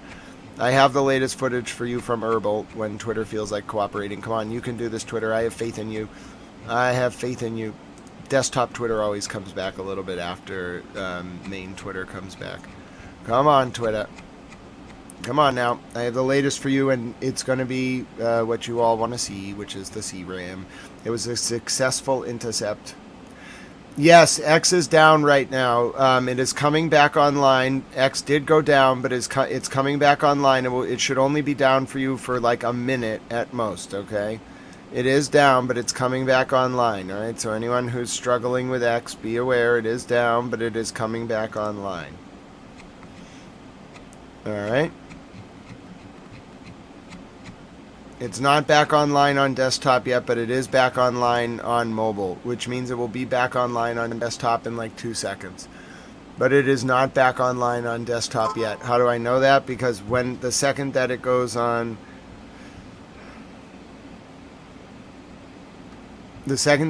online, I will know. But yeah, X went offline for like 5 minutes. It did. The reason I know is I monitor a bunch of specific channels that pull like information and then amalgamate it through X, and they were all struggling. They were all saying they couldn't post for like 5 minutes, but it's back online now. I'm just waiting for it to come up on the screen. And I have footage I need to show you as well. All right, let's take the update from Riyadh while we're waiting. When it comes how to respond, but yes, X to is this back up. crisis, It did go down though. Divergence of the positions. Some of the countries, the GCC countries, are clearly talking about the right of self-defense and the possibility of the retaliation. It's going up and down. It's the down others again. Are saying, well, there is no way but only diplomacy. So any armed conflict has to be solved through the negotiating table.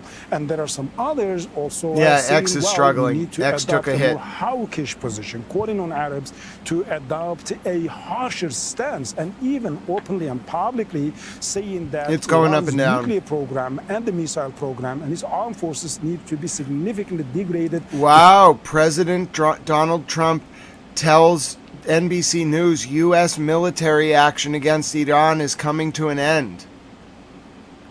What? Whoa. U.S. President Donald Trump tells NBC News U.S. military action against Iran is coming to an end. Whoa.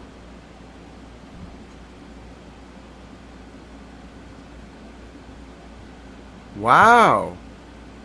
I have a statement from Pope Leo. Quote, I'm told that President Trump recently stated that he would like to end the war. Hopefully he's looking for a, quote, off-ramp. Hey, I use the word off-ramp a lot. I wonder if Pope Leo watches the channel. Hi, Pope Leo. I would like to meet you, Pope Leo. I'm a Catholic, and I think you're wonderful. You're very smart and well-spoken, and I think you wielded your bully pulpit, moral pulpit well. If you're listening, Holy Father, God bless you for all that you do. I saw your prayer today. It was really touching. We can watch that at some point. The statement from Pope Leo is as such. In the past 20 minutes, quote, I'm told that President Trump recently stated that he would like to end the war. Hopefully he's looking for an off-ramp, quote unquote. Hopefully he's looking for a way to decrease the amount of violence, of bombing, which would be a significant contribution to removing the hatred that's being created and that's increasing constantly in the Middle East and elsewhere. Wow. I wonder if it's over. I wonder if they found a settlement. All right, so that was the latest from the Vatican News Service. That was a quote from Pope Leo. I have the footage of Pope Leo saying this. Oh, he said it in English. Twitter, can you please go back up? I really would appreciate it. Twitter, we need you up right now more than ever before. Twitter. Oh, he's back. He's back. Twitter is back. Good job, Elon. Twitter is back. All right, here's the statement from Pope Leo. Well, first I'll show you the breaking news from President Trump. He says the U.S. military action against Iran's coming to an end. Now, here's Pope Leo speaking at the Vatican just minutes ago. Go ahead, Pope Leo. Take it away. The U.S. and Israel has been at this time. I'm told that President Trump has recently stated that he would like to end the war. Hopefully he's looking for an off-ramp. Hopefully he's looking for a way to decrease the amount of violence of bombing, which would be a significant contribution I agree, Andrew. to removing the hatred that's being created and it's increasing constantly in the Middle East and elsewhere. So I would certainly continue to give this call to all leaders of the world to say, come back to the table to dialogue. Let's look for solutions to problems. Let's look for ways to reduce the amount of violence that we're promoting. And the peace, especially at Easter, like reigning out. For the leaders of the US and Israel has confirmed at this time. I'm told that President Trump has recently stated that he would like to end the war. Hopefully he's looking for an offering. Hopefully he's looking for a way to decrease the amount of violence and bombing, which would be a significant contribution to removing the hatred that's being created and that's increasing constantly in the Middle East and elsewhere.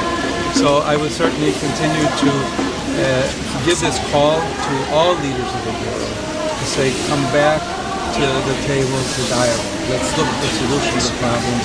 Let's look for ways to reduce the amount of violence that we're promoting. And the peace, especially at Easter, like reigning out. Oh, what a great speech by the Holy Father, Pope Leo. I have another angle of it for you. Let me show you Pope Leo. Might be a little easier to hear. This is from the Vatican News Service just now. Let me play you Pope Leo's remarks with captions. With the war escalating in the Middle East, do you have a message for the leaders of the US and Israel has confirmed at this time? I'm told that President Trump has recently stated that he would like to end the war. Hopefully he's looking for an offering. Hopefully he's looking for a way to decrease the amount of violence and bombing, which would be a significant contribution to removing the hatred that's being created and it's increasing constantly in the Middle East and elsewhere.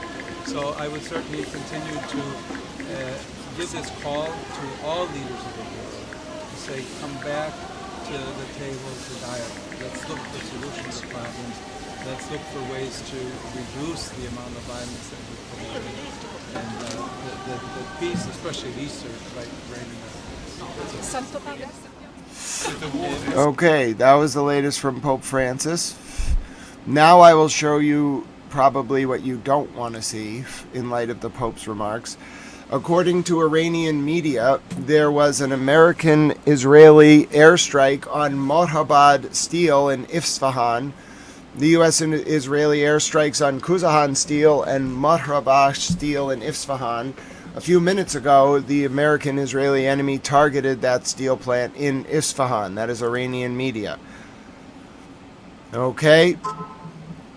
Now I'm going to show you the latest from Iraq, okay, where there is massive CRAM fire, which we say CRAM Gobur. It's a counter-rocket artillery mortar gun. It's going to be loud. It fires at 4,900 rounds per second. Here it is over Erbil just now. CRAM Gobur. It does indeed.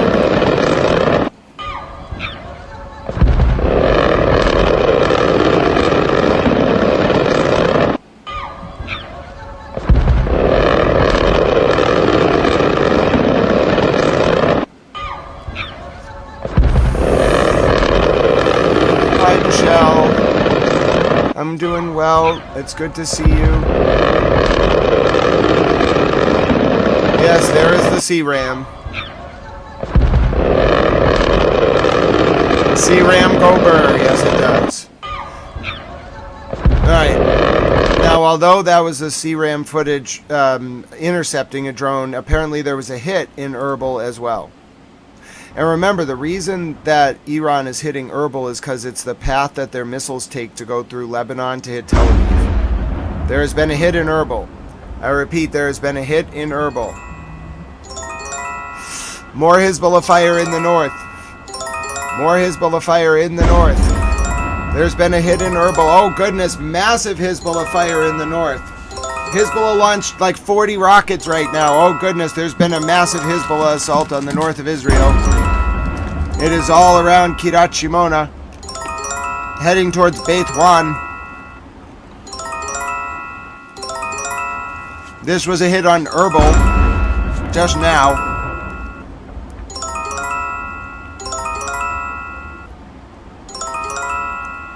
We do love the Pope. You know, Ayatollah Ali Khamenei. Oh my goodness!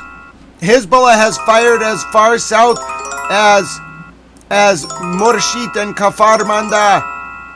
Oh goodness, Hezbollah has launched a massive attack. Oh goodness. The Mujahideen of the Islamic Resistance, they live. The Iranian lion might not be roaring right now, but Hezbollah is roaring. Don't underestimate Hezbollah. Look at all those rockets they fired. They fired like 60 of them. Most of them seem, it's all the way from the north all the way to Haifa. Hezbollah has just shelled the entire north. I don't know how many rockets actually got through. Hezbollah fires a lot of rockets. That doesn't mean they actually get through the interception devices, but oftentimes, see, a lot of them are getting intercepted. But the Hezbollah can launch like 40 rockets, reduce your interceptors, and then absolutely after that, Iran will send a missile over. However, there's just, I can't tell. Maybe the intention of all these ridiculous statements from the different sides is to just throw everyone off, because I don't know what's real and what's not anymore unless I see footage of it myself. All right, now taking you back to the latest statement from the U.S. Secretary of State Marco Rubio, released just 20 minutes ago, 30 minutes ago. Many Americans are asking, why did the United States have to attack Iran now? More from Well, Hezbollah. let me explain. Iran wants to have nuclear weapons. Of that, there is zero doubt. If what they truly wanted, which is what they claim, is nuclear energy, well, they could have nuclear energy like all the other countries in the world have it. And that is, you import the fuel and you build reactors above ground. That's not what Iran has done. They build their reactors and their facilities deep in mountains, away from the public glare. And they want to enrich that material. The same equipment that they could use to enrich material for energy, they could use to quickly enrich it to weapons grade. So it is clear that they've been offered every opportunity to have a nuclear program that allows them to have energy, not weapons. And every single time they have turned it down. But why the attack now? Well, what was Iran trying to do?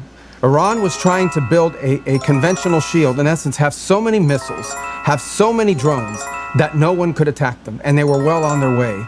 We were on the verge of an Iran that had so many missiles and so many drones that no one could do anything about their nuclear weapons program in the future. That was an intolerable risk. Under no circumstances can a country run by radical Shia clerics with an apocalyptic vision of the future ever possess nuclear weapons. And under no circumstances can they be allowed to hide and protect that program and their ambitions behind a shield of missiles and drones that no one can do anything about. This was our last best chance to eliminate that conventional threat, that conventional shield that they were trying to build, and the president made the right decision to wipe it out now. That is the goal of this operation, to destroy their conventional missiles and their drone program so they can't hide behind it and finally have to deal with the world seriously about never, ever having nuclear weapons. Okay. The latest from the U.S. Secretary of State Marco Rubio. Now here's an Al Arabia report on the hidden Iranian bases. فلننظر هنا في أصفهان. هذه المدينة التي تعتبر إحدى أكبر المدن الإيرانية. أكثر من 2,000,000 نسمة يقتلون هنا. وقد شاهدنا مشاهد رهيبة لانفجارات متسلسلة أضاءت سماء المدينة لساعات طويلة حتى أن دوي الانفجارات سمعت على بعد عشرات الكيلومترات. الذي حصل بناء على الأقمار الاصطناعية التي تحدد مواقع التغييرات في درجات الحرارة وأيضا تغييرات في الأشعة ما تحت الحمراء. يمكننا تحديد موقع الهجوم هنا في الدائرة الحمراء. هي تبدو مناطق سكنية وأحياء سكنية ولا توجد هنا قواعد عسكرية معروفة، لكن حتى بتحديد الموقع يبدو وكأنه موقع مفتوح قرب إحدى أكبر المدن الإيرانية. نشاهد هنا المواقع بالأحمر هي المواقع التي شهدت هذه الانفجارات، ثم نشاهد أحياء مدينة أصفهان هي قريبة جدا من هذا الموقع. لن يتوقع أي أحد حتى أكثر المتشائمين أن تحت هذا الموقع المفتوح يقع أحد أبرز مخازن الأسلحة في إيران ووسط أحياء مدينة يسكنها أكثر من 2,000,000 نسمة. صورة أخرى بالأقمار الصناعية هي أكثر دقة. نشاهد هنا هذا الموقع المفتوح. هذه الصورة التقطت قبل الهجمات. نشاهد هنا هذه الحفر وهذه الفتحات. نحن دائما أذكر نحن وسط أحياء مدينة إصفهان. هنا وفي مدخل كل حفرة وفي كل مربع يقع مدخل لمخزون سلاح. الخطة الإيرانية كانت ترمي إلى بناء مخازن للسلاح محصنة تحت الأرض ومنفصلة فيما بينها. عند مدخل كل فوهة مثل ما نشاهد يقع مخزن منفصل عن المخزن الذي يليه. لماذا؟ في حال ما إذا تعرضت لهجوم لن تخسر إيران كل الترسانة كل المخزون في الداخل، بل فقط ما يقع في المربع أو الفوهة الأولى والمخزن الصغير وما يجاور على الأكثر. لكن مما شاهدنا أن الانفجارات مست مناطق عديدة، مناطق متسلسلة وانفجارات متسلسلة وكأنه سقوط حجارة الدومينو. المشاهد أكثر تعب. Okay, now I have the latest report for you from Erbil, where 7 explosions have been reported. By the way, it's extremely odd for the Pope to address a leader by name. He really wants this war over.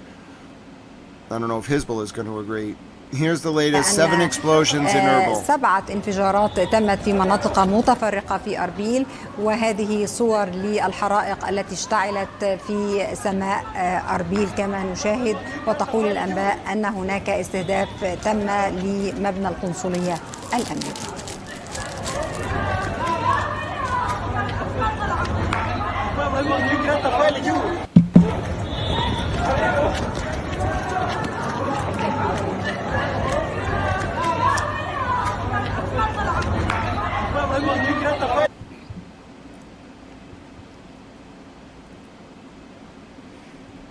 مصدر أمني عراقي يشير إلى أن 7 انفجارات تمت في مناطق متفرقة في أربيل، وهذه صور للحرائق التي اشتعلت في سماء أربيل كما نشاهد. وتقول الأنباء أن هناك استهداف تم لمبنى القنصلية الأمريكية.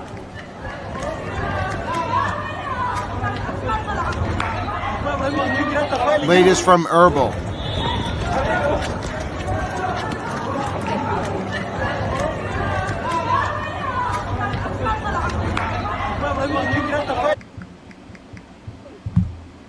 Latest from Erbil in Iraq.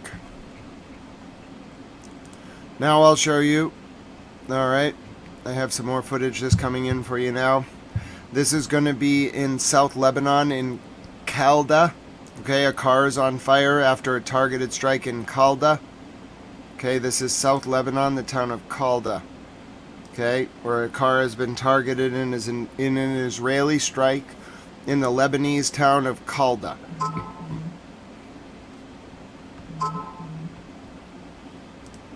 Alright, that's the latest. Now I'll show you the latest from President Trump in the New York Post. It will automatically. President Trump says once the U.S. leaves, it will automatically open, telling the New York Post, my attitude is, I've obliterated the country. They have no strength left, and let the countries that are using the strait, let them go and open it. In other words, we've done our part, now do yours. Sounds familiar, like his proposition to the UK and others this morning. President Trump says once the U.S. leaves, it will automatically open, telling the New York Post, my attitude is, I've obliterated the country. They have no strength left, and let the countries that are using the strait, let them go and open it. In other words, we've done our part, now do yours. Okay, and now here's the latest from that area in South Lebanon where the car was struck. هاي الأمانة خلدت. هاي الأمانة خلدت. It was a drone attack with 4 missiles. Alright, it was on a car in Lebanon. Alright, I'll show you more footage now. There was a drone attack with 4 missiles on a car traveling in Lebanon. Okay, the latest footage now. Give me 1 second. Any second now. Would you be so kind? Okay, here's the latest from the Kalda town of Kalda in South Lebanon.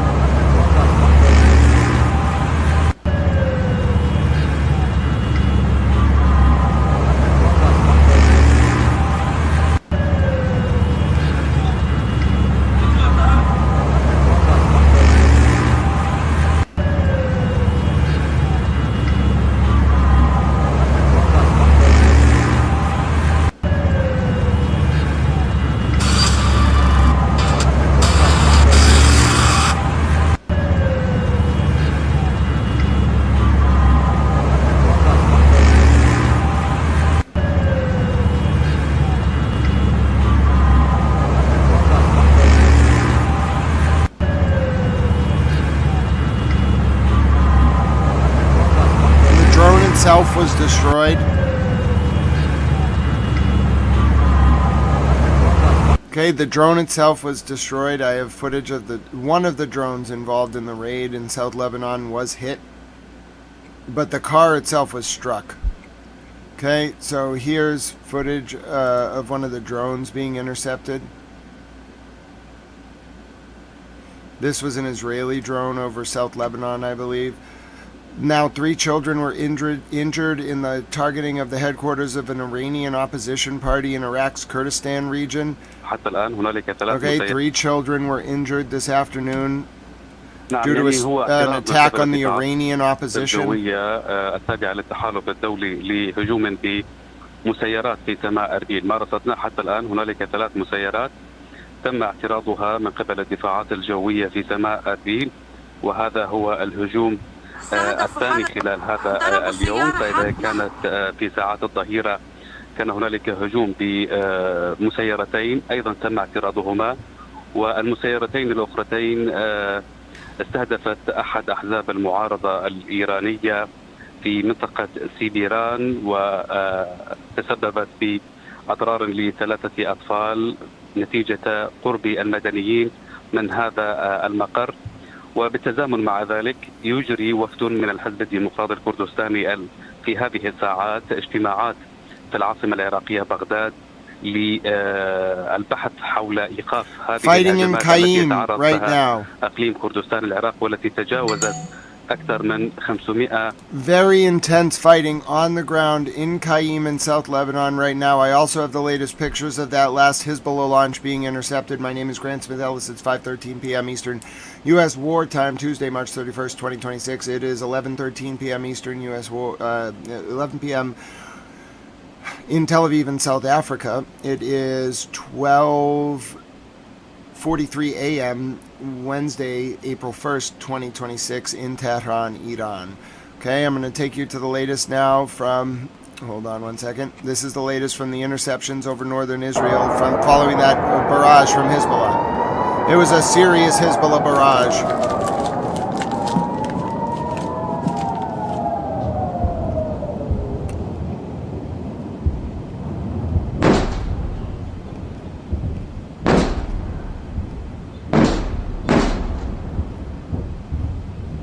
التلفزيون العربي.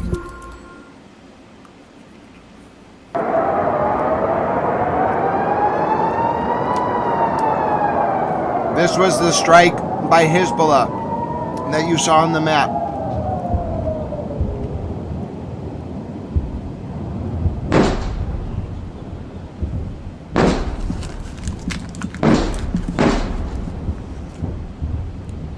التلفزيون العربي. Okay, now I'll show you the Sky News report on the American journalist who was kidnapped earlier in Iraq. It is believed she may be in the hospital, but the exact information is unclear. Has been kidnapped in Baghdad. Iraqi security forces say they're pursuing her captors. 2 cars were reportedly involved in the kidnapping. One crashed while the other fled. The journalist has been identified as Shelley Kittleson by one of the outlets that she worked for. Which is An Al American journalist Monitor. has been kidnapped in Baghdad. Iraqi security forces say they're pursuing her captors. 2 cars were reportedly involved in the kidnapping. One crashed while the other fled. The journalist has been identified as Shelley Kittleson by one of the outlets that she worked for. I don't American think. journalist has been kidnapped. I in hope not, Baghdad. Michelle. I don't think we're there. I hope there's an off ramp. I have the latest for you now from the battlefield in southern Lebanon from Al Mana. This has English captions, okay? Latest from the battlefield in southern Lebanon. العدو الإسرائيلي في جبهة جنوب لبنان سأبدأ محمد من هذه أو سأبدأ من هذه أو في هذه الرسالة اليوم. رئيس كيان الاحتلال كان يتحدث عن أنه يعني أمر أو أعطى توجيهاته بعدم استخدام البيوت من قبل جنوده حتى لا يعني أو حتى يخفف من حجم الخسائر. هذا الكلام وأن دل على شيء إنما يدل على أن حجم الخسائر على العكس تماما مما يتحدث به العدو. الخسائر مرتفعة بطبيعة explosions in Bahrain tonight. I'll be following up on that as soon as I can. Thank you very much for that report. ويوميا هناك استهدافات لقوات الاحتلال على مستوى المشاة وعلى مستوى multiple explosions being reported in Bahrain, U.S. positions, probably the 5th Naval Fleet. Multiple explosions. This means Iran is launching another wave. I repeat, Iran is likely to launch another wave if there are strikes in Iran. Okay, my name is Grant. Strikes in Bahrain. I am reporting that there are strikes in Bahrain right now. Hold on. Report. Large explosions in Bahrain now.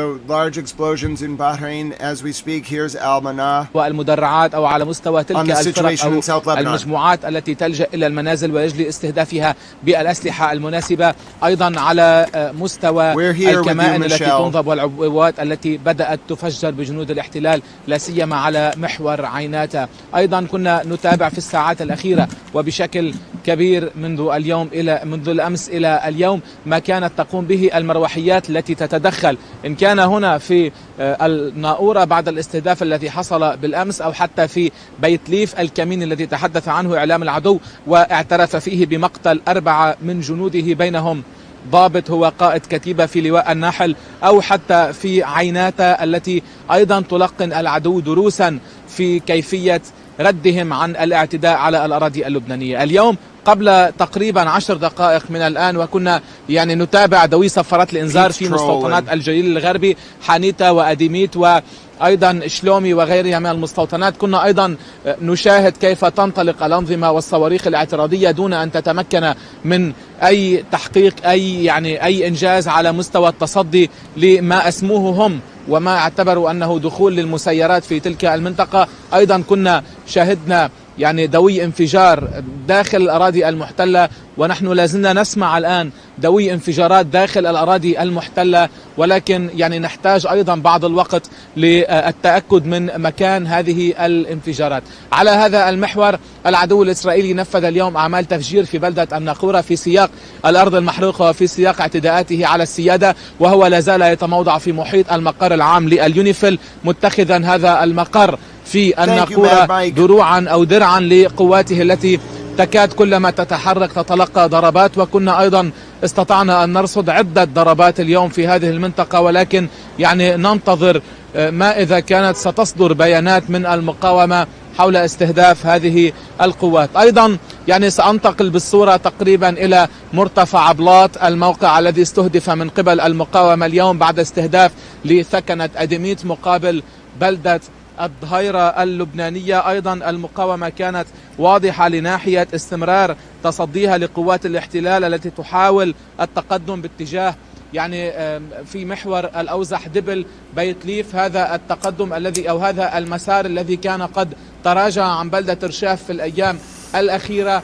أيضا كان المقاومون حاضرون لتنفيذ كمين بقوات الاحتلال في القوزح حيث كمنوا لقوة مدرعة أثناء تقدمها في بيت ليف وفجروا عبوات ناسفة واشتبكوا مع القوة الموجودة هناك واستهدفوها بالأسلحة الصاروخية وبقذائف المدفعية. Okay, that was the latest from South Lebanon. That is called a field report. It is a mess, translator Tal. I agree with you. God bless you. You have to tell us how the roast goes this weekend. That sounds delicious. I want to learn all about it. This is the situation with the car that was hit. This is the situation with the car that was hit in South Lebanon by a drone strike.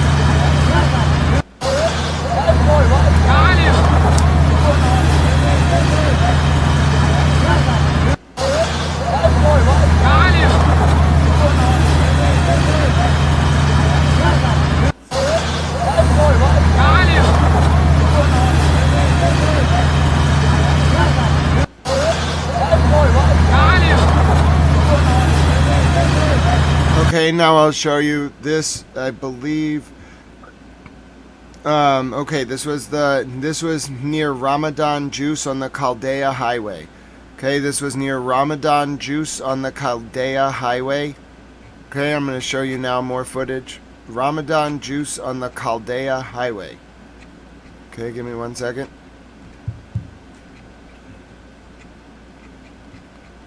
Okay, so this is the Chaldea Highway.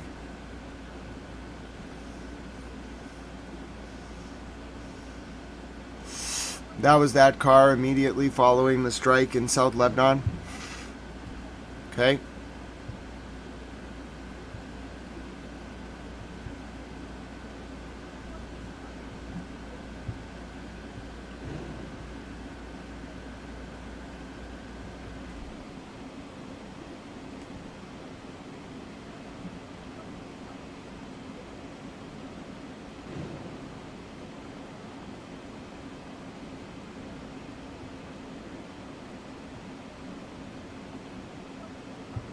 Okay, I have the moment of the strike now. This is the moment of the strike on the Chaldea Highway in South Lebanon.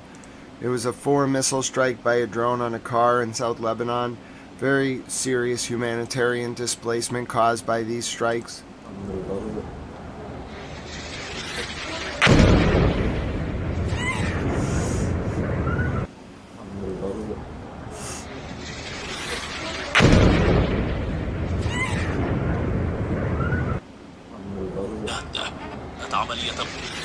Okay, that was the moment of the drone strike right now on the Chaldea Highway.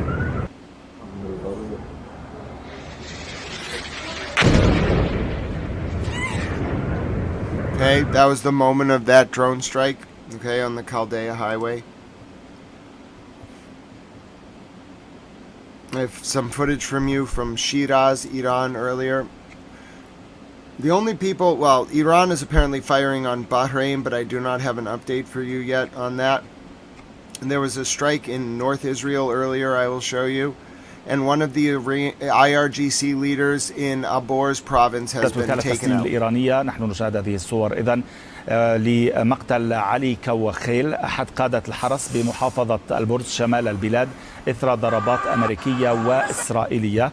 نشاهد صورته إذن وفقا لما أفادت به وكالة تسنيم الإيرانية بمقتل علي كوخيل أحد قادة الحرس بمحافظة البرز شمال البلاد إثر ضربات أمريكية وإسرائيلية. نتحدث إذن عن مقتل أحد قادة الحرس الثوري في هجوم على محافظة البرز في شمال البلاد وفقا لوكالة تسنيم الإيرانية.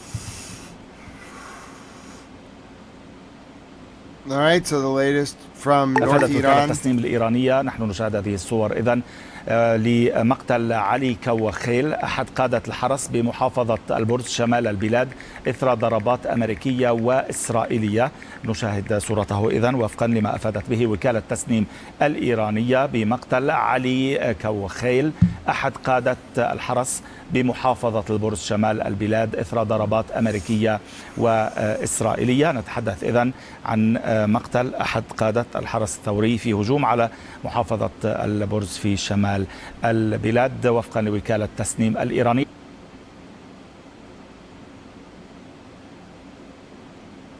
Okay, I have a new message from the Iranian leader. Let me see if I can get this in text as well. Thanks. Can I have that English text as plain text below?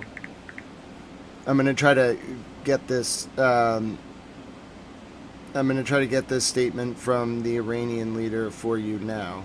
Okay. All right. English translation. All right. Give me 1 second. It's going to take me a second to actually get this English translation of the statement. I had to translate it from Farsi, which is not that easy. And then I had to put it on the same kind of background, and then I had to format it, so.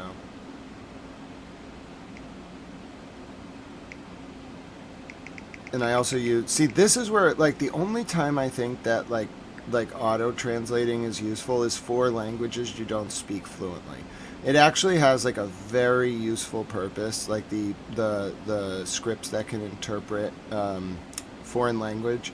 It's useful. You just should only deploy it when you're actually using it for that purpose. I see a lot of debates about like the use of like constructive AI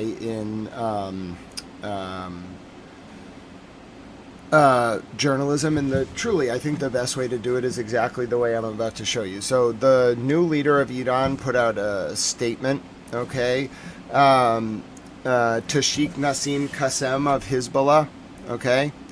All right, this is a letter from Iran, the leader of Iran, to the leader of Hezbollah. It was just put out now. I've translated it into English. I'll have British reporter Tal read it for you now. This is a letter from the new leader of Iran, okay? His name is Mohammed Al-Khamenei, and he's writing to the leader of Hezbollah in Lebanon. Okay, this is the latest. It just was released. I translated it into English. Conversation. Here you go. English translation. Islamic Republic of Iran, ****. In the name of Allah, the most compassionate, the most merciful. To my dear brother, the Mujahid General Secretary of the Party of God. His Eminence Sheikh Naim Qasem, may Allah prolong his life and honor. Peace be upon you and the mercy and blessings of Allah. Having received your message, I congratulate you on the occasion of the martyrdom of the great leader of the Islamic Revolution, and I also express my feelings of love and sorrow on behalf of the Mujahideen brothers in the Party of God. Without any hesitation, I affirm the steadfastness and patience shown by the men of the global Islamic resistance before America, its arrogance, and its proxies in the region, the Zionist entity. Indeed, this steadfastness and patience over the years of leadership of this great commander, the late Imam Khomeini, the late Imam Qasem Soleimani, and the remaining great leaders in the Revolutionary Guard and the army, is a clear proof of the success of this approach. There is no doubt that the history of the Islamic resistance has been filled with steadfastness, courage, and martyrdom, and the leaders of the resistance before the remaining Mujahideen have paved this path of struggle without fear of any threats. Indeed, the leader of the resistance in the Party of God, the martyred Sheikh Ragheb Harb, and Saeed Abbas al-Masawi, are a model for the noble martyred Aziz. Saeed martyrs of the resistance, Saeed Hassan Nasrallah and Saeed Hashim Safi al-Din, were models for this approach. So, continue in the path of this resistance, the blessed resistance in Lebanon, and continue this movement in this watchful region of the history of the resistance. I hope that you will continue to know our position, your youth, your patience, and your courage in the face of failure of the plots of the Zionist enemy and its right to restore dignity and victory to the Lebanese people, the Aziz. And I affirm once again that the policy of the Islamic Republic of Iran is firmly established on the path of the Imam, the departing leader, the martyr, who stood in solidarity with the resistance against the American Zionist enemy.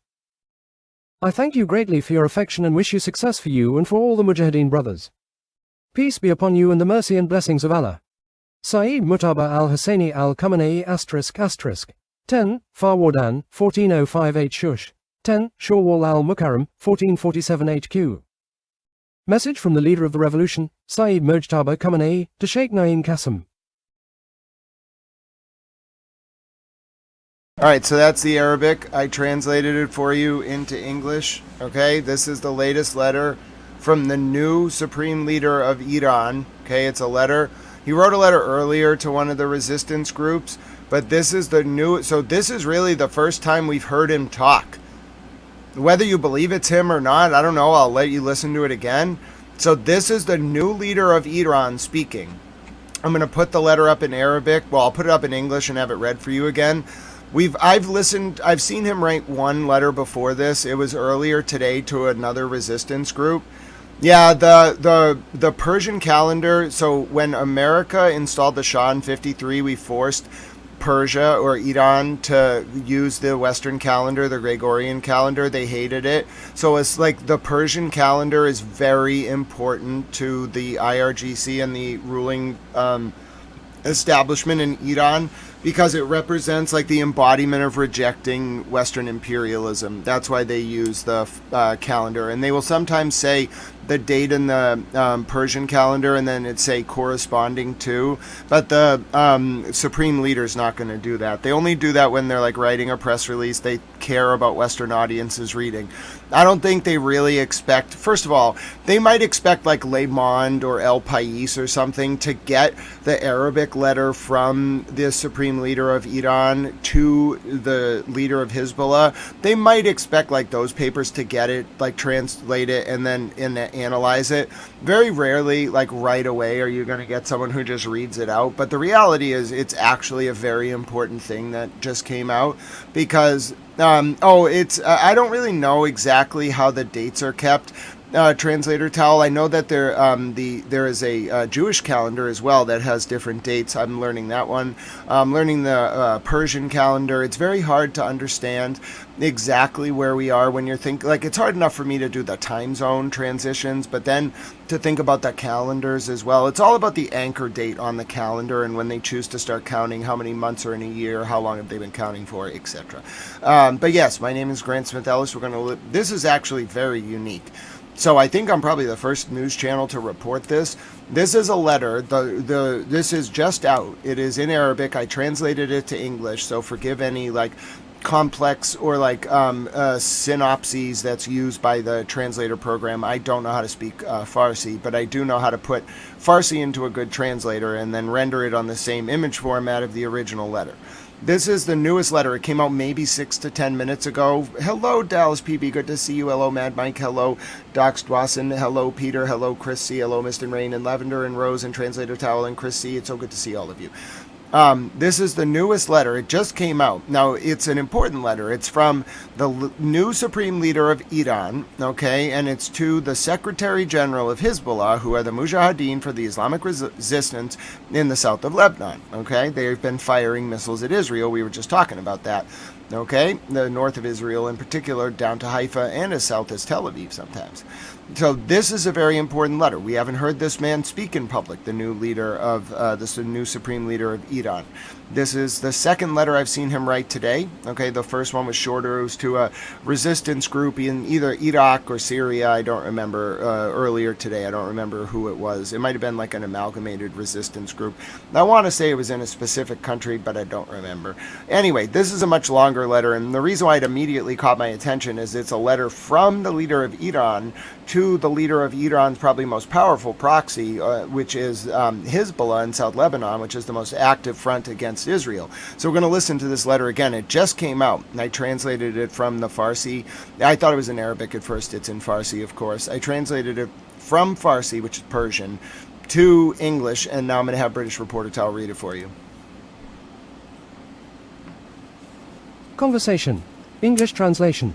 -- Islamic Republic of Iran ***. In the name of Allah, the most compassionate, the most merciful.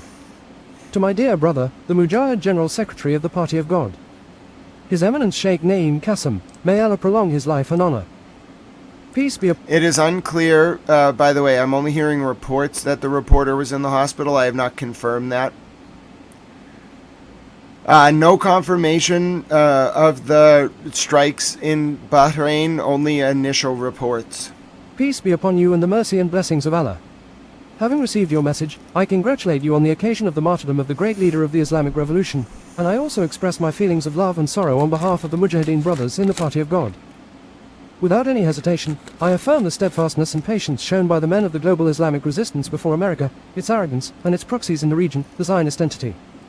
Indeed, this steadfastness and patience over the years of leadership of this great commander, the late Imam Khomeini, the late Imam Qassem Soleimani, and the remaining great leaders in the Revolutionary Guard and the army, is a clear proof of the success of this approach. There is no doubt that the history of the Islamic resistance has been filled with steadfastness, courage, and martyrdom, and the leaders of the resistance before the remaining Mujahideen have paved this path of struggle without fear of any threats. Indeed, the leader of the resistance in the Party of God, the martyred Sheikh Ragheb Harb, and Sayyid Abbas al-Masawi, are a model for the noble martyred Aziz. Sayyid martyrs of the resistance, Sayyid Hassan Nasrallah and Sayyid Hashim Safi al-Din, were models for this approach. So, continue in the path of this resistance, the blessed resistance in Lebanon, and continue this movement in this watchful region of the history of the resistance. I hope that you will continue to know our position, your youth, your patience, and your courage in the face of failure of the plots of the Zionist enemy and its right to restore dignity and victory to the Lebanese people, the Aziz. And I affirm once again that the policy of the Islamic Republic of Iran is firmly established on the path of the Imam, the departing leader, the martyr, who stood in solidarity with the resistance against the American Zionist enemy. I thank you greatly for your affection and wish you success for you and for all the Mujahideen brothers. Peace be upon you and the mercy and blessings of Allah. Saeed Murtaba al-Husseini al-Khamenei ***. 10. Farwardan, 1405 Shush. 10. Shawwal al-Mukarram, 1447 HQ. Message from the leader of the revolution, Saeed Mojtaba Khamenei, to Sheikh Naim Qassem. So that was the latest, and yes, there is more rocket fire, speaking of Hezbollah, right now in the north. But Iran is awfully quiet. Hey, Slinky Sock, so good to see you. You missed an odd series of verbal exchanges between the Iranians and the U.S. There was some shelling on Tel Aviv, but it's been quiet from Iran towards Israel for 8 hours. But there's been a lot of attacks by Hezbollah in the north of Israel. And there was a drone strike by Israel in Lebanon on a car that was subsequently set on fire. My name is Grant Smith Ellis. It's 5:36 p.m. Eastern U.S. wartime, Tuesday, March 31st, 2026. It is 11:36 p.m. in Tel Aviv in South Africa, and it is 1:06 a.m. in Tehran, Iran, on Wednesday, April 1st, 2026. I have not heard anything about loud explosions in Damascus or follow-up on Bahrain, but I am monitoring that situation actively. Yes, I heard reports of explosions in Bahrain, unconfirmed. I did not hear about any sirens going off from the Ministry of Interior. I normally see that first. Okay, I did not hear any sirens going off, but I did hear reports, I did not confirm them, of explosions in Bahrain. Okay. Waiting for an update on Bahrain. I have not heard anything about Syria.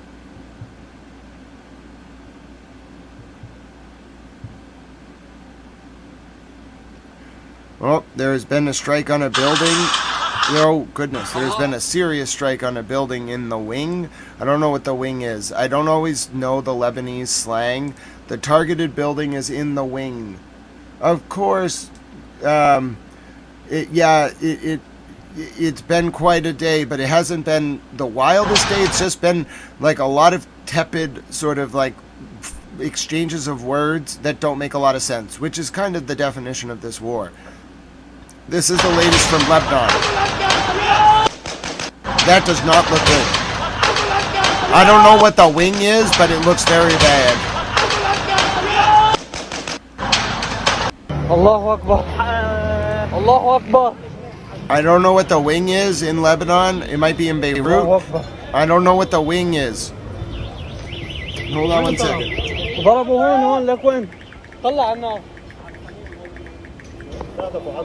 الله أكبر. الله أكبر. الله أكبر. وين الضرب؟ ضربوا هون لك وين؟ I don't know what the wing is. So I don't know where this strike just happened, but it is very bad.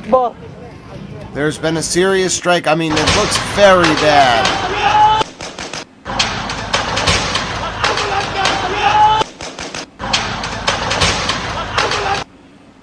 I mean, I don't know. I think it's a neighborhood. It might be in Beirut.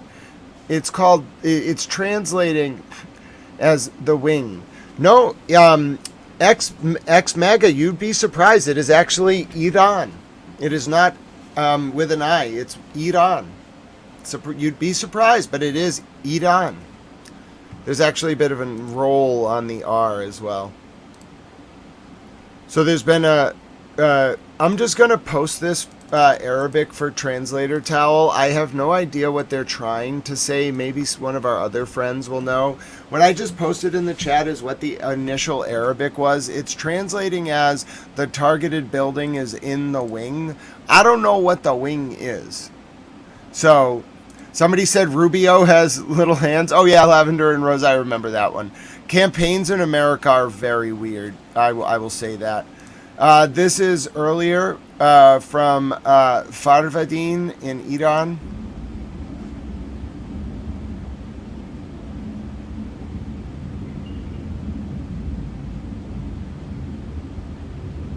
Not a worry, translator towel. Yeah, I'm not familiar either. I maybe the wing was translated wrong. I'm not really sure. Yes, murder weapon, that M weapon that just came in.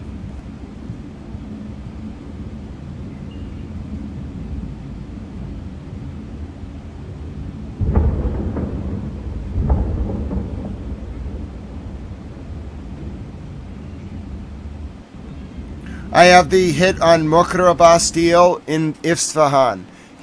So Mr. President just said the war is coming to an end, and then look what just came in. This is from Isfahan in Iran right now. This is tonight. This is Isfahan. This was at 11:10 p.m. So this was an hour and a half ago in Isfahan.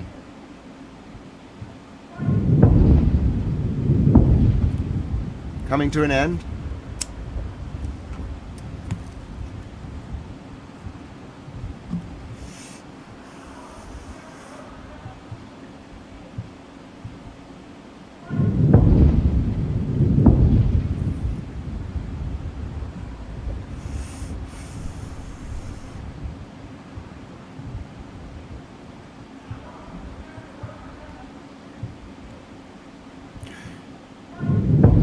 Hearing reports on hits in Bahrain. According to reports, the hits in Beirut was near the Egyptian embassy. There has been more shelling on Tehran.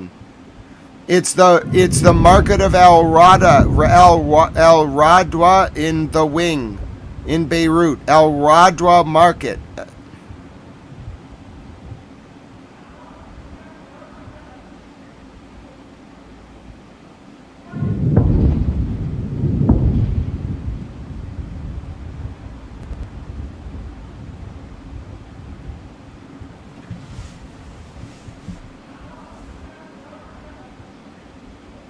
You're listening to Isfahan 2 hours ago. So this is Iran 2 hours ago.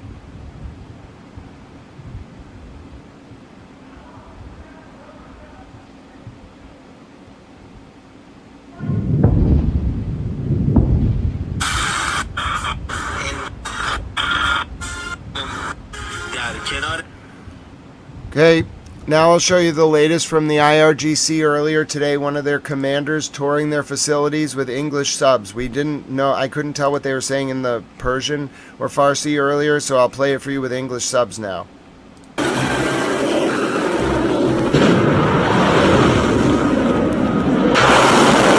امواج خروشان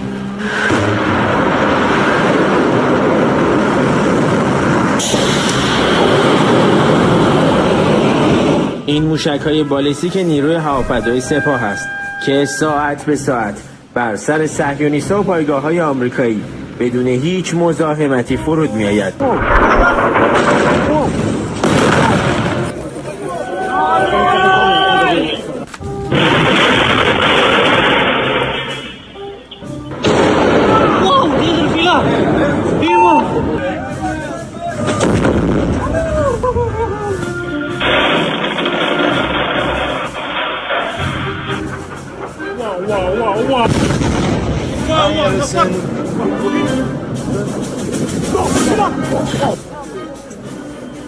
یک موفقیت عملیاتی و راهبردی، یعنی سلطه موشکی بر آسمان.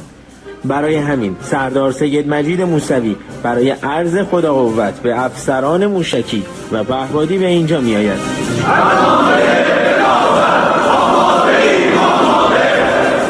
یکی از پایگاه‌های موشکی. از ابتدای جنگ تا کنون سردار موسوی به تعدادی از پایگاه‌ها سرکشی کرده و از نزدیک در جریان عملیات آنها بوده است.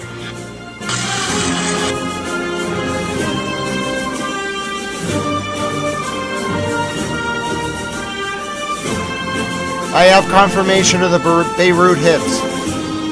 اما از اینکه باز خداوند عنایت کرد و توفیقی داد که بتونیم چهره نورانی شما رو ببینیم، برامون افتخاری است و بر این توفیق مباهات.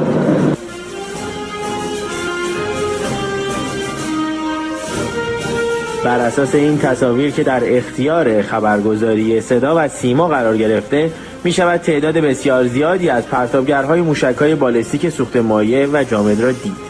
در کنار هزاران فروند پهپاد آماده شلیک. تا موج 88 عملیات وعده صادق 4 هر روز شلیک موشک‌ها و پهپادهای نیروی هوافضایی سپاه بیشتر شده است.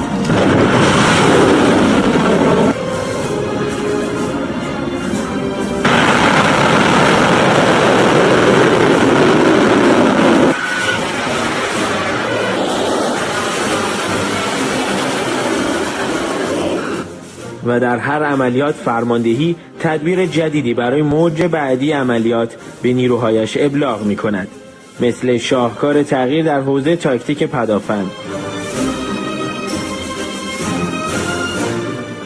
شکست افسانه رادارگریزی جهان F-35. با وجود ادعای ترامپ مبنی بر نابودی توانمندی موشکی و پهپادی ایران، اما تصاویر بازدید فرمانده نیروی هوافضای سپاه از پایگاه‌های زیرزمینی این نیرو در خلال جنگ چیز دیگری را نشان می‌دهد.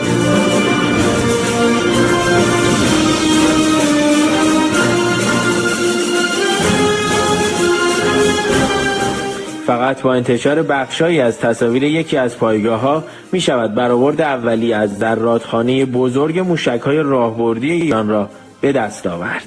روند تولید و تجهیز موشک‌های بالستیک در حال انجام است و تمام پایگاه‌های موشکی به پرتابگرهای جدید با موشک‌های ارتقا پیدا کرده به سر جنگی شدیدالانفجارتر و سنگین‌تر مجهز شدند. در شرایط جنگی. Oh yeah, they use a lot of propaganda. یونس شادلو، خبرگزاری صدا و سیما.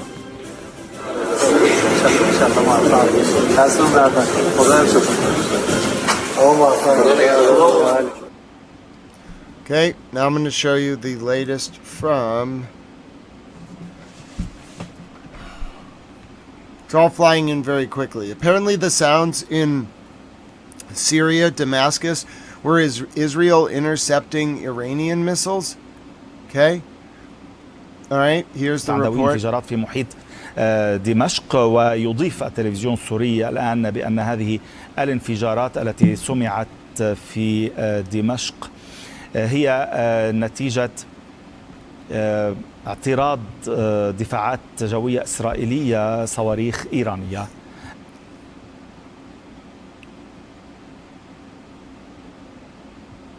التلفزيون السوري كما قلنا تحدث عن ذوي انفجارات في محيط دمشق، ويضيف التلفزيون السوري الآن بأن هذه الانفجارات التي سمعت في دمشق هي نتيجة اعتراض دفاعات جوية إسرائيلية صواريخ إيرانية.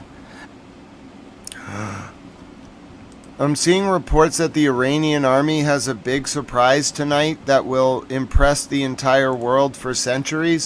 Uh-oh. All right. Here's the latest from the Iranian army. I don't know if this is propaganda. مباشرة الجيش الإيراني يقول ستكون هنالك مفاجأة كبيرة هذه الليلة وسيتذكرها العالم. Are you all listening to this? إذن. What?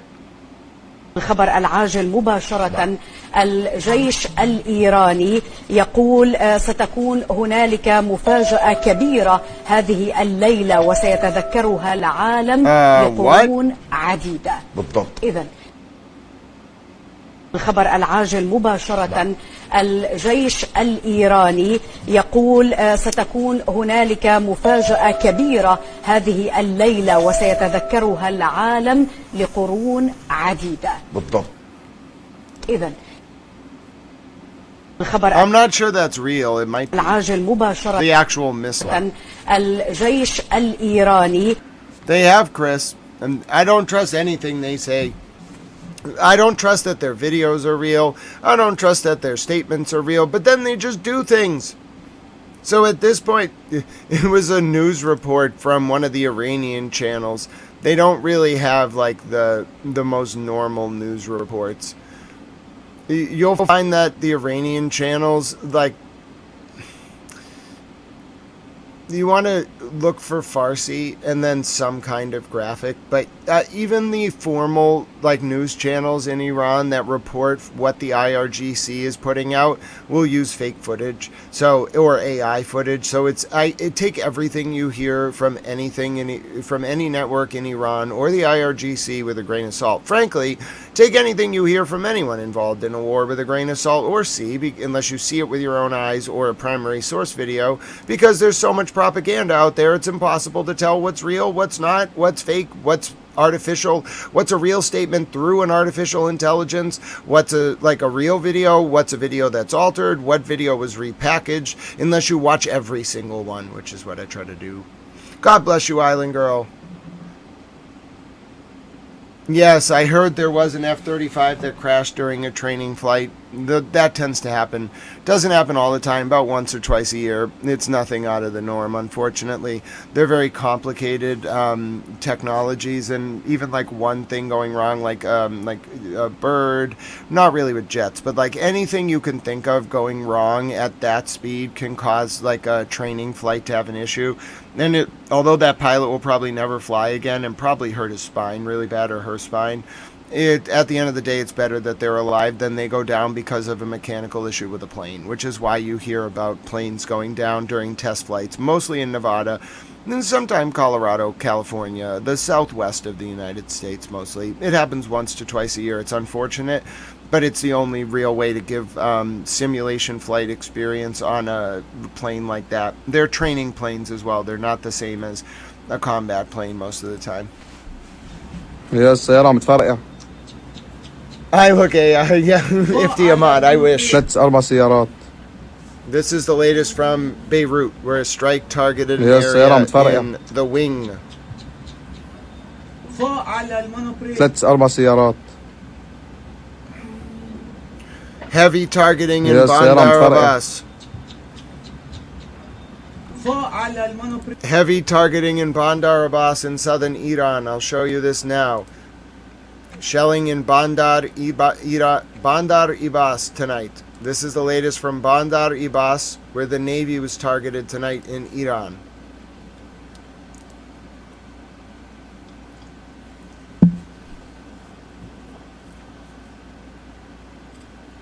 The parking lot is on fire, Translator Towel. I have the footage coming up next. So that was Bandar Abbas. That is not the parking lot on fire. That's another strike. This is Beirut, where the parking lot is definitely on fire. 4 vehicles were hit. Yes, that's the guy saying the parking lot's on fire.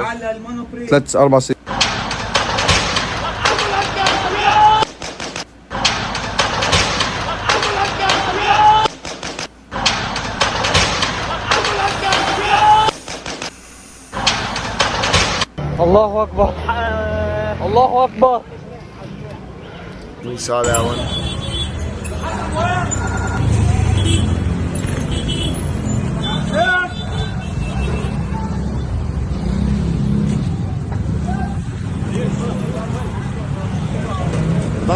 Mr. President is live speaking through the White House X. Let's take a look. No. What's the account? Is it just called the White House? It's not live, is it? Oh, he's doing an executive order. Go up through the strait. All right, we're gonna listen to Mr. President live now.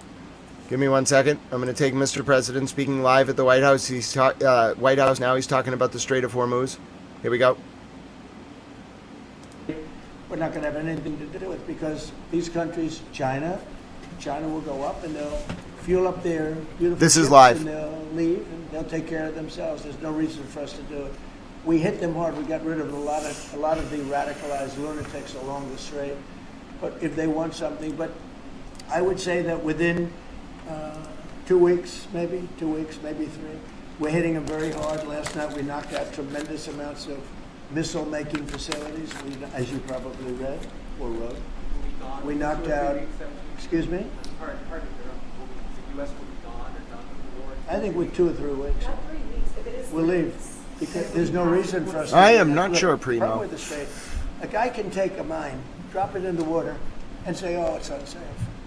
It's not like you're taking out an army or you're taking out a country, or you can drop it. Or you can take a machine gun from the shore and shoot a few bullets at a ship. Or maybe an over-the-shoulder missile, small missiles. That's not for us. That'll be for France. That'll be for whoever's using the strait. But I think when we leave, probably that's all cleared up. Today I heard tremendous numbers of ships were sailing through. We're negotiating with them right now. They've been, again, we have had regime change. Now, regime change was not one of the things I had as a goal. I had one goal. They will have no nuclear weapon. And that goal has been attained. They will not have nuclear weapons.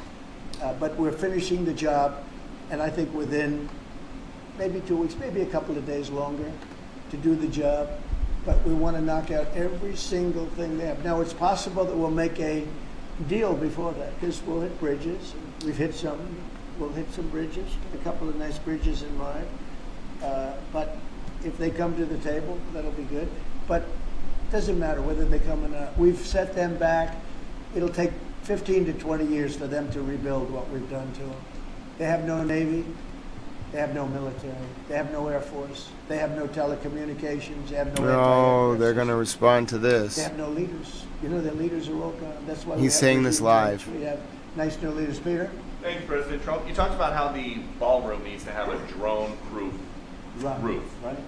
There have been drone swarms flying over sensitive military installations in the U.S. over the last couple of weeks. The reports are they don't look commercial and they can't be jammed. Is this another country's military? I don't think so. We have a great system of. You notice that over the last 4 or 5 days, you haven't seen very many drone hits. Right? We have some unbelievable anti-drone weaponry that's incredible. But you want to have, like, for instance, the ballroom. We have a very powerful very steel roof with other things in it. And you want to have, if you're building a building for security, just like his judge's opinion, you have to have security for the president and his staff. You need heavy, strong ceilings. You need seriously thick, bulletproof, ballistic glass. And we have that. Other buildings don't. You know, fairly modern buildings don't have that. They have roofs that are weak and they have regular glass windows. There was this incident down at Barksdale, though, where apparently a whole swarm of drones for a couple hours was over the flight line. There's a lot of really important planes down there. How concerned are you that this is some other country just scoping out? Yeah. I know about it. They've checked that out and they've got to the bottom of it. You know, you have a lot of people now that fly these things all over the place, and we're coming down very hard on them. But we're able to take them out militarily. We're able to take them out very easily. And a new thing is lasers. You know, the lasers are becoming very, very effective. You hit a drone and it melts in the air. It's a beautiful thing to see. If it's coming at you, having a laser is a very nice thing. But we have, there are methods of defending against drones. I mean, the advantage from the standpoint of defense is they don't go very fast relative to a F-22, that plane right over there. They go very slow. They can be also shot out of the air by, you know, high quality aircraft, which we have more than anybody ever had. And there was a viral video this week. I don't know if you saw it, of Army helicopters hovering near Kid Rock's house in Nashville. Did you see that video? I didn't see it, no, but I'm sure they had a good time. So the Army just said the crews of these helicopters have been suspended. What do you think of that? Well, it depends. Are they? Well, they probably shouldn't have been doing it. Yes, you're not supposed to be playing games, right? But I'd take a look at it.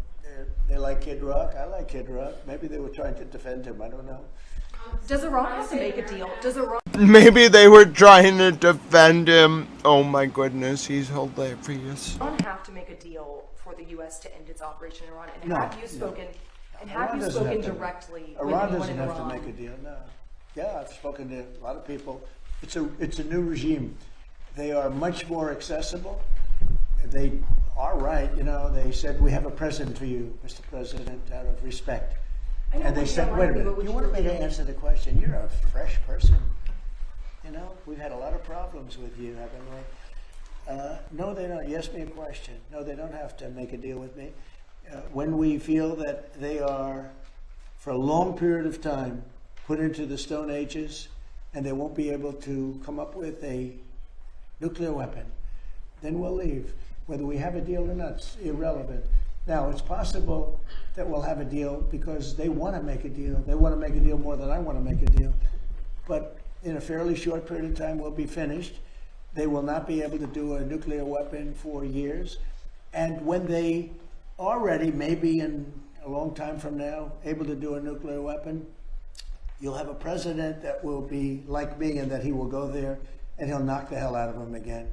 because they cannot have a nuclear weapon. They are very radicalized people. They're very sick leaderships.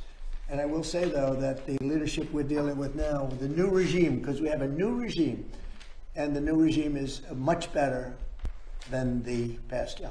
Mr. President, the Iranian government threatened a bunch of U.S. companies today in the region, including Google, Apple. With what?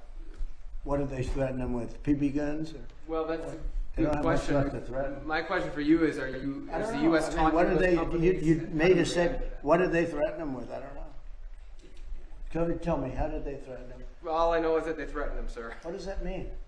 Well, the exact statement was, this reporter doesn't know what he's talking about. The statement was, Iran said that by tomorrow at 12 noon Tehran time, which is 4:30 a.m. Eastern wartime, okay, in the U.S., that if for every assassination strike by the U.S. or Israel on an Iranian figure or a figure in Iran, then there will be in turn an attack on an American company and people need to evacuate from 1 kilometer around all those facilities. That's what Iran said. Why is this reporter so bad at his job?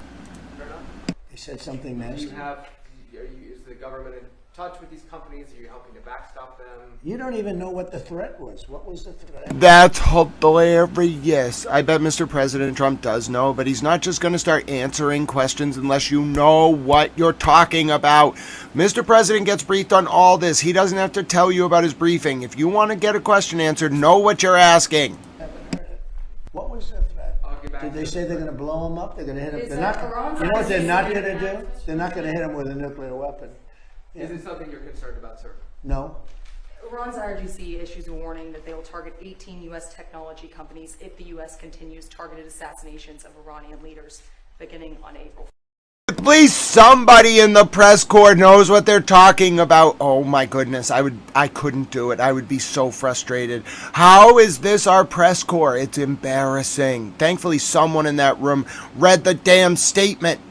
Those companies included NVIDIA, Apple, Microsoft. Most of those people are dead already. Yeah, Peter? I got one. Your son Eric posted a photo of what will be the Trump Presidential Library. Yeah. It's a huge skyscraper. Is that all a library? What else is going in there? Well, it's a library. It's a museum or library. It's a presidential. But I wouldn't start it till I'm out of office. I don't believe in building libraries or museums. It's really like the Barack Hussein Obama one in Chicago. In not a good location, and it's a very unattractive building that's seriously late and seriously over budget. I think you're going to see a great one here, and it'll go up on time, on budget, best location in Miami. They say it's the best block in Miami, and the state worked with us. Will people live in the floors? No, it's going to be most likely a hotel. You know, this concept could be office, but it's most likely going to be a hotel with a beautiful building underneath and a 747 Air Force One in the lobby, which is going to be a trick. And the Supreme Court tomorrow is going to hear arguments about your executive order trying to get rid of birthright citizenship. And I'm going. You're going to go to the Supreme Court tomorrow. I do believe and just sit there and listen. Because I have listened to this argument for so long, and this is not about Chinese billionaires or billionaires from other countries who all of a sudden have 75 children or 59 children in one case or 10 children becoming American citizens. This was about slaves. And if you take a look, slaves, we're talking about slaves from the Civil War. And if you take a look at when it was filed, all of this legislation, all of this, everything having to do with birthright citizenship, it was at the end of the Civil War.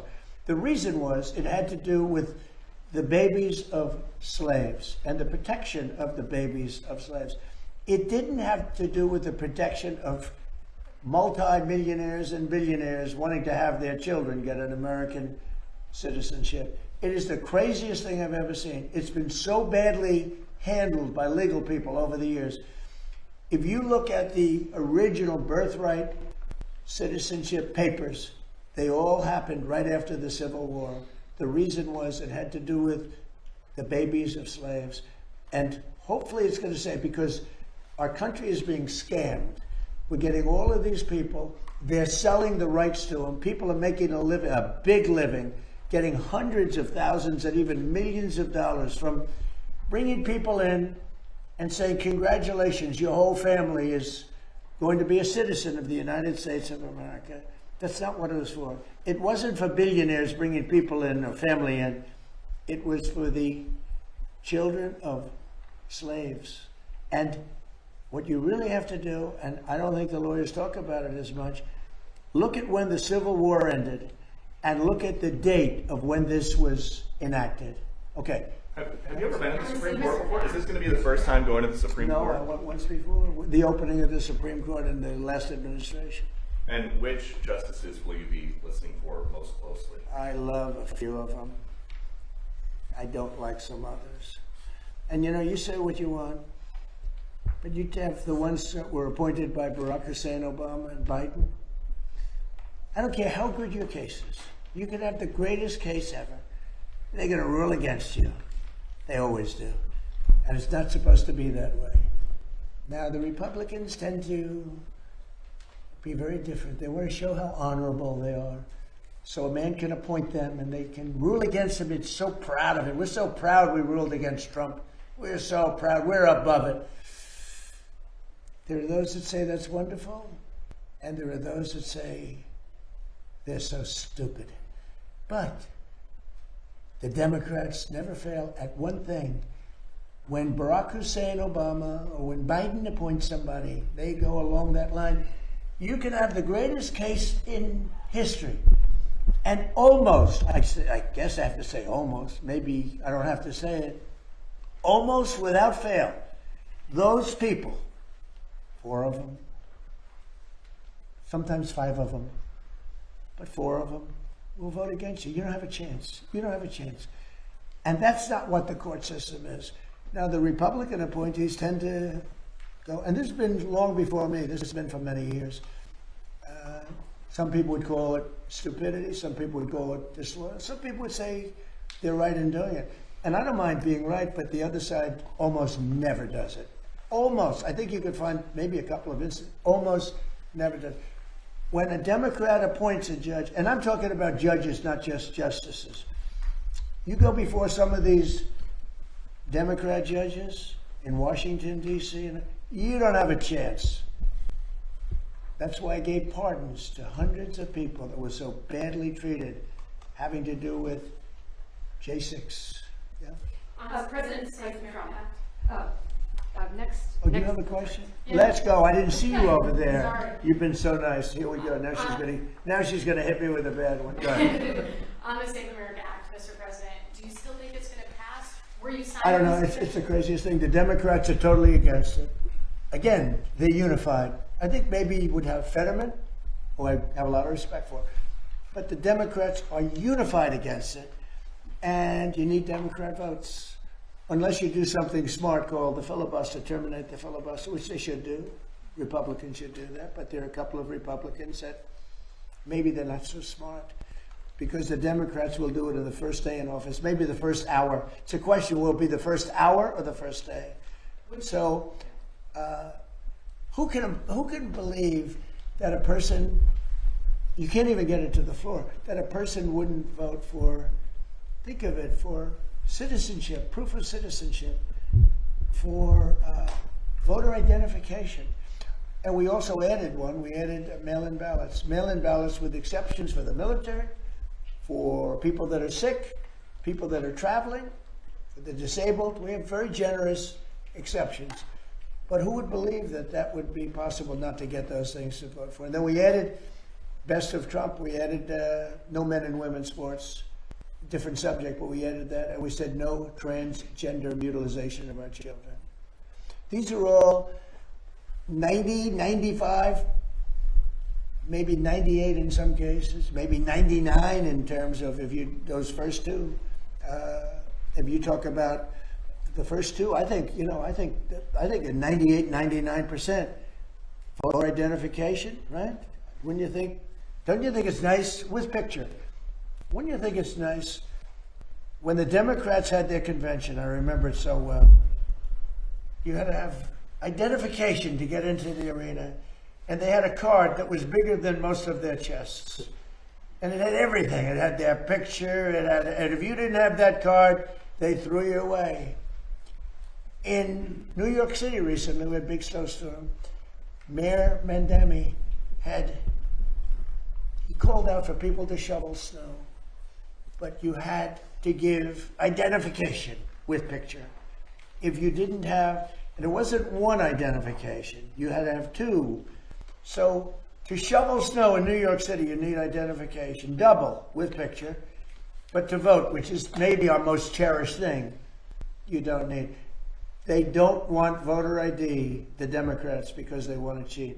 The problem is we need their votes. In order to get it, you need their votes. And look, they know their policy is so bad. They know that if they gave those votes, they might never win another election. So they're fighting like hell. They're actually fighting for their survival because their policy, the Republicans have great policy, smart policy, strong borders, low interest rates, low taxes. We just gave you the largest tax cut in history. All these great policies, you know, we want a strong military. Look at our military. We have the strongest military. Look what happened in Venezuela. It was so incredible. People say the greatest military maneuver they've ever seen. Look what's happening in Iran. We're totally unchecked. Everything's been bombed out.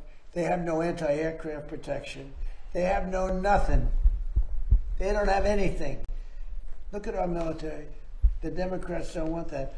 When I read the fake New York Times, you take a look at it, it's like, oh, they're putting up a good fight. They're not putting up a fight. They're not even shooting at us, okay?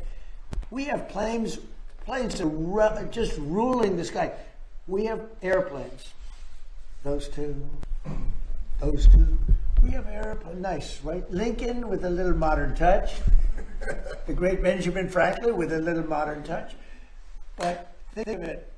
They are roaming the skies over Tehran. They're not even being shot at because their equipment's been totally decimated. They have nothing to shoot. They have no Navy, they have no anything. And just think about this. They have no Navy. They have no military. They have no nothing. They're losing. They admit they're losing. They're begging to make a deal. And if you read the fake New York Times, a corrupt newspaper, where I'm suing them and I think I should do very well, but you would almost think, who's winning? It's so fraudulent. But just to finish up with the New York Times, if you read the New York Times prior to my election victory, including the first one, and the second one too, I won 3 times. I won 3 times convincingly. But let's go to the third victory. If you read the New York Times, you would say, oh, Trump's going to lose. But I won in a landslide. I won the popular vote. I won the Electoral College in a massive number, right? Massive. I won the counties, 86% of the counties I won. All of these different things. Winning the popular vote for a Republican is, pretty amazing. But if you read the New York Times for months and months and months, you were hearing, oh, Trump is doing so badly. We have to straighten out our media. The reason their circulation is way down, the New York Times circulation, has gone way down. Washington Post is almost extinct. The papers that are being dishonest, papers generally, people don't believe the media. And to finish, I got 93% bad publicity. Some people say 97, but between 93 and 97. A person that gets 97% of bad stories, maybe Caroline's doing a poor job, I don't know. She's my representative. You're doing a terrible job. Should we keep her? I think we'll keep her. But I get 93 to 97% bad press, fake press, all fake. I won in a landslide. When you get 93 to 97 bad stories, bad press, and you win in a landslide, you know what that says? People don't believe the press. And when people don't believe the press, that's a very bad thing for our country. And when you look at, let's say, the New York Times or the Washington Post, the stories are so fake. Wall Street Journal, too, a lot of bad stories. I don't know what happened to them, but they're bad. Their circulation went way down. Wall Street Journal, I don't know if you saw the numbers that came out yesterday. New York Times, way down. Wall Street Journal, way down. Washington Post, #1, way down. Because people don't believe them anymore. And until they get, it's not the paper, it's not the big, it's that they have no credibility anymore. which is a very sad thing for our country. Thank you very much. Thank you, everyone. Okay, that's the end of the live comments from Mr. President. As you saw there, Mr. President will become the first sitting U.S. president to attend oral arguments at the Supreme Court. History will be made tomorrow. God bless you to the person who sent a donation 5 hours in. I forgot to mention this is a one-man run public information service.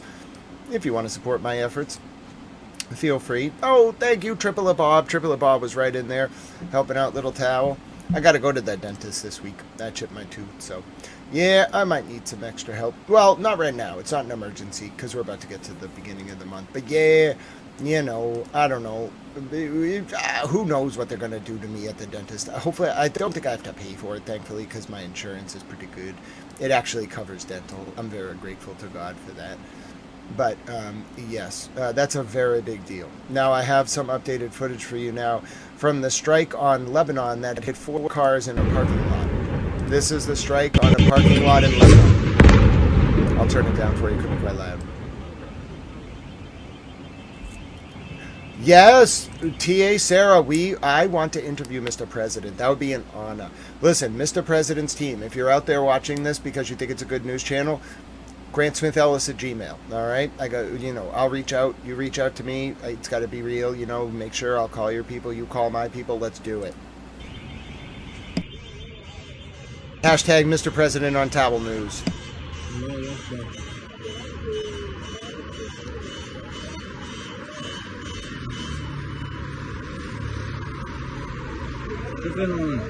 مش بعرف هون حد الفودي لاند I got you, Tripoli Bob.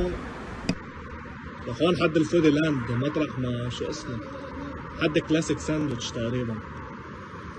It's from Lebanon. هي هذا رك داي لايف.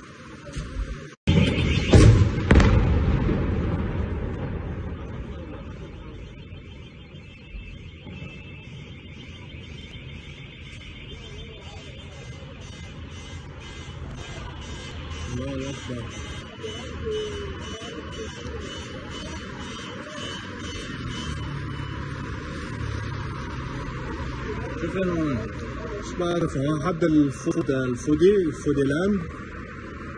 المدينة الجديدة يمشي. لا المدينة هو فوق. هون حد الفودي لاند مطرح ما شو اسمه حد كلاسيك ساندويتش تقريبا. هي هذا رك داي لايف.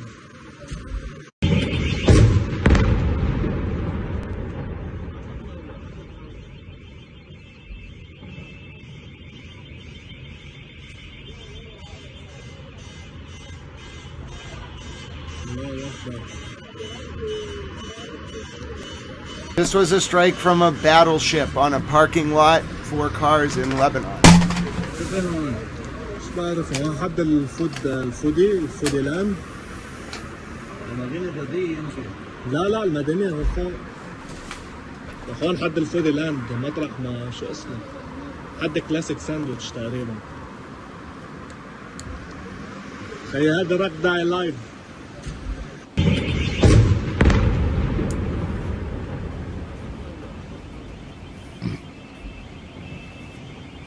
Yes, Adnan Khashoggi stole my paintings from the Isabella Stewart Gardner Museum. Okay? Adnan Khashoggi, through Daryl Nitke, stole the paintings that belong to me and every other person in Massachusetts. Isabella Stewart Gardner left them to us. He stole them. This is the scenes from in that parking lot in Beirut where the cars were hit.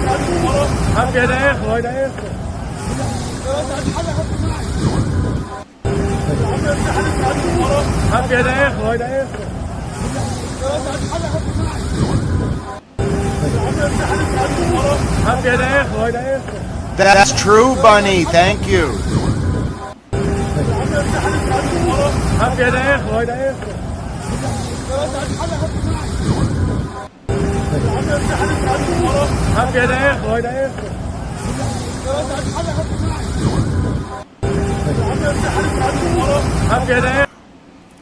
Oh, well, there's a towel in Hitchhiker's Guide to the Galaxy.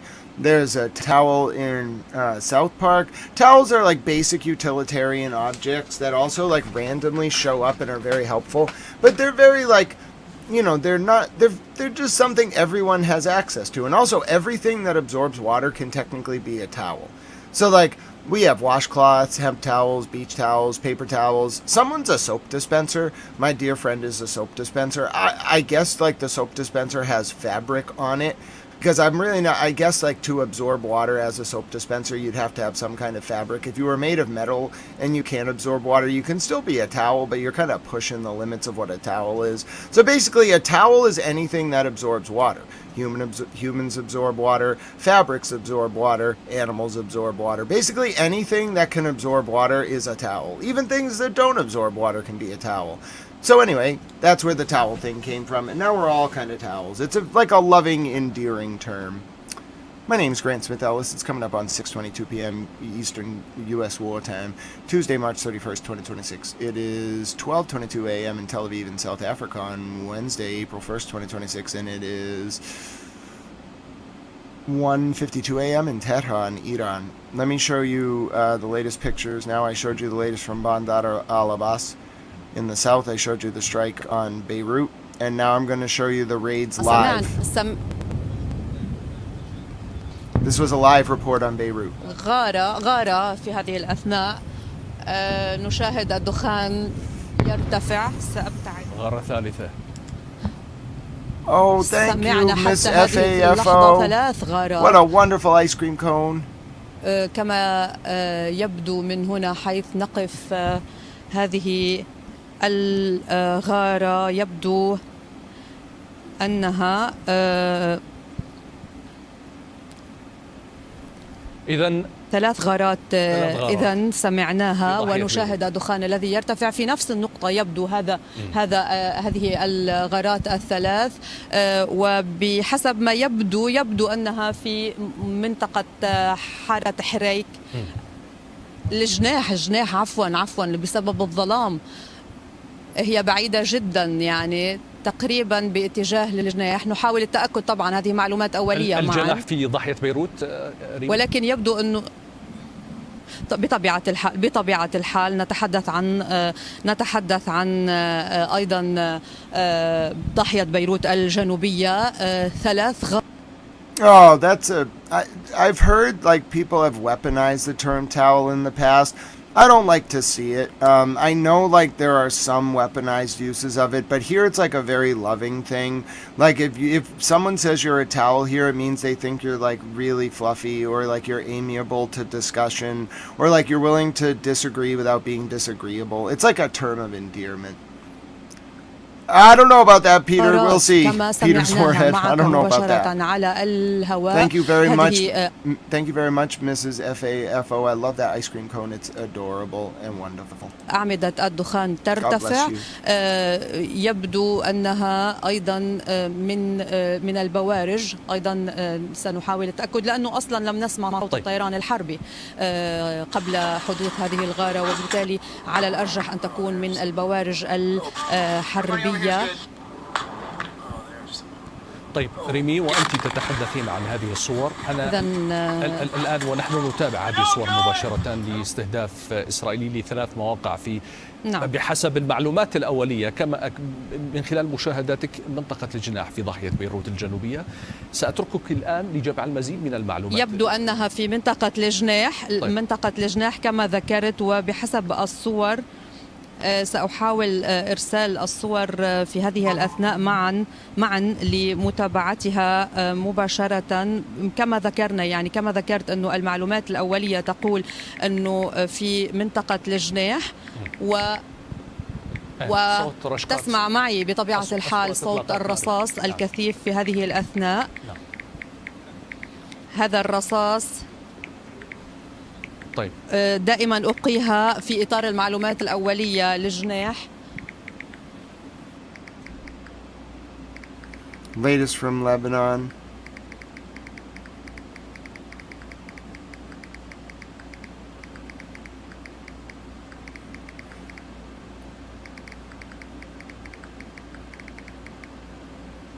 I'm keeping an eye on things.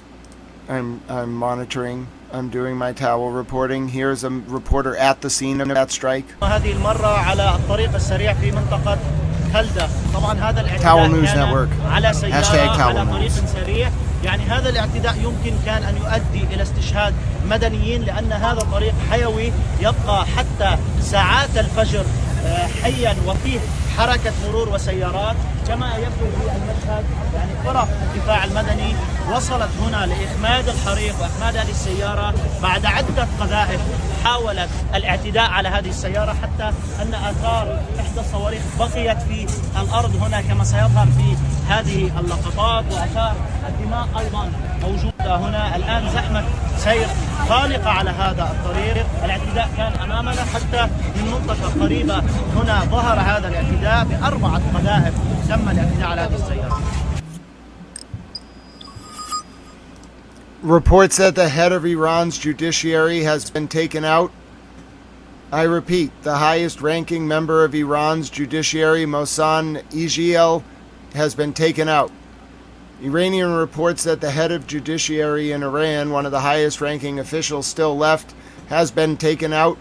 There is no confirmation on either side, from Israel, from Iran, or otherwise.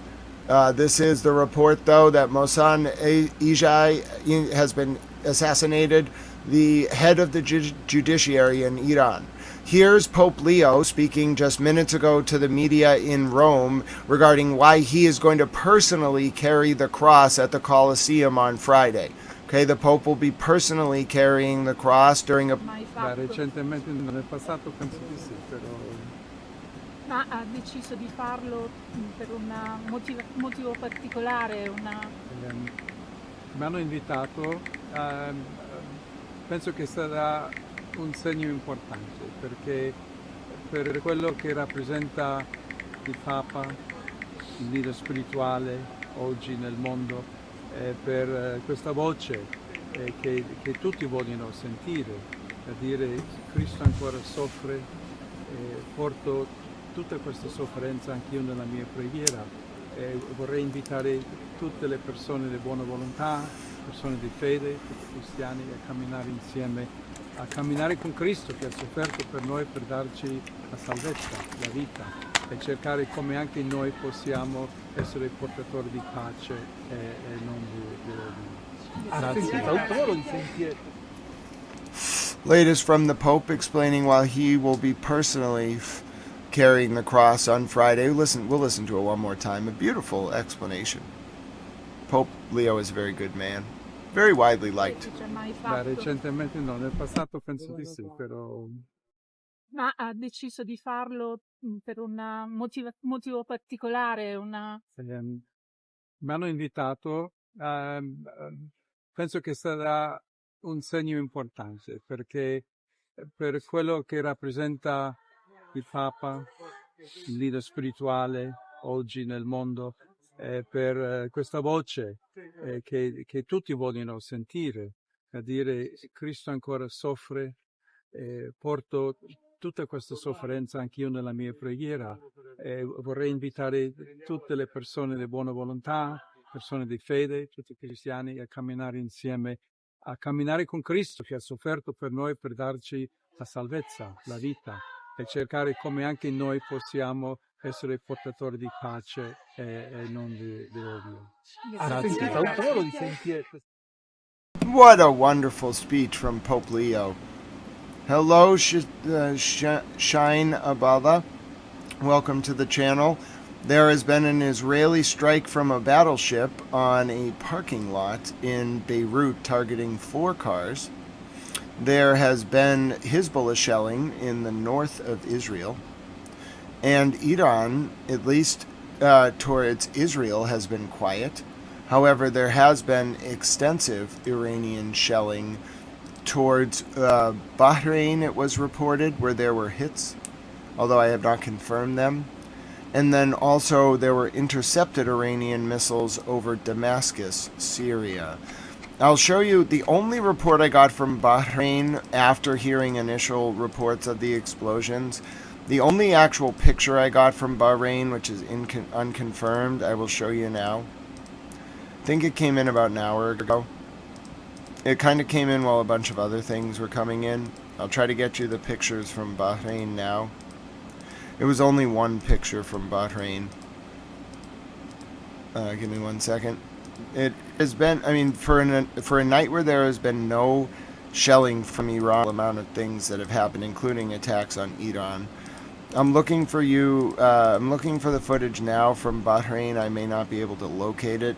An American journalist was also kidnapped in Iraq earlier today.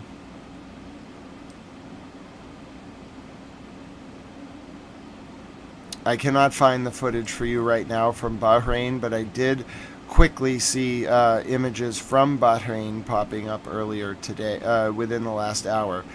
Yes, right here. Sorry, I thought that was Bahrain. That was the one from Beirut. I did see one image popping up from Bahrain, but I cannot find it right now to confirm it. So as of now, I'm going to say the reports of explosions in Bahrain are only provisional, and I do not have confirmation. I will try to get confirmation. There have been no Iranian strikes in the past 5 to 6 hours on Israel, of note. There have been no Iranian strikes on Israel in the past 5 to 6 hours. I'm going to take you now for the top of the hour update on Al Jazeera. We're probably like 30 minutes behind, but I'm going to take, hold on 1 second. I'm going to take us now to the top of the hour update on Al Jazeera. So about 30 minutes ago, we were taking Mr. President speaking live. We'll see if they were as well. And I'll get you updated. But again, this is the strangest pattern. Truly. They were taking Mr. President talking too. So we'll wait until they go to the update in Tehran. And this was about, I'd say, 10 minutes ago in correspondent Tehran. Rosalind Jordan there from Washington, D.C. Let's take it to Mohammed Val. He's live for us in Tehran. And Mohammed, I'm sure you've been hearing those statements. Let's start, first of all, with 2 to 3 weeks. I guess the question is, have we had any indication from Iranian officials that they will be ready to end in 2 to 3 weeks? Al Jazeera has been speaking to the Iranian foreign. Hearing updated reports now that the journalist was not brought to the hospital. There has been a flurry of different reports, okay, about the state of this journalist. It's an active security situation. So the reports are going to flow in different ways. The chat's going too fast for me to be able to click links, but thank you for that update. The American journalist kidnapped earlier today in Iraq, Baghdad. He's given a different indication, right? Well, the Iranians will interpret this as an open-ended war. That is Trump trying to say that this war doesn't need to be concluded with a ceasefire deal, which here will be interpreted, as I said, an open-ended situation, which can be resumed any time in the future. That means the Iranians will be taking the necessary measures to try to fix what has been destroyed and build more weapons. For them, they can see it as a victory of sorts, because it means no conditions have been imposed on them after weeks of talking about those 15 points. So they can see it as a positive thing for them, because they will consider that they are coming out victorious because they haven't been destroyed to the extent that the Americans are talking about, and the regime change that the Americans say for Iranians, they haven't seen that happening, because the IRGC is still very much in control. And the new supreme leader is very much in control, also according to the leaders here. So, I mean, for the Iranians, they will see this as victory, and they will see this as an opportunity to rebuild what has been destroyed and probably manufacture new weapons. They still have, as Ross said, they still have their uranium, their enriched uranium. They still have the Strait of Hormuz. I'm so glad, Meal666. I'm glad we're able to provide a more calming and welcoming environment. God bless you. Under their control. For 2 or 3 weeks, the Iranians are saying that they have what it takes to continue the fight. They still have missiles, they still have drones. And I'm sure it will be seen here as a very positive thing if it happens like that. But also an open-ended war means that they have to brace for more attacks in the future. And that's what they have said since the beginning of this war. They have no trust. I'm hearing report that the Chinese embassy has been seriously damaged in Beirut. I repeat, I'm hearing reports that the Chinese embassy in Beirut has been damaged. Okay, I also have footage of a cafe near the scene of the strike. I'm hearing reports that the Chinese embassy has been damaged. I repeat, initial reports unconfirmed that the Chinese embassy was damaged in an Israeli strike. China had just intervened today. Now, it doesn't seem like it was targeted, okay? The strike was in a parking lot. But the report, again, unconfirmed. I am not on the ground in Lebanon. I cannot say I'm standing there. Please, I do my best to just amalgamate on the ground perspective so the people reporting from the ground have a voice. That's all I try to do. So if I report that and it is like it's a fluid situation, please take this only as provisional reports. I'm not confirming anything. I don't have video. I require primary source video to confirm anything. I'm reporting this only as initial reports from people on the ground. It's a very good source. Is that the Chinese embassy in Beirut was damaged because of a strike in a neighborhood of Beirut called the Wing, okay, near a market that was targeting 4 cars filled with munitions. Now, China, okay, had just earlier today put out a statement with Pakistan trying to ease tensions, a 5-point peace plan. I highly doubt the Chinese embassy was struck intentionally by the Israelis, but the initial reports on the ground are that the Chinese embassy has sustained, quote, major damage. This is unconfirmed. Here is the Les Miserables Cafe. So it seems like that strike might have done way more damage than it intended to do.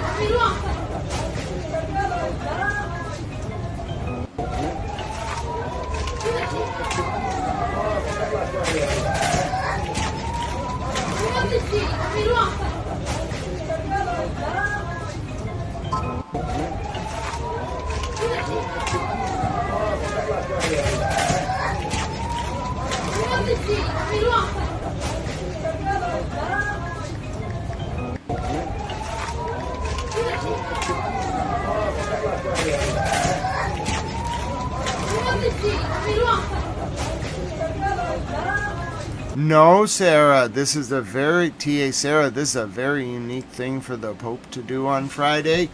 We might cover it live if we can. The Pope will be carrying the cross through Rome to the Colosseum. It's a very special moment. You're also seeing what might be a sign of a very, unanticipated explosion in Beirut.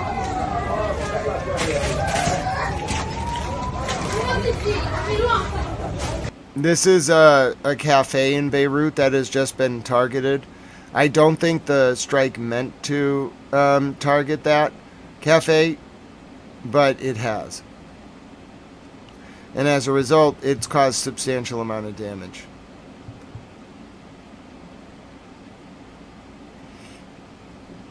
Okay, I'm going to take you back to Al Jazeera now.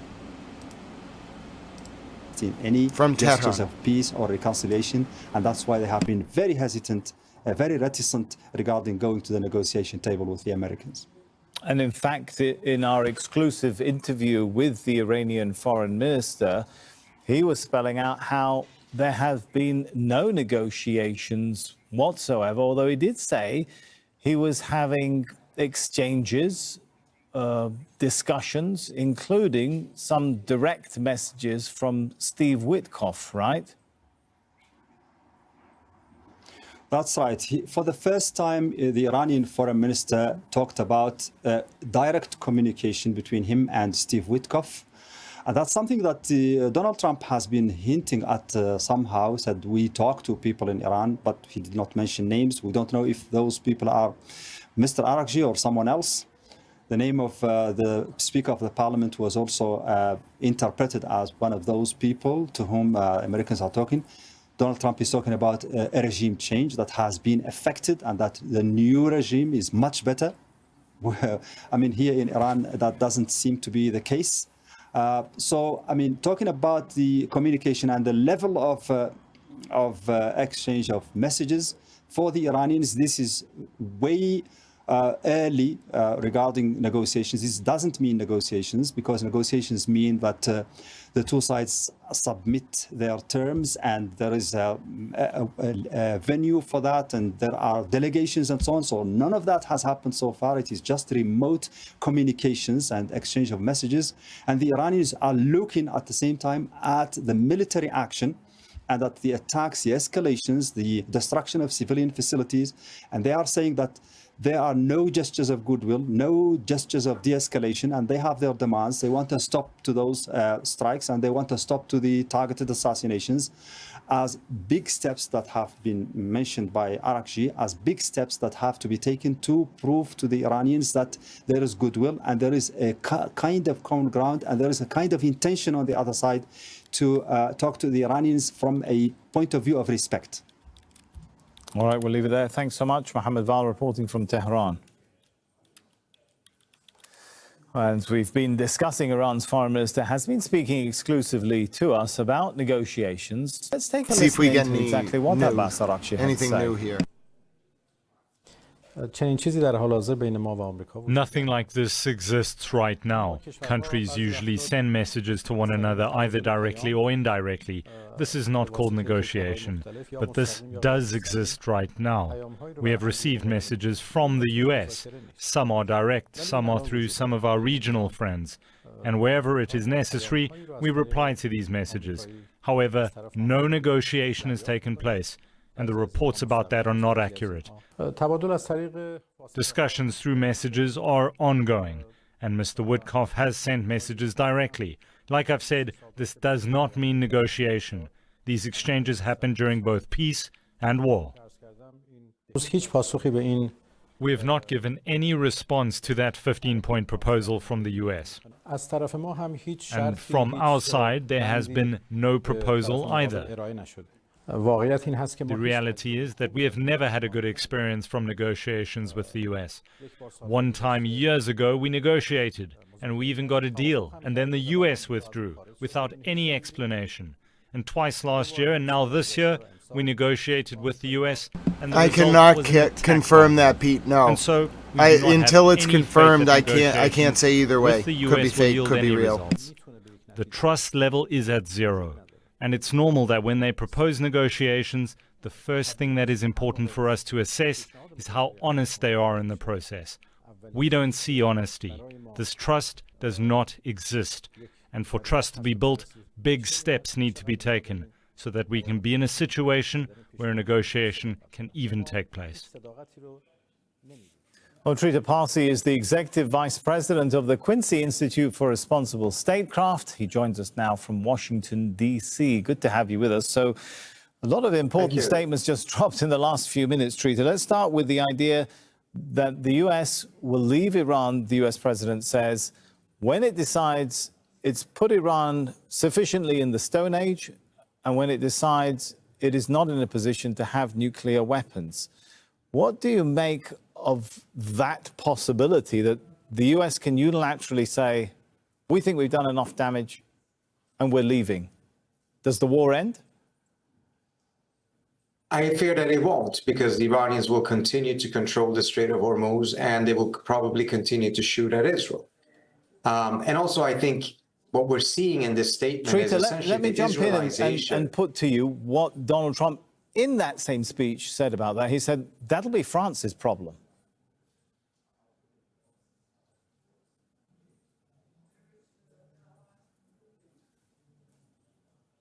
Trita, if you can hear me, I was Awkward saying, silence. Donald Trump said, concerning the Strait of Hormuz, that will be France's problem. Does that indicate that the US will just say, we don't care anymore about the Strait of Hormuz, let someone else sort it out? I think there's two elements here. One is him trying to create a narrative of success in which he no longer includes the opening of Strait of Hormuz as part of the American objectives. And secondly, I think it's deep frustration because Trump was hoping that these European powers would come and assist the United States in the Strait of Hormuz, but they have no reason to do so. The U.S. has the largest and most powerful navy in the world. If the U.S. cannot do it, what difference does it make if the French or other Europeans join in? So seeing that the Europeans are not willing to be part of this debacle, he's lashing out at them and saying, look, the US doesn't need the Strait of Hormuz. This is you who are hurting from this. And as a result, you will have to deal with this yourself. Now, I can see him taking such a step, but even if he does, the Iranians will likely continue to fire at Israel, and the Israelis will continue to the war as well. So I don't think it is as easy as for Trump to just walk out. But the fact that he says that he wants to bring the Iranians back to the Stone Age is essentially the Israelization of America's war aims here. This is how the Israelis are conducting the war. They are not looking for any strategic objectives beyond the fact that they just want to make sure that their neighbors are as weak as possible. And every 2 or 3 years, they bomb them again. This is the mowing the lawn strategy. In fact, Trump really laid it out and said that the next president would also then have to bomb Iran in a couple of years. This is not a strategy that the United States has pursued elsewhere. But we are seeing increasingly how the Israelis brought the U.S. into this war, and the Israelis are defining how this war is being conducted and also defining what the goals of this war should be. And Trita, he mentioned 2 to 3 weeks. We will leave Iran 2 to 3 weeks. How does that fit in with the... All right, I'll show you the video that is passing around social media. It's unconfirmed. It's been reported by about 42 different outlets, but it's not on any of the major stations. This is not on Al Jazeera yet. This is not on any of the big networks. This is a reported strike by Iranians on American troops at a base in Baghdad. Okay? This was a few days ago. I don't know exactly when it was filmed. This is unconfirmed. It has not been aired by any major channel, so I'm not confirming it. This was a strike by an Iranian missile, apparently on American troops at a base in Baghdad. It's going to be very loud. Oh. Are y'all good? Everybody's good? Everybody over here is good? Yeah. Good. I saw that one come in. You guys all right? Everybody okay? Yeah. All right. Oh. Are y'all good? Everybody's good? Everybody over here is good? Reported to be yesterday, I I saw think. that one come in. You guys all right? Everybody okay? Yeah. All right. Oh. Are y'all good? Everybody's good? Everybody over here is good? Yeah. Good. I saw that one come in. You guys all right? Everybody okay? Yeah. All right. Oh. Are y'all good? Everybody's good? Everybody over here is good? Yeah. Good. I saw that one come in. You guys all right? Everybody okay? Yeah. All right. Oh. Yes, that's from inside the bunker. Are y'all good? Everybody's good? Everybody over here is good? Yeah. Good. I saw that one come in. You guys all right? Everybody okay? Yeah. All right. Oh. Are y'all good? Everybody's good? Everybody over here is good? Yeah. Does anyone think it's real? All right. You guys all right? So, Everybody okay? Yeah. All right. for those of you who might have expertise, if you think this is real, put 1 in the chat. If you think it's fake, put 2. So based on all it, hello Vic, it's good to see you. If you think it's real, put 1. If you think it's fake, put 2.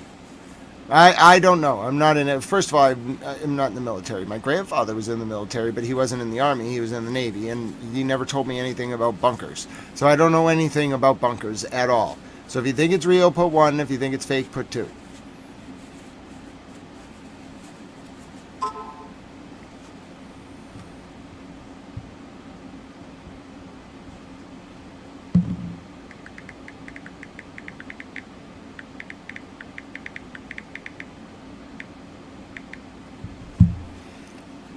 So we kind of have a split opinion.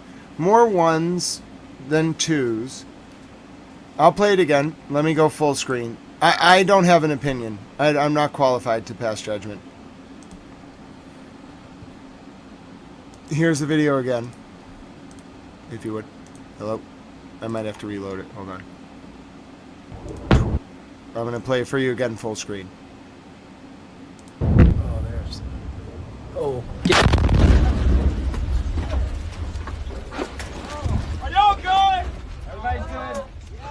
over here is good? Yeah. Good. I saw that one come in. You guys all right? Everybody okay? Yeah. All right. It might not be split at. It might not be split at this point. Are y'all good? Everybody's good. Everybody over here is good? Yeah. Good. I saw that one come in. You guys all right? Everybody okay? Yeah. All right. Oh. Are y'all good? Everybody's good. Everybody over here is good? Yeah. Good. I saw that one come in.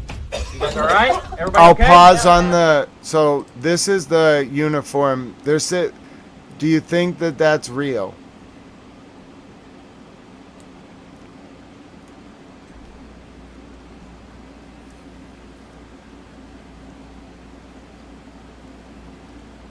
He could have just been sleeping. Hello, Sergeant. How are you, sir?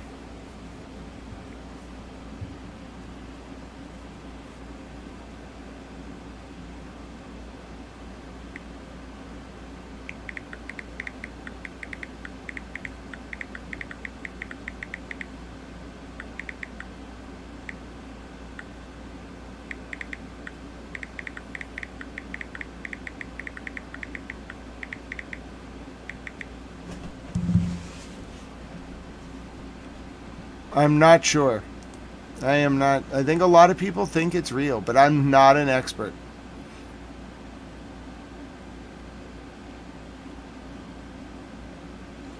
No, it's not Chicago. It's Iraq. It's probably going to end up on most of the stations. I do think it might be real. If the Ahmad is abstaining and voting 3. Here's a drone interception earlier. An Iranian drone being intercepted.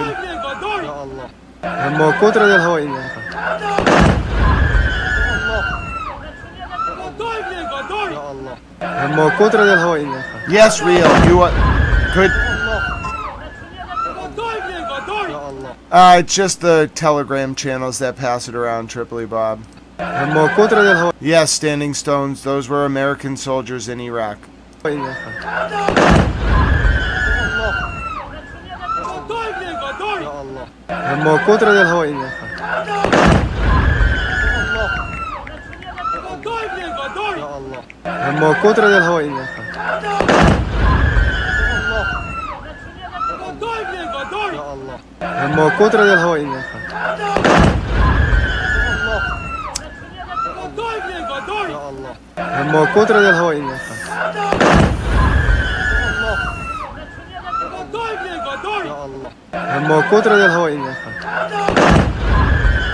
So that's an Iranian drone being intercepted. Very high quality footage. Okay, so watch the drone get intercepted. And boom. Might actually be able to make that very high quality for you. Let me show you. So what I can kind of do for you is take the first version of it, right? And then I can kind of zoom it in because it stays so focused, right? And then I can box zoom it for you like this, and then make the box zoom the right. All right, Towel News, hashtag Towel News. Okay. So I'll show it to you. All right. So that's a very high quality view of an interception of an Iranian drone. I'll show it to you again in 0.25.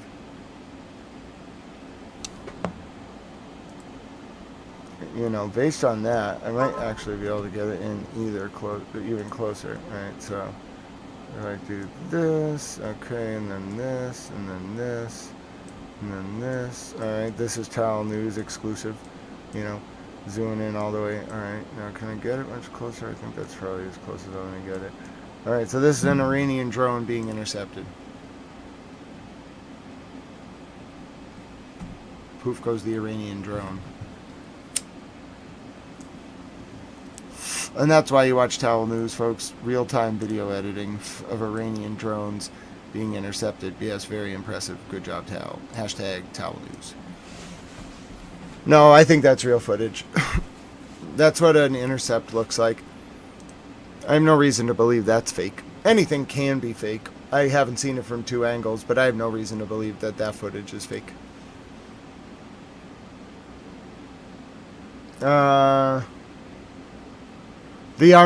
President Trump intervened and lifted the suspension of the Army pilots. I figured he would. Mr. President Trump likes Kid Rock, and he likes the Army, and they don't need to be suspended over that. Stern warning, but they don't need to be suspended.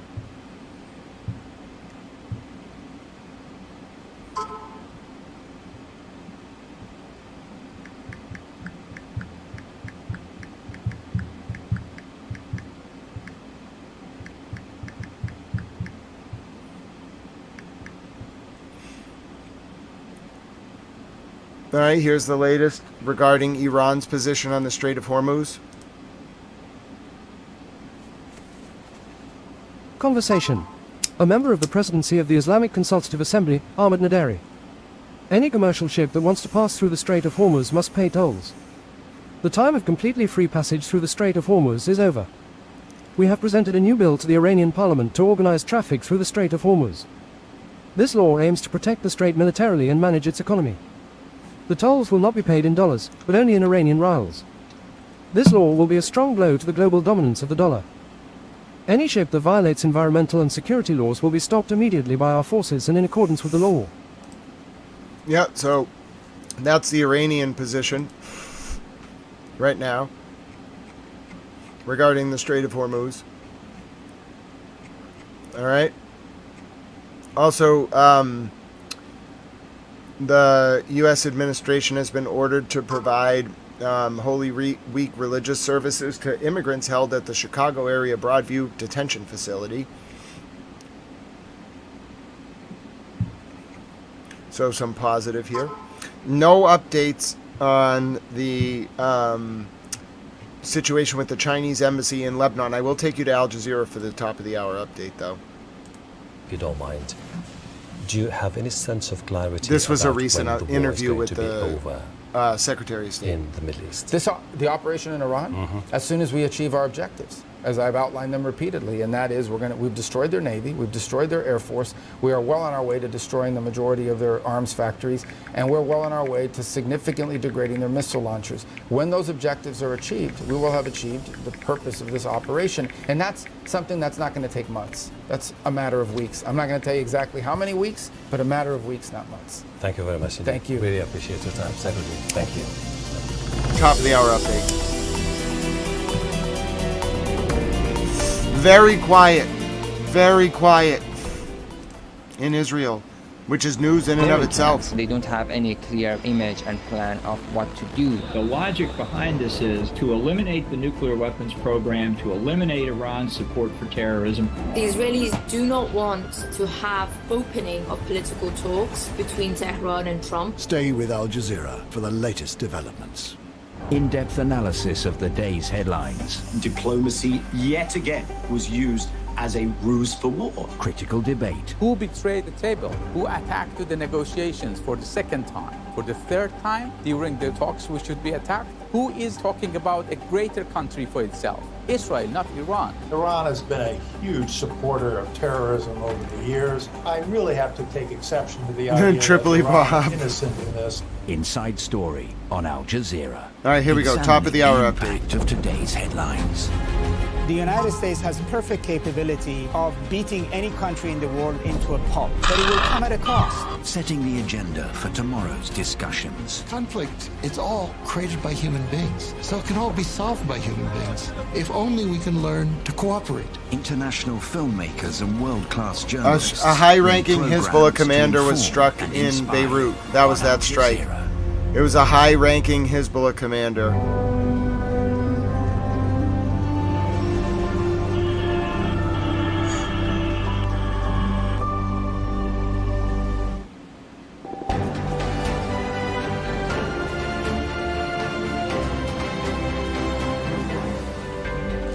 I'm Tom McRae, you're watching Al Jazeera's extensive coverage of the war between the US, Israel and Iran.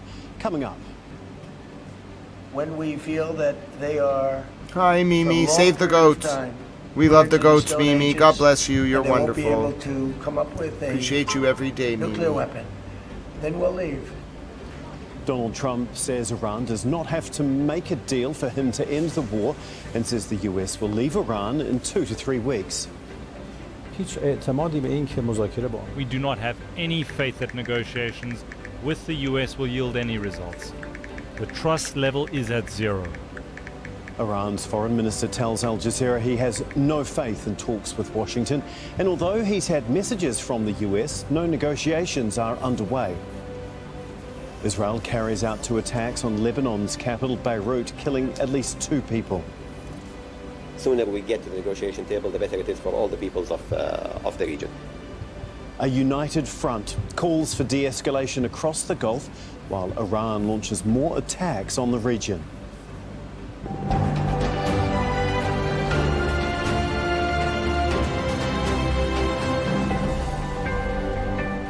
Donald Trump says US forces will end operations in Iran very soon and could be gone within 2 to 3 weeks. It's the latest timeline for withdrawal to be set by the US president. Speaking at the White House, Trump said Tehran does not have to make a deal for the US to end its war. The U.S. will be gone or done with the war in 2 I think with 2 or 3 weeks. Not 3 weeks. If it is we'll 3 leave. weeks. No, they don't have to make a deal with me. When we feel that they are, for a long period of time, put into the Stone Ages and they won't be able to come up with a nuclear weapon, then we'll leave. Whether we have a deal or not, it's irrelevant. Earlier, Iran's foreign minister Abbas Araghchi told Al Jazeera there is zero trust between the two sides and that no negotiations are happening. Well, in a moment, we'll get the view from Tehran with Mohammed Val, but first we're going to go to Rosalind Jordan, who is in Washington, D.C. for us. And Ros, can you just run us through what else Donald Trump said? He also spoke about Iran's nuclear capability now. Well, one of the things that the U.S. President Donald Trump did not talk about is what would happen to Iran's ability to try to produce nuclear energy, or as the U.S. has repeatedly accused Iran of trying to produce nuclear weapons. What would happen to the uranium that the Iranians already have in their possession? There's been no discussion, at least there wasn't any discussion on Monday here in Washington, about whether or how the U.S. might try to secure Iran's uranium stockpile. That is an important question because if you don't have access to material, you can't build a weapon. At least that's the working theory. There's also the question that the U.S. President Donald Trump raised was about this timeline. Originally, the administration had said that they thought that this could all be wrapped up starting on February 28th, within 4 to 6 weeks. And so the president's comment now in the 5th week that this could be wrapped up in another 2 weeks or perhaps 3 weeks seems to comport with that overall timeline, but it does not really give any specificity about whether the U.S. would claw back the more than 50,000 U.S. troops, the 2 aircraft carriers, the destroyer groups, the other related military equipment from the region, and basically consider what the president has liked to call a little excursion, or frankly a war, whether that would be enough to end this conflict. Obviously, not the first time we've heard comments like this around timelines. What did he say about potentially doing a deal here? Well, he contradicted himself during his comments. On the one hand, Donald Trump said that negotiations with the Iranians, ostensibly, we believe, through the Pakistani intermediaries, are going well. But then he also said that he did not need to have a deal, that it was the Iranians who were begging, his language, not mine, of the U.S. for some sort of political accommodation to end this war. But he also said that the talks continue. So it's not really clear what the president is prepared to accept in order to basically end U.S. military involvement in Iran. Okay, thanks so much for that, Ros. Ros Jordan for us there in Washington, D.C. We're going to go to Mohammed Val now, who is in Tehran for us. And I know these comments from Donald Trump have only come out in the last hour or so, but have we heard anything from the Iranians? And how do you think that the leaders there are likely to view these latest comments, given what we heard from Abbas Araghchi a little earlier? Right. We haven't heard anything yet by way of reaction to these latest statements by the US president. But when we look at the statements from the Iranian leaders over the last several weeks and the last few days, the likelihood that they will consider an American ending of the war without a deal a kind of triumph and victory for Iran, because they don't want... Breaking. It was actually Iranian leaders at the Iranian official... listen, there's been a... Oh, Lynn, God bless you. I don't think... I think tonight I'm okay. I might just want to, I'll heat up some soup from downstairs if I can find it. If not, I will just try to, have liquids and go to bed and then see how my tooth's feeling in the morning. Tell Mom, Lynn, you're wonderful. But yes, I think, tonight I'm not going to order dinner. I'm feeling okay. I was very grateful and blessed to have a chicken sandwich earlier. And then I also got a side of French fries for free from Burger King, because they give you a free French fry every week, which is a great deal, frankly. Anything that gives me a free item, I'm going to you once a week. You give me $5 worth of free food, oh, I'm all about it. But God bless you, Towel Mom Lynn, you're so kind. By the way, if you ever need to get my attention in chat, that's how to do it. When you highlight me, I see it in orange. But yes, let's take a look now. I have a very serious update. There's something very intense that is just... sending Oh, these no. no. Oh, my goodness. That was me covering a very serious leaked text message in the context of a criminal case that absolutely blew the criminal case wide open. Why these two people were talking in such slang terms, they were police officers, actually, a federal agent and a Boston police officer. I don't want to get into, but just know that was not my words. I was quoting a text message, and I was very horrified. I actually threw a water bottle on my bed. I was so mad. I don't like that language. I really don't. And I did not like to see... They were actually talking about purchasing human beings. It was really scary. But anyway, I don't have time to talk about that. I'm going to leave that to the federal government and the Congress. I need to tell you what has just happened in the south of... in Beirut. It was not cars. It was cars, but it was the Iranian officials at the Iranian embassy. That's why the Chinese embassy is damaged.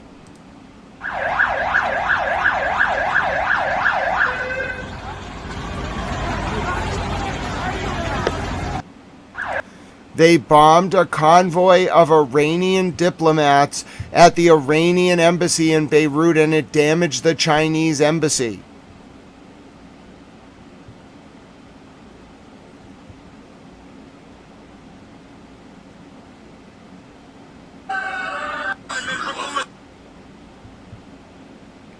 Oh, goodness.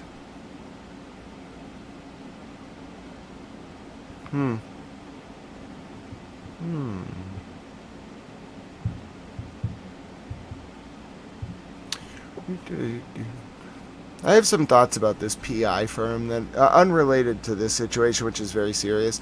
I have some thoughts about a PI firm that I think is targeting criminal defendants domestically in the United States. And I'm pretty sure they have different subcontractors they use. I'm going back to the Congress about those people. They just won't stop. Our troops are dying on social media. I want to get a message out to the people that work for those PI firms that are it has nothing to do with me. I'm just very bothered that when I go on social media and I'm trying to explain to the world along with other journalists that American troops are being bombed and they're in harm's way, and there's innocents in harm's way, and there's goats in harm's way, and sheep, and etc., etc. I really don't like going onto the internet and seeing private investigation firms using single moms to LARP on the internet in order to infiltrate the lives of high-profile criminal defendants and try to pressure them to plead guilty before trial. I want it stopped. I'll go all the way to the Congress. I'll call Mr. President Trump himself. I'll tell him what you all are doing. I'm disgusted. Stop it. All of you. I don't want to open my Twitter and see that nonsense. I hate everything about it. Any conditions to be imposed on them, and they don't see the prospects for some favorable conditions that will be good for... And I want my damn paintings back from Adnan Khashoggi's estate. ...for Iran in those 15 points. So I mean, the interpretation here will certainly be okay. If they leave, then okay. If they come back, we are ready, and we are going to prepare for the next phase of this war. They will consider it an open-ended situation, and Iran will be preparing itself again for a resumption of these escalations, and especially that we have Israel, which is the elephant in the room here. For those asking on an update, Israel used battleships to bomb a convoy of cars in the parking lot near the Iranian embassy in Beirut, which has damaged the Chinese embassy, according to initial reports. Having said, Israelis haven't really made their intentions very clear, except when they talk about the need to continue the war. They need to discourage President Trump from striking a deal with Iran that is not favorable to the Israelis. And we have Lebanon. We have the Israelis' incursion or even invasion of South Lebanon. And that front is very much linked with the war here. The Iranians are saying they can't abandon their Lebanese allies, and they will not stop if the Israelis continue that invasion in South Lebanon. And that means even if the Americans withdraw from this situation, from this war, then the war with Israel will continue, which means that the war is going anyway to continue. So for the Iranians, they don't see, on the one hand, they will see this as a kind of We don't need to, or go victory ahead. for Iran, because no conditions are being imposed on them through a deal. And on the other hand, they consider that this is not the end of the war. This means the war is on, because they don't think that the Israelis... Oh, Miss Missy, you can't have a space after the exclamation point. It's just got to be exclamation point paintings. are But going you to almost got it. their actions in South Lebanon anytime soon. And at the same time, Mohammed, the Israeli and American strikes continue on Iran. That's right. We have several cities that have been hit today: Shiraz, Isfahan, Tehran, Karaj, Kermanshah. And also we have a list of civilian infrastructure facilities the Iranians say have been targeted over the last 24 hours, something that is very much a source of concern and also subject to reciprocated threats and reactions from Iran here. That includes a pharmaceutical company that produces medicine for cancer west of Tehran. That includes steel industries in Isfahan, a commercial seaport in Bandar Abbas, a steel factory in Burujan, western Iran, a meteorological facility in Bushehr, a residential complex in Malad, west of Tehran. So these are vital civilian-related infrastructure facilities that have been hit over the last 24 hours, and the Iranians are threatening that they are going to retaliate in kind. And a specific threat has been mentioned here over the day against IT and IT companies and AI companies that are related to the United States, because the Iranians believe that those companies contribute very much in the operations of targeted assassinations here in Iran. So the Iranians are seeing only escalation in this, and they are seeing crossing of red lines towards civilians in Iran, something that they can't tolerate, and they say they will reciprocate, they will retaliate against. Okay, thank you for all of that, Mohammed. It's Mohammed Val for us in Tehran. Well, as we have been discussing, Iran's foreign minister has been speaking exclusively with Al Jazeera about negotiations. Let's take a listen to exactly what Abbas Araghchi said. Nothing like this exists right now. Countries usually send messages to one another either directly or indirectly. This is not called negotiation, but this does exist right now. We have received messages from the US. Some are direct, some are through some of our regional friends. And wherever it is necessary, we reply to these messages. However, no negotiation has taken place, and the reports about that are not accurate. Discussions through messages are ongoing, and Mr. Witkoff has sent messages directly. Like I've said, this does not mean negotiation. These exchanges happen during both peace and war. We have not given any response to that 15-point proposal from the US. And from our side, there has been no proposal either. The reality is that we have never had a good experience from negotiations with the US. One time years ago we negotiated, and we even got a deal, and then the US withdrew without any explanation. And twice last year and now this year, we negotiated with the US, and the result was an attack by them. And so we do not have any faith that negotiations with the US will yield any results. So I'm going to pause right now and just show you this full interview. They just uploaded it in full with English subtitles. I'm so grateful to Al Jazeera Arabic. You don't understand. They're the greatest public service broadcaster out there. By the way, can I just say something? I know that Sanchez is a fake account and like he's mostly just running an op and whatever. But like, first of all, like this guy is really nice, okay? KY Maverick, like he's just a nice guy. He's old. I don't understand why Sanchez, who's like kind of like I don't know, he's like an online troll. Like I'm just gonna cover this for 1 second. So this guy Sanchez, he's kind of playful. Some of his buddies like are kind of funny. Like they all roll in the same circles. I know like what they're doing. I call them vengeful librarians, but they're real more just like private intel people. But anyway, so like I've been kind of upset at this guy because they're all like either military or ex-military or intel or ex-intel or sons of ex-intel or daughters of intel or whatever. And I'm like, dude, why are you like picking on this old guy? And at the same time, like our troops are being bombed, okay? And like you're like talking online about drama. Like I was really frustrated. And he says back to me, they aren't my troops. Like this is why I just get so frustrated with my fellow countrymen and this is a guy who like talks about U.S. criminal cases a lot. If like this is the state of most public discourse, no wonder why the world is barreling out of control. People are just heartless. They don't care. Like, oh, someone was just bombed. Why would I care? Like they're not my countries. It's just. Why would I care about that civilian? Like in Lebanon. Why would I care about the goats? It's just, it breaks my heart. I hate to see it. It really that's the kind of stuff that sucks my energy away.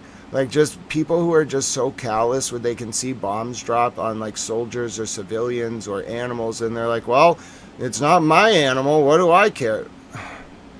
Well, how do I get through to someone like that? I've tried for months with that person. I just can't get through to them.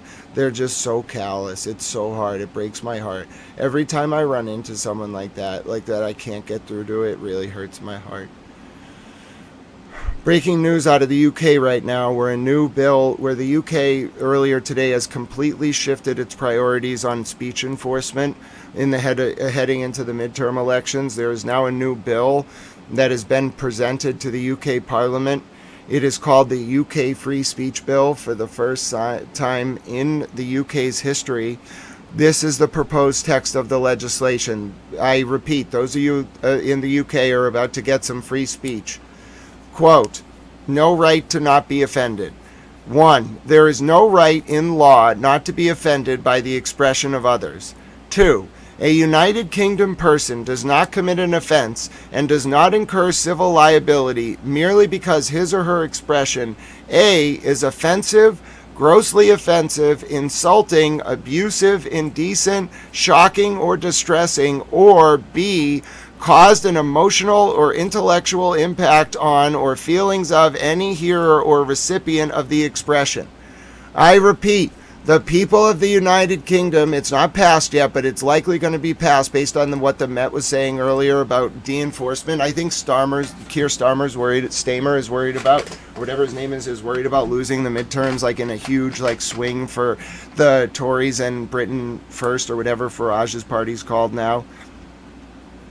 See what I did there? I by accidentally equivocated Farage's party with Britain First, or whatever that thing's called. Oh, God bless you, Mimi, and I love your good nature and your prayers and your love of baby goats. You're wonderful, Mimi, in every way.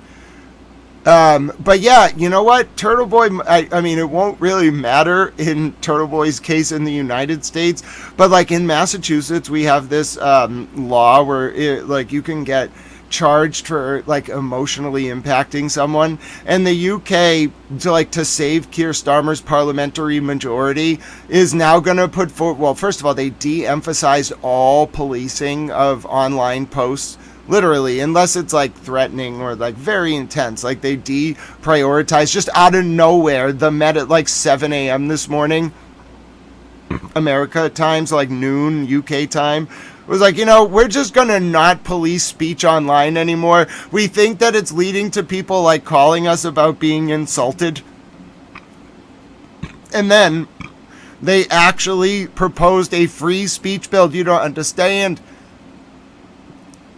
I did not see that ex-MAGA. I will look at the report.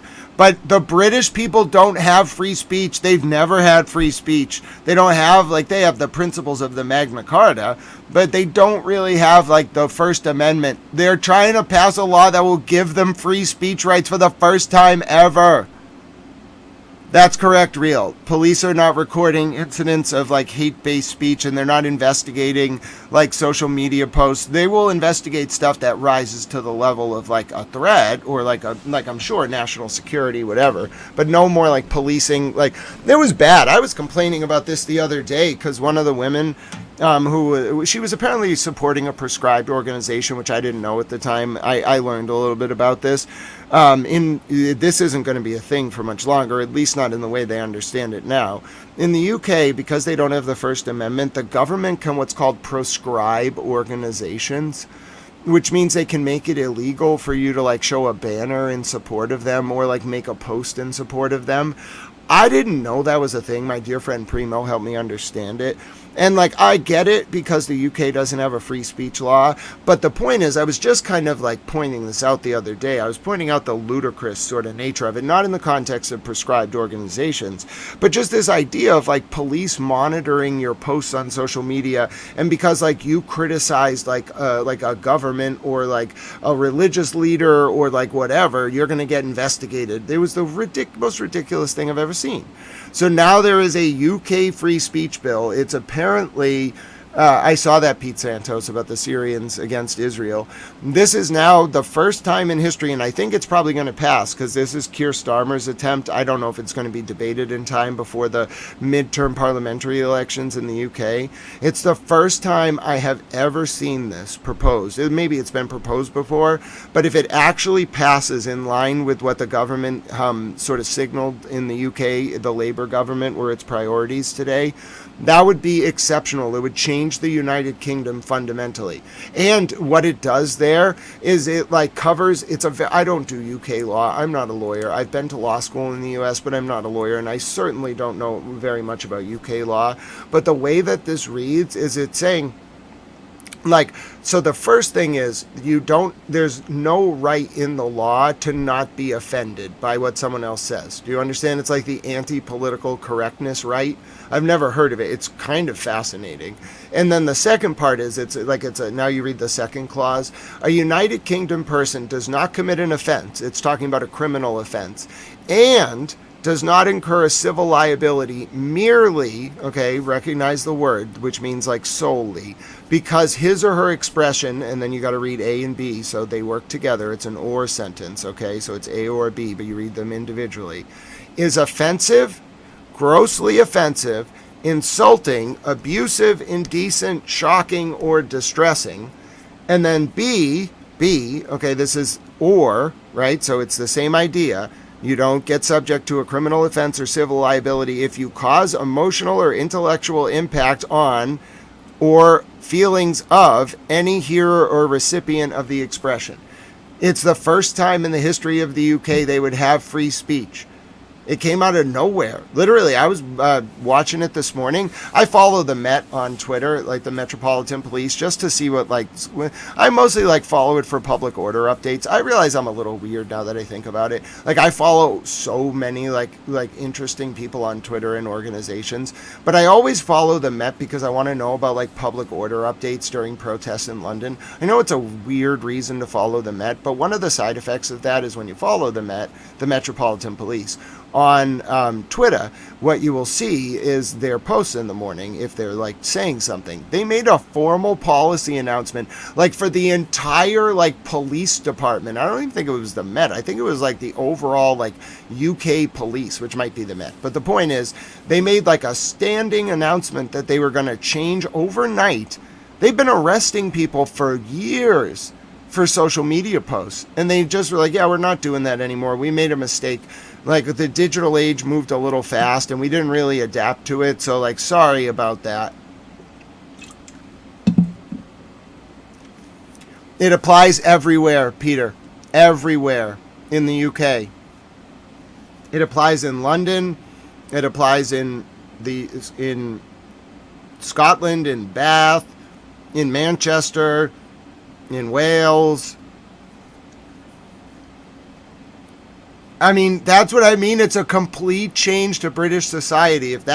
And the reason it's not, bills get passed all the time or proposed all the time. There's something called like a bill in Parliament that actually is sponsored by the front bench. The UK Parliament's a little complicated. There's the House of Commons and the House of Lords. But like generally it's divided along party lines based on like elections. The Lords aren't elected. I don't have time to explain to you like peerages, and like you can get a peerage because like your family had peerages. Those are called lifetime peerages. It's the UK's version of the Senate. But there was the Lifetime Peer Reform Act of like 2005. And so like peerages don't exist in the UK, like lifetime peerages really. There's like 88 of them maybe, but they try to get rid of them all the time and then the Lords get rid of them. But anyway, there's only like 88 like lifetime peerages left, which means like it's a hereditary peerage that goes through the family. It's like for landed gentry. Anyway, then there's also like appointed lords. So like the prime minister on like there's like an honors list, and the prime minister, I think with the assent of the king or queen, gets to like put people into the House of Lords every year. And like so the House of Lords is kind of like, it's not like the senatorial saucer. The House of Lords doesn't have as much power as the House of Commons because Britain is a parliamentary democracy. So I will say that like 100% like the House of Commons has more power. Now so again, I'm talking about a bicameral bifurcated legislature, basically parliamentary legislature in the UK. Okay, so you have the upper house technically, which is the weaker House of Lords, which has like lifetime peerages and then appointed peerages by the prime minister of a given party every year or so during it's like the Christmas or New Year's honors. Now in the House of Commons in the UK, it's a little bit different. The House of Commons has members based on like constituencies, like the honorable member for like, you know, Bath or whatever, like Stratford-upon-Avon. I don't know all the districts. There's a lot of them. Okay, I forget how many members there are. I used to watch the House of Commons all the time. I would watch Prime Minister's Questions every Wednesday morning at 3 p.m. London time, which is 10 a.m. Eastern most of the year, except for this like 1 month between daylight savings time when it doesn't shift the same way in England and the US, and then it's at 11 a.m. Eastern and 3 p.m. UK time. Not that that really matters. The point is I just like watching the British House of Commons. That's why I know how to actually debate, because I've watched probably 1,000 hours of the British House of Commons, and I like parliamentary procedure, and they do it right. Anyway, so my point is, in the House of Commons, you have like a bunch of constituencies. It's kind of like the U.S. House of Representatives, but it's more like, I don't know how to explain it. The boroughs are a little different. The like constituencies aren't drawn the same, but it's generally the similar idea. Like you run at your like local level, you get elected, you go to Parliament to represent your local constituency in the House of Commons. Okay, now whichever party controls the majority of seats in the House of Commons gets to choose the prime minister. Everybody on the same page? So the number of seats changes. It depends. Like things happen.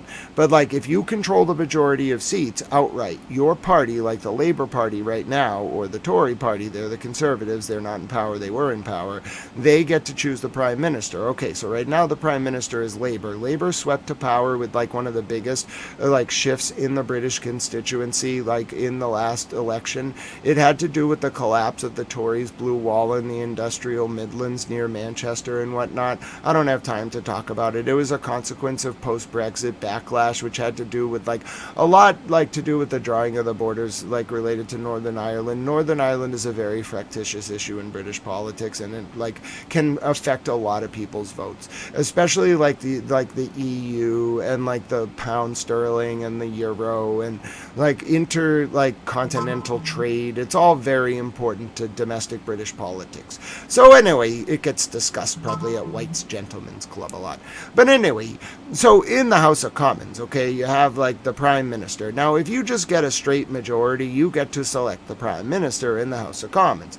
If you don't have a straight majority, you have to like team up. Like there's a bunch of parties. There's the Lib Dems, there's like the Greens, there's the like Nigel Farage's party, there's like some like there's Plaid Cymru, which represents Wales, there's like the Scottish National Party. They're a little bit intense, but you know, they have a presence. And like all these groups, if you can't get a straight majority, you got to form a coalition government, and then you have to get the permission. Like what that means is there's these things called votes of no confidence, and if you don't hold the majority or a parliamentary majority through consensus with another party, then your prime minister can't survive a vote of no confidence in the parliament, and then you can't govern. So that's why it's set up that way. But anyway, so the prime minister, to pull this all back, a bill that comes from the government, which means that the parties that is in power, the prime minister, the front bench, they sit on the front bench in the House of Commons when they're actually in like the government, they propose a bill. That is a bill that actually gets like priority. It gets debated. You can force it through, and then you use what's called a 3-line whip. So a 3-line whip isn't actually a whip, but like there's like a voting, like the way they vote in the UK is really cool. They go in, they like filter out of the chamber, and then they go through these like voting corridors, and then they come back in the chamber and they drop a piece of paper in like to like a slip, and then like the people count up the votes. Okay, the party's whip, their job before a vote is to draw lines under like the vote. If you are 3-lined whipped in the UK Parliament, it means there's 3 lines drawn under the bill that day from the government, and you have to vote for that bill. If you vote against a 3-line party whip, they will expel you from the party. Okay, you following all this? T.A. Sarah's taking lots of notes. This is going to be on the final. All right, so it's a 3-line whip. Okay, that's how the government governs in the UK. Like you can't, unless it's like a very like a religious issue, you can't like disobey a 3-line whip without suffering sanction from the party, and that's how they like govern. Okay, now if there's a backbencher, okay, that means someone who's either not in the party in power or like there's opposition days. So let's not get into the nuances of what happens when the opposition party, which is called like the shadow like leader and the shadow minister, I don't want to talk about it, it's complicated. They have their own days for bills that they want to try to get passed. But then like, because there's a formal opposition, like whoever has the second most number of seats, who's not in the majority, they're the opposition. But anyway, if there's like a backbencher in the Labour Party that's not part of the government that wants to submit a bill, that's called a private member's bill. Those only get heard on Friday, and they very rarely pass. I've heard of them passing, but they very rarely pass. The reason why this bill could be a big deal is because based on the policy change manifest in the police in England's announcement earlier about speech and social media, this could actually be a front bench like government sponsored piece of legislation that is utilized for political purposes to help the Labour Party retain its parliamentary majority after the midterm elections. So anyway, yeah, that's how it works. Everybody's feeling good. Everyone understand the parliament now? And why that's such a big deal? The British people, for the first time in history, could have free speech. Oh, it's a day. They're gonna have celebrations. They're gonna go light bonfires, even though it's not the 5th of November. They're gonna chant all sorts of things. Wait till you see the football hooligans. All right, here's the latest. This is the full interview with the Iranian foreign minister with English captions. Thanks to Al Jazeera Arabic. Very grateful for their service that they provide. مشاهدينا الكرام اهلا وسهلا بكم من العاصمه الايرانيه طهران في هذا اللقاء مع معالي وزير الخارجيه الايرانيه الدكتور عباس عراقشي لتسليط الضوء على اهم. Kingsley, I agree with you. It's a police powers bill that, in conjunction with the changing standards of enforcement regarding social media, entrenches some speech rights into the British code, but I'm not qualified to analyze exactly how it does it. You know what I'm saying? I'm just not. المستجدات على مستوى الحرب، على مستوى الدبلوماسية، وعلى مستوى ما يحدث بالمنطقة. دكتور معالي الوزير، أهلا وسهلا بكم في هذا اللقاء مرة أخرى مع شبكة الجزيرة. شكرا جزيلا، سعيد بأن أكون معكم مجددا. معالي الوزير، الآن الحديث عن المفاوضات. هناك رؤية أمريكية تقول بأن المفاوضات متواصلة وأن إيران قبلت بالشروط الأمريكية. تقدير November the 5th is Guy Fawkes Night. It's called Bonfire Night in England.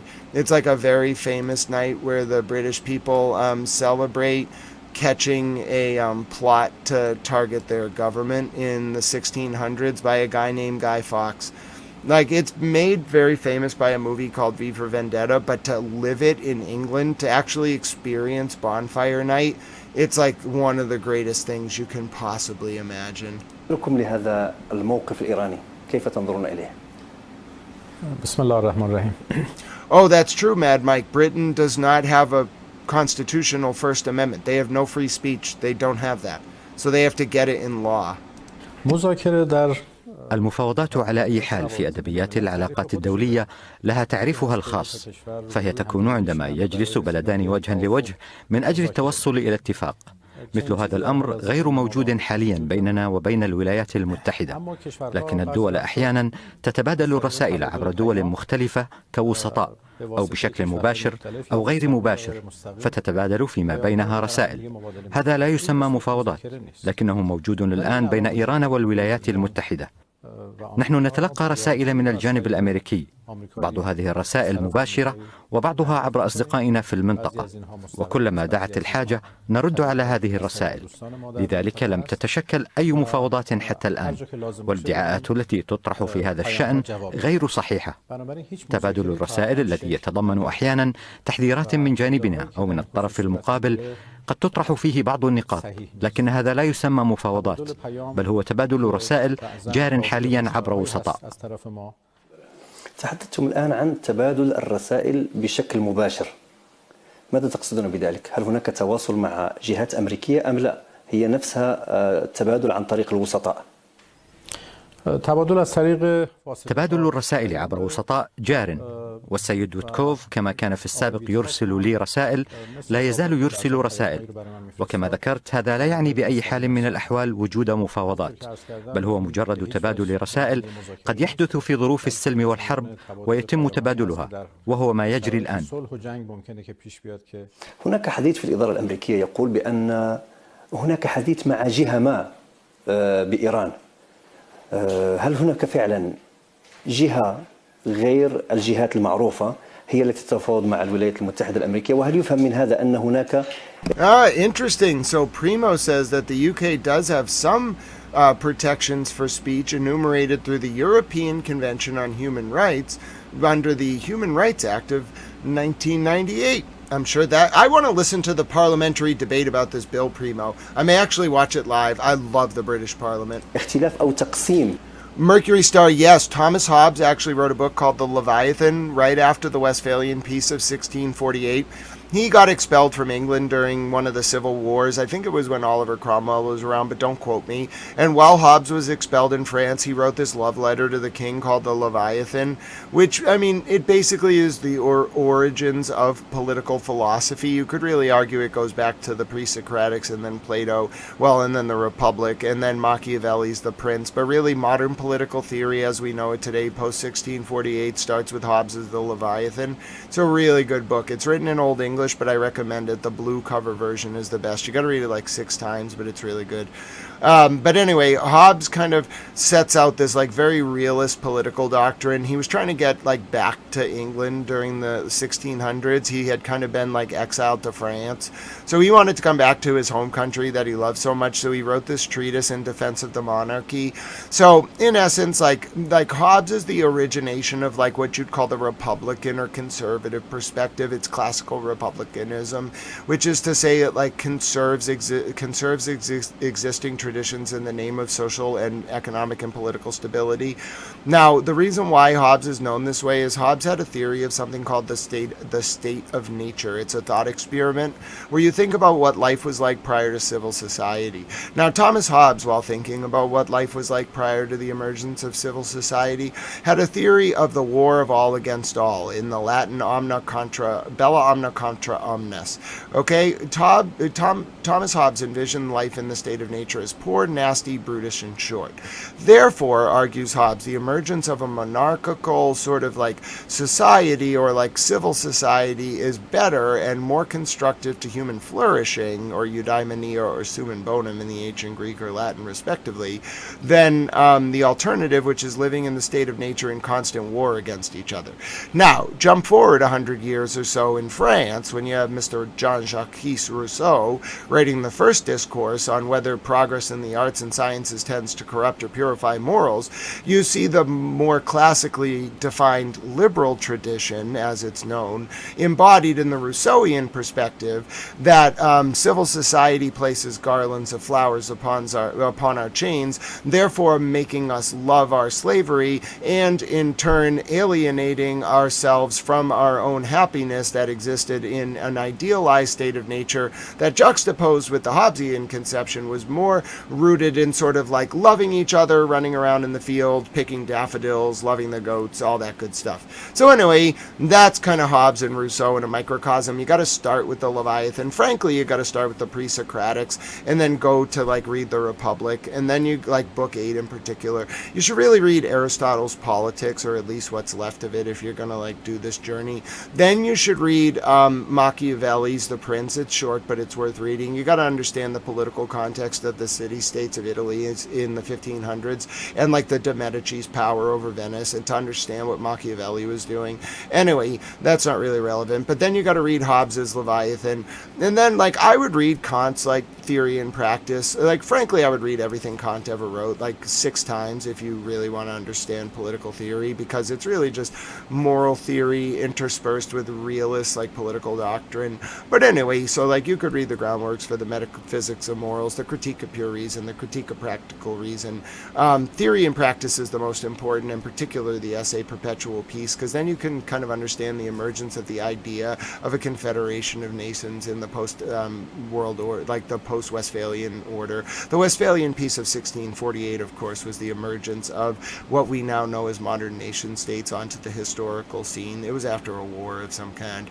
Like they all like divided up like Europe. One of the countries, like the empires, just like forgot to divide up. I think it was Poland or something. They were like, "Do you want Poland?" There's a Monty Python sketch about it. Anyway, so after you read like the Kantian canon, I guess I would move on after that to Rousseau. I would read the first discourse. The second discourse is okay. I would read the Confessions if you want to see him bloviate about himself, but it's not really that important. And you can read Emile if you're a teacher, but like it's not like, it's didactic applied pedagogy, but it's not really the most important book I ever read.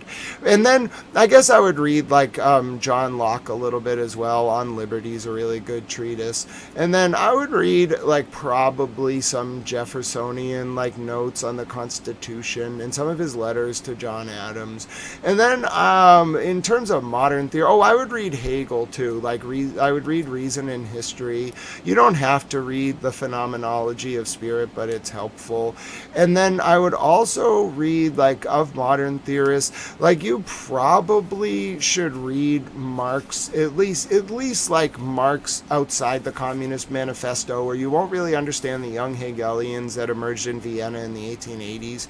But then, like, once you get there, you can kind of choose whether you want to go down the continental or analytic philosophy route with modern political theory. Like, if you go down the European route, you're going to end up, like, diving into, like, Wittgenstein's, like, Tractatus and, like, word language games. And then you're going to end up, like, with, like, Heidegger's Being and Time. It gets a little convoluted, and then you get to Sartre. And then you're in, like, post-industrial critiques of, like, modern, like, society. And then it just gets really convoluted. Like, there's discourse theory in there and the critical theorists as well, but like it's not political theory at that point. It's like post like Bernaysian like reconstructive psychoanalysis of the mass like mind. Like it's a lot of like analysis use of propaganda, cultural alienation. It has like elements of political theory, but like the more hard political theory emerges like in a bifurcated form in the 20th century, in the 1900s, really with like two schools of doctrine. You get like the emergence of like John Rawls, which I would read. I'd read Theory of Justice from 79, Political Liberalism from 89, and then Law of Peoples from 97. I think those are just like the most important canonical texts of modern political theory. But anyway, like in the context of the Rawlsian canon, you have to like understand the emergence of reasonable pluralism. It's like one vision. It's a Kantian vision, really, of like a modern international sphere defined by overlapping consensus, and this idea that you don't know where you're going to be in the organization of civil society before you make the rules, so make the rules fair. It's like a very like egalitarian, like fair treatment of international relations where you try to like respect all positions and like root it in discursive like tolerance. It's nice. I like it. Anyway, you got to juxtapose that with like Francis Fukuyama, who emerges in like 92. He wrote a book called End of History. You probably want to read Samuel Huntington's Clash of Civilizations as well. I think it's relatively important, you know what I'm saying? But like once you read Fukuyama's End of History from 92, you'll kind of see the emergence of the juxtaposition to the Rawlsian framework in modern political theory, which I suppose I would call like the Bush Doctrine or the Project for a New American Century Doctrine. Now, if you listen to Professor Fukuyama, he'll tell you he was sitting around with like a table with Rumsfeld and Cheney and all those guys who came up in the cabinet of President Ford in 74 and like took over the government. He'll tell you like that he felt that he got manipulated by them and he inadvertently birthed the Bush Doctrine by writing End of History in 92, which is like kind of this like apologia for like hegemonic neoliberalism, like what you saw in Iraq and Afghanistan in like 2001, 2003, 2005. And he felt bad about it, but he birthed that, whether or not he wants to admit to it. And now we're kind of like in this like post like I don't know what to call it. Like we're in this like post-ideological era where like it's very raw realpolitik without really a comprehensive guiding philosophical framework. Like it's just like a lot of real power on the international scene, and you can understand the foundations of the emergence of the various schools of political thought and like completely like from back to front. You can read Father Copplestone's anthology on the history of philosophy. You can read all these books. You can understand like the way politics works. You can read von Clausewitz's On War. Still, like the era that we're in, it's the emergence of like a new digital age. So all the rules are being rewritten, and in turn there's this sense of persistent individual alienation from the ongoing developments in the world, which is then made manifest in the tactical decisions of the leaders, therefore rendering political theory inert. And that's how I feel. And yes, T.A. Sarah, this will be on the final. لا، في رأيي هذه الأمور غير صحيحة. جميع الرسائل التي يتم تبادلها تكون عبر القنوات الرسمية لوزارة الخارجية أو بعلمها.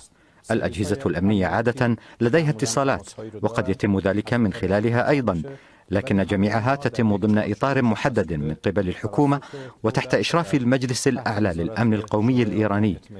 هناك إدارة موحدة لكل هذه الأمور، ولا وجود لجهات متفرقة تقوم بذلك. كل شيء يتم تحت إدارة وسيطرة المجلس الأعلى للأمن القومي. ما هو تعليقكم على ما يقوله الرئيس الأمريكي على أنكم استجبتم للطلبات ال15 الأمريكية؟ حتى الآن لم نقدم أي رد على ما يسمى بالخطة الأمريكية ذات 15 بندا، ولم يقدم أي رد من جانبنا. والشروط التي قدمتموها أنتم، قدمتم 5 شروط للوسيط، هل فعلا تم التجاوب مع هذه الشروط؟ كيف تنظر أمريكا؟ نحن لم نعرض أي شرط أو بند على الطرف المقابل. أما الشروط ال5 أو المواد ال5 التي تم تداولها فهي مجرد تخمينات من إحدى وسائل الإعلام، وبطبيعة الحال توجد تخمينات، فهذا هو عمل وسائل الإعلام، التخمين وتقييم الأوضاع. لكن حتى الآن لم يقدم أي شيء من جانبنا إلى الطرف الأمريكي ردا على مقترحهم، ولم يتخذ أي قرار من جانبنا. وضعية المفاوضات أين هي الآن؟ هل فعلا يمكن أن نتحدث عن تقدم في هذه المفاوضات، أم الأمر لا يزال معقدا ما بين الجانبين؟ هنوز هیچ تصمیمی از طرف ما گرفته نشده. لم نتخذ بعد أي قرار من جانبنا. لدينا على أي حال اعتبارات كثيرة جدا في هذا الشأن. شروطنا لإنهاء الحرب واضحة. نحن لا نقبل بوقف إطلاق النار، بل نسعى إلى إنهاء كامل للحرب، ليس فقط في إيران بل في المنطقة بأسرها، مع تقديم ضمانات بعدم تكرار هذه الاعتداءات، وكذلك دفع التعويضات والخسائر التي يجب دفعها للشعب الإيراني بسبب حجم الأضرار التي ألحقت بنا. موقفنا واضح تماما، وفي الوقت الراهن لا توجد أرضية للمفاوضات، ولم يحدث شيء سوى تبادل الرسائل. إذن كيف يمكن أن نتحدث عن أن يكون هناك تقدم في المفاوضات؟ الآن أشرتم لأنه لا توجد أرضية للمفاوضات. ما هي الأرضية التي ترغبون فيها للدخول في مفاوضات مع الولايات المتحدة الأمريكية؟ من الطبيعي أنه عندما تصل القيادة العليا للنظام في الجمهورية الإسلامية الإيرانية إلى قناعة بأن مصالح الشعب الإيراني تتحقق في هذا الإطار، سيتم إعطاء التعليمات اللازمة للأجهزة التنفيذية مثل وزارة الخارجية. هدفنا هو تأمين مصالح الشعب الإيراني والحفاظ على حقوقه، وهذا هو هدف النظام في الجمهورية الإسلامية الإيرانية. حاليا يتم تحقيق هذا الهدف من خلال الدفاع في مواجهة اعتداءات الأعداء الخارجيين، وتحديدا الولايات المتحدة والكيان الصهيوني. وكلما اقتضت الحاجة أن يتخذ هذا الدفاع أبعادا أخرى، فمن الطبيعي أن تعطى التعليمات اللازمة. الحديث الإيراني دائما على أن هناك نوع من الخشية أو الحذر بأنه خلال المفاوضات يمكن أن يكون هناك هجوم آخر على إيران. هل فعلا ما يوقفكم الآن في التفاوض هو هذا الخوف من شن الولايات المتحدة الأمريكية وإسرائيل الهجوم على إيران؟ الهجوم قائم حاليا، لكن ملاحظتكم صحيحة، وهي أننا لا نملك أي تجربة جيدة في التفاوض مع الولايات المتحدة. فقد تفاوضنا في السنوات الماضية وتوصلنا إلى اتفاق، ثم انسحبت الولايات المتحدة منه دون أي سبب، كما تفاوضنا مرتين أيضا العام الماضي، وهذا العام مع الأمريكيين، وكانت النتيجة هجوما واعتداء منهم. لذلك لا توجد أي ثقة في أن التفاوض مع الولايات المتحدة يمكن أن يؤدي إلى نتيجة، وهذه الثقة تساوي صفرا. ومن الطبيعي أنه كلما طرح اقتراح للتفاوض من جانبهم، فإن أول ما يجب علينا تقييمه هو مدى صدقهم في رسالتهم أو في اقتراحهم، ونحن لا نرى أي صدق. هذه الثقة غير موجودة، ولتحقيقها يجب اتخاذ خطوات كبيرة حتى تتهيأ الظروف التي يمكن أن تبنى فيها الثقة بمفاوضات. أما مسألة ما إذا كانت الجمهورية الإسلامية الإيرانية ستتخذ قرارا بالدخول في مفاوضات أم لا، فهذا موضوع آخر.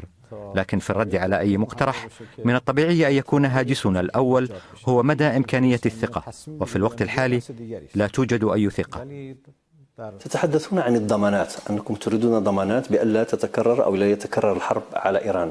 هل تعتقدون أن الدول الوسيطة الآن، نتحدث عن باكستان، نتحدث عن مصر، نتحدث عن تركيا، هل يكمن القول بأنها قد تكون ضامنة في هذه المفاوضات؟ وهل فعلا هناك جهود جدية لكي يلتقي الإيرانيون مع الأمريكيون في مفاوضات لحل هذا الخلاف والحرب؟ هذا أيضا موضوع مهم وجدي، وهو ما الضمان الذي يمكن تقديمه. من الطبيعي أن ضمان دولة واحدة أو اثنتين لا يكفي، بل إن التجربة أثبتت لنا أنه حتى ضمانات مجلس الأمن لا يمكن أن تكون كافية. هناك أفكار مطروحة في هذا الشأن، وقد طرحها أصدقاؤنا، وجرى تقديم مقترحات حول كيفية إيجاد ضمان لإنهاء كامل ودائم للحرب. وقد نقلت هذه الأفكار إلينا، ونحن حاليا بصدد دراستها لمعرفة ما هي الضمانات التي يمكن أن تكون فعالة إذا تقرر يوما ما إنهاء الحرب وفق شروط إيران.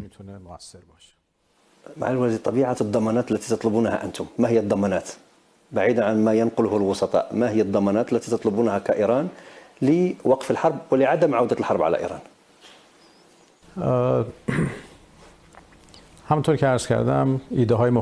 كما ذكرت، هناك أفكار متعددة، ولا أريد الآن الدخول في تفاصيلها، لأنه لا يوجد حاليا أي توجه للتفاوض حتى نطرح مقترحات في هذا الخصوص. لكن إذا تأكدنا في وقت ما من وجود نية وإرادة حقيقية لإنهاء الحرب، عندها سنتحدث أيضا عن الضمانات. الرئيس الأمريكي حدث على أنه أمهل واشنطن إلى 6 من أبريل، والسادس من أبريل كمهلة، إذا لم تتجاوب طهران في المفاوضات فسيشن هجوما على جميع المستويات، الطاقة والنفط والنقاط الحيوية في إيران. أولا تعليقكم على هذا التهديد. لقد تم اختبارنا مرارا، ونحن لا نقبل الإنذارات والمهل التي يتم طرحها. ما يهمنا هو تأمين مصالح الشعب الإيراني وحقوقه، ولا يمكن لأي أحد أن يفرض علينا مهلا زمنية. هذه المهل الزمنية المصطنعة لا فائدة منها سوى تعقيد الأمور، وقد رأيتم أن هذه المهلة الزمنية قد تم تمديدها مرتين حتى الآن.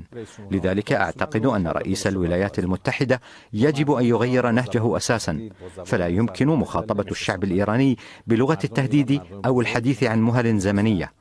الشعب الإيراني شعب عظيم ومتحضر، يمتلك حضارة عريقة وثقافة غنية جدا، ويجب مخاطبته بلغة الاحترام، وإلا فسيتلقون ردا كما يحدث الآن في ساحات القتال. من بين نقاط الإشكال والاختلاف ما بين الولايات المتحدة الأمريكية وإيران في هذا التوقيت هو مضيق هرمز. كيف تفكر إيران في المضيق الآن؟ هل في صدد السيطرة عليه بالمعنى الحقيقي للكلمة ومنع جميع الدول من العبور، أم أن هناك رؤية لإيران للتعامل مع المضيق؟ مضيق هرمز في الواقع يقع ضمن المياه الداخلية لإيران وسلطنة عمان، وليس ضمن المياه الدولية، وبالتالي من الطبيعي أن تراعى مصالح إيران وعمان فيما يتعلق بالمرور عبر هذا المضيق. حاليا ومن وجهة نظرنا فإن المضيق مفتوح بالكامل، لكنه مغلق فقط أمام سفن الأطراف التي هي في حالة حرب معنا، وهذا أمر طبيعي في زمن الحرب، إذ لا يمكننا السماح لأعدائنا باستخدام مياهنا الداخلية. أما بالنسبة للدول الأخرى أي السفن التابعة لدول أخرى، فإن بعضها يمتنع عن العبور بسبب الخوف من عدم الاستقرار في المنطقة، أو بسبب ارتفاع تكاليف التأمين، أو لأسباب أخرى.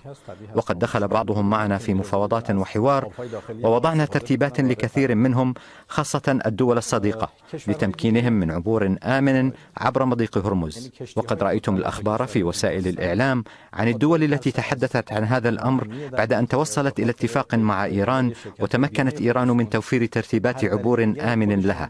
أما بعد انتهاء الحرب فما هي الترتيبات التي سيتم اعتمادها هنا؟ من الطبيعي أن هذا الأمر يتعلق بإيران وعمان، وبالطبع سنأخذ في الاعتبار مصالح أصدقائنا الآخرين في المنطقة وخارجها. من وجهة نظرنا يمكن أن يكون مضيق هرمز ممرا للسلام لعبور هادئ وسلمي لسفن جميع الدول، لكن بطبيعة الحال فإن تأمين أمن المنطقة وضمان سلامة مرور السفن والقضايا البيئية وطريقة توجيه السفن وتنظيم حركتها كلها أمور تحتاج إلى نظام وترتيبات، وهي مسؤولية الدول المطلة على مضيق هرمز، أي إيران وعمان. لكن هناك تهديد أمريكي جدي بالسيطرة على مجموعة من الجزر، وكذلك لإنزال بري كما يقال على الأقل في مجموعة من وسائل الإعلام الأمريكية من أجل السيطرة على المنطقة.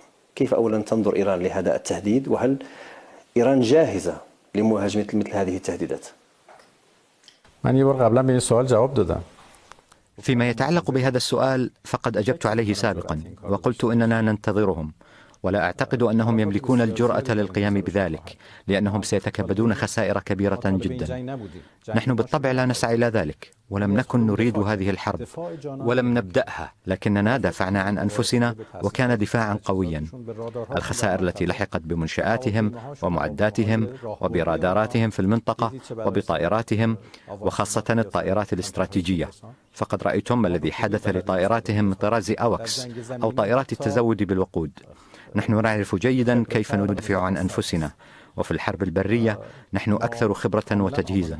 نحن مستعدون تماما لمواجهة أي تهديد أو هجوم بري على بلادنا، ونأمل ألا يرتكبوا مثل هذا الخطأ.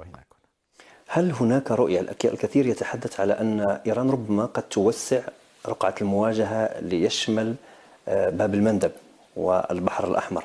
هل فعلا هناك شيء ما على الأقل كدبلوماسي يتحرك داخل كواليس الدبلوماسية والقوات المسلحة في إيران في هذا الشأن؟ قلنا سابقا إن موضوع باب المندب يتعلق بدول تلك المنطقة، وأن لليمن سياساته الخاصة في هذا الشأن، وكما قام اليمنيون سابقا باتخاذ إجراءات دعما لشعب غزة والشعب الفلسطيني، فإذا قرروا الآن اتخاذ إجراءات أيضا فهذا يعود إليهم. نحن لا نطلب شيئا من أحد، ونعرف جيدا كيف ندافع عن أنفسنا، ولا نحتاج إلى أحد في هذا المجال. لكن إذا رأت مجموعات في لبنان أو العراق أو اليمن أن تقوم بإجراءات دعما للشعب الإيراني فهذا شأنهم الخاص.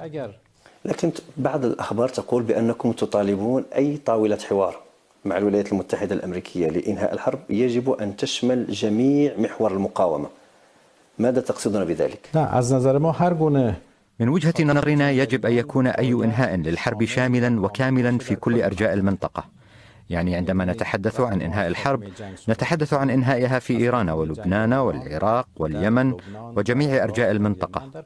نرغب بالسلام وعدم وجود للحرب في المنطقة، وأعتقد أن المنطقة تتفق على هذه النقطة.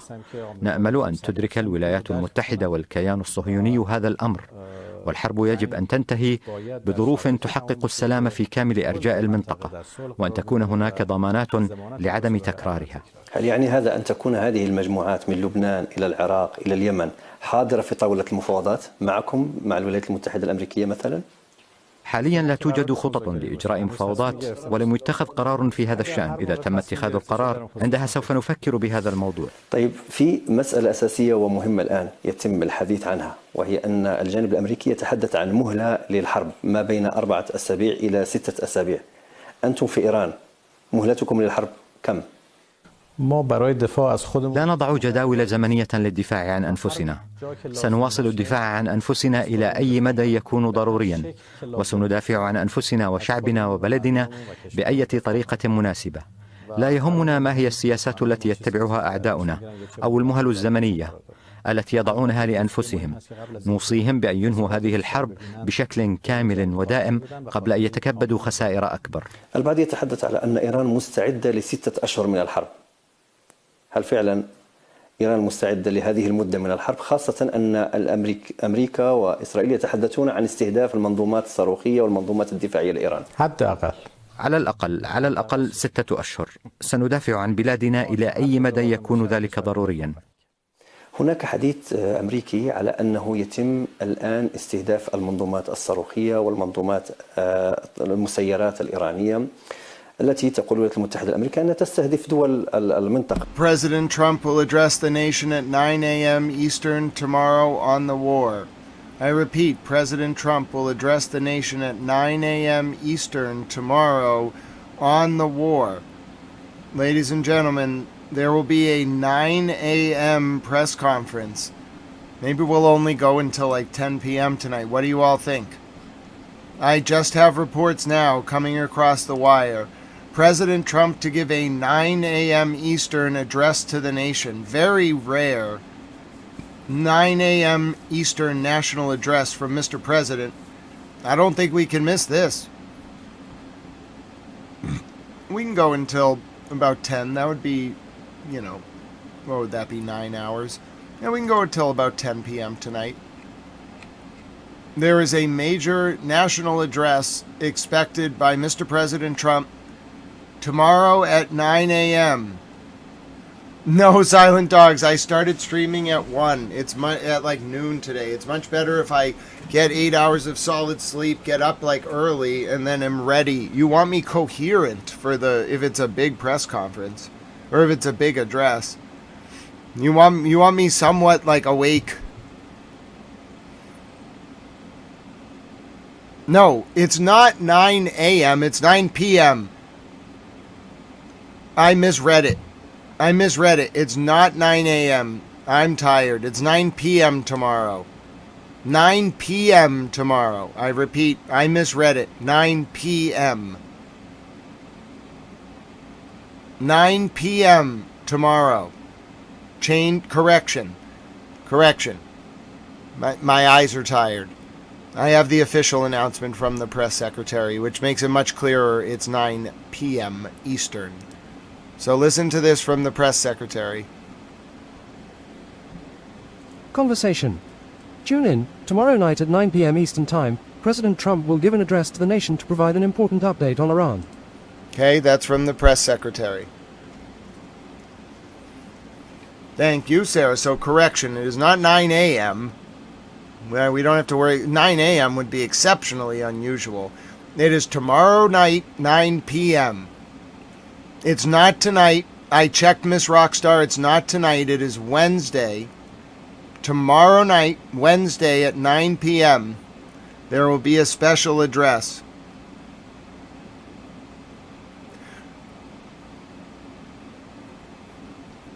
All right, so I repeat, tomorrow night, 25 hours from now, at 9 p.m. Eastern War Time, on April 1st, 2026, April Fool's Day, there will be a national address from Mr. President about the war. Hello, John Geel. It's good to see you. It really isn't, Trelly. You are right. You can't just end something unilaterally. You need the buy-in of the Iranians. But yes, I repeat. So to be clear, I said 9 a.m. at first. I'm going to correct again. From the press secretary, it is tomorrow night, Wednesday, April 1st, 9 p.m. Eastern War Time. There have been no launches from Iran in hours. It is 8:05 p.m. Eastern U.S. War Time. It is Tuesday, March 31st, 2026. It is 2:06 a.m. in Tel Aviv in South Africa. It is 3:36 a.m. in Tehran on April 1st, 2026. Now, tomorrow night, it has just been announced by the press secretary. Wednesday, April 1st, 9 p.m. Eastern, U.S. War Time. That'll be 3 a.m. in Tel Aviv, in London, and in South Africa on Thursday, April 2nd. That'll be 4:30 a.m. Tehran time, Thursday, April 2nd. Mr. President Trump is expected to make a major announcement by addressing the nation about Iran. Exactly. If the Ahmad... Well, you and I get up that early. We would have done it if the Ahmad. All right, now here's the latest from Tehran, where the strikes continue.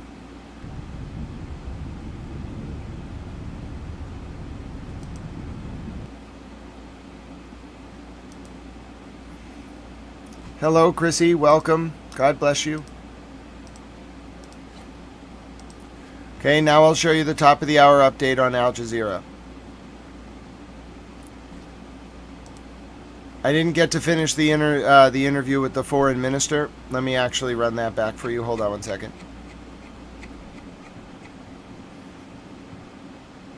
I'll take us back to the part we were at with the interview with the foreign minister.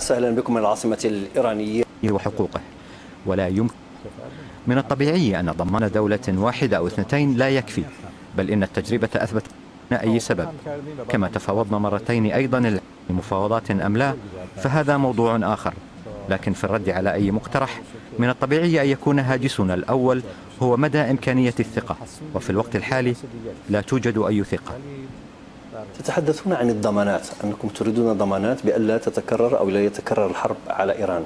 هل تعتقدون أن الدول الوسيطة الآن، نتحدث عن باكستان، نتحدث عن مصر، نتحدث عن تركيا، هل يكمن القول بأن قد تكون ضامنة في هذه المفاوضات؟ وهل فعلا هناك جهود جدية لكي يلتقي الإيرانيون مع الأمريكيون في مفاوضات لحل هذا الخلاف والحرب؟ این هم خب یک موضوع جدی هست، اینکه چه ضمانتی میتونه داده بشه. هذا أيضا موضوع مهم وجدي، وهو ما الضمان الذي يمكن تقديمه. من الطبيعي أن ضمان دولة واحدة أو اثنتين لا يكفي، بل إن التجربة أثبتت لنا أنه حتى ضمانات مجلس الأمن لا يمكن أن تكون كافية. هناك أفكار مطروحة في هذا الشأن، وقد طرحها أصدقاؤنا، وجرى تقديم مقترحات حول كيفية إيجاد ضمان لإنهاء كامل ودائم للحرب، وقد نقلت هذه الأفكار إلينا، ونحن حاليا بصدد دراستها لمعرفة ما هي الضمانات التي يمكن أن تكون فعالة إذا تقرر يوما ما إنهاء الحرب وفق شروط إيران. معلومة طبيعة الضمانات التي تطلبونها أنتم، ما هي الضمانات؟ بعيدا عن ما ينقله الوسطاء، ما هي الضمانات التي تطلبونها كإيران لوقف الحرب ولعدم عودة الحرب على إيران؟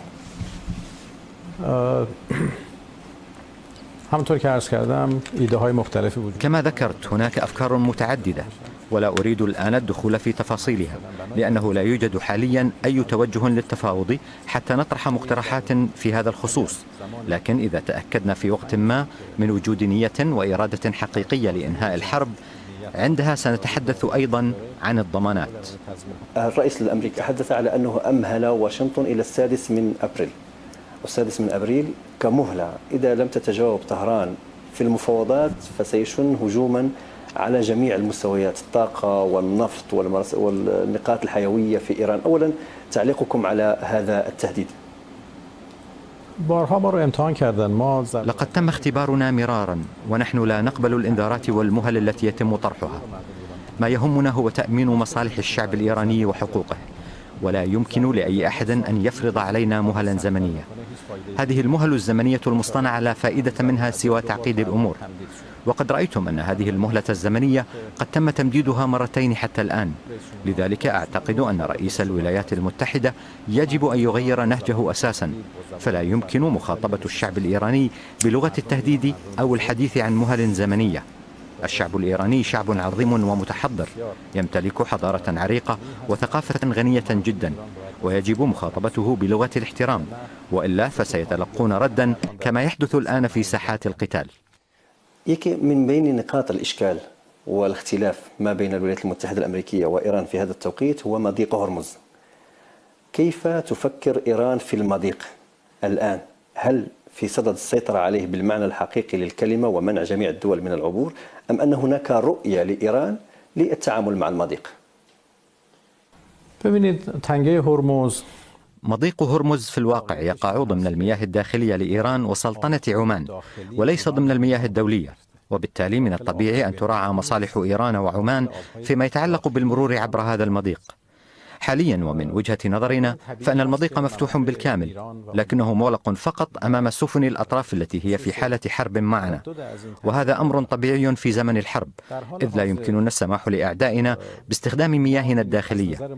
أما بالنسبة للدول الأخرى أي السفن التابعة لدول أخرى فإن بعضها يمتنع عن العبور بسبب الخوف من عدم الاستقرار في المنطقة أو بسبب ارتفاع تكاليف التأمين أو لأسباب أخرى، وقد دخل بعضهم معنا في مفاوضات وحوار ووضعنا ترتيبات لكثير منهم خاصة الدول الصديقة لتمكينهم من عبور آمن عبر مضيق هرمز. وقد رأيتم الأخبار في وسائل الإعلام عن الدول التي تحدثت عن هذا الأمر بعد أن توصلت إلى اتفاق مع إيران وتمكنت إيران من توفير ترتيبات عبور آمن لها.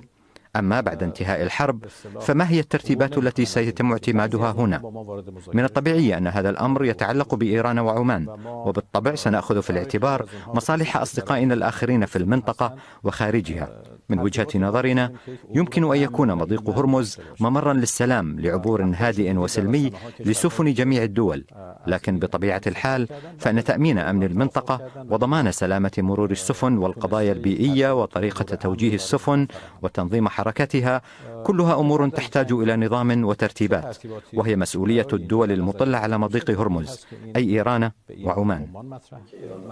لكن هناك تهديد أمريكي جدي بالسيطرة على مجموعة من الجزر وكذلك لإنزال بري كما يقال على الأقل في مجموعة من وسائل الإعلام الأمريكية من أجل السيطرة على المنطقة. كيف أولا تنظر إيران لهذا التهديد، وهل إيران جاهزة لمواجهة مثل هذه التهديدات؟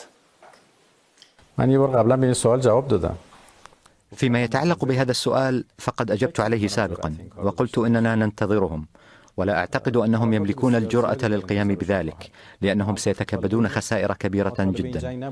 نحن بالطبع لا نسعى إلى ذلك، ولم نكن نريد هذه الحرب ولم نبدأها، لكننا دافعنا عن أنفسنا وكان دفاعا قويا. الخسائر التي لحقت بمنشآتهم ومعداتهم وبراداراتهم في المنطقة وبطائراتهم وخاصة الطائرات الاستراتيجية، فقد رأيتم الذي حدث لطائراتهم من طراز أوكس أو طائرات التزود بالوقود.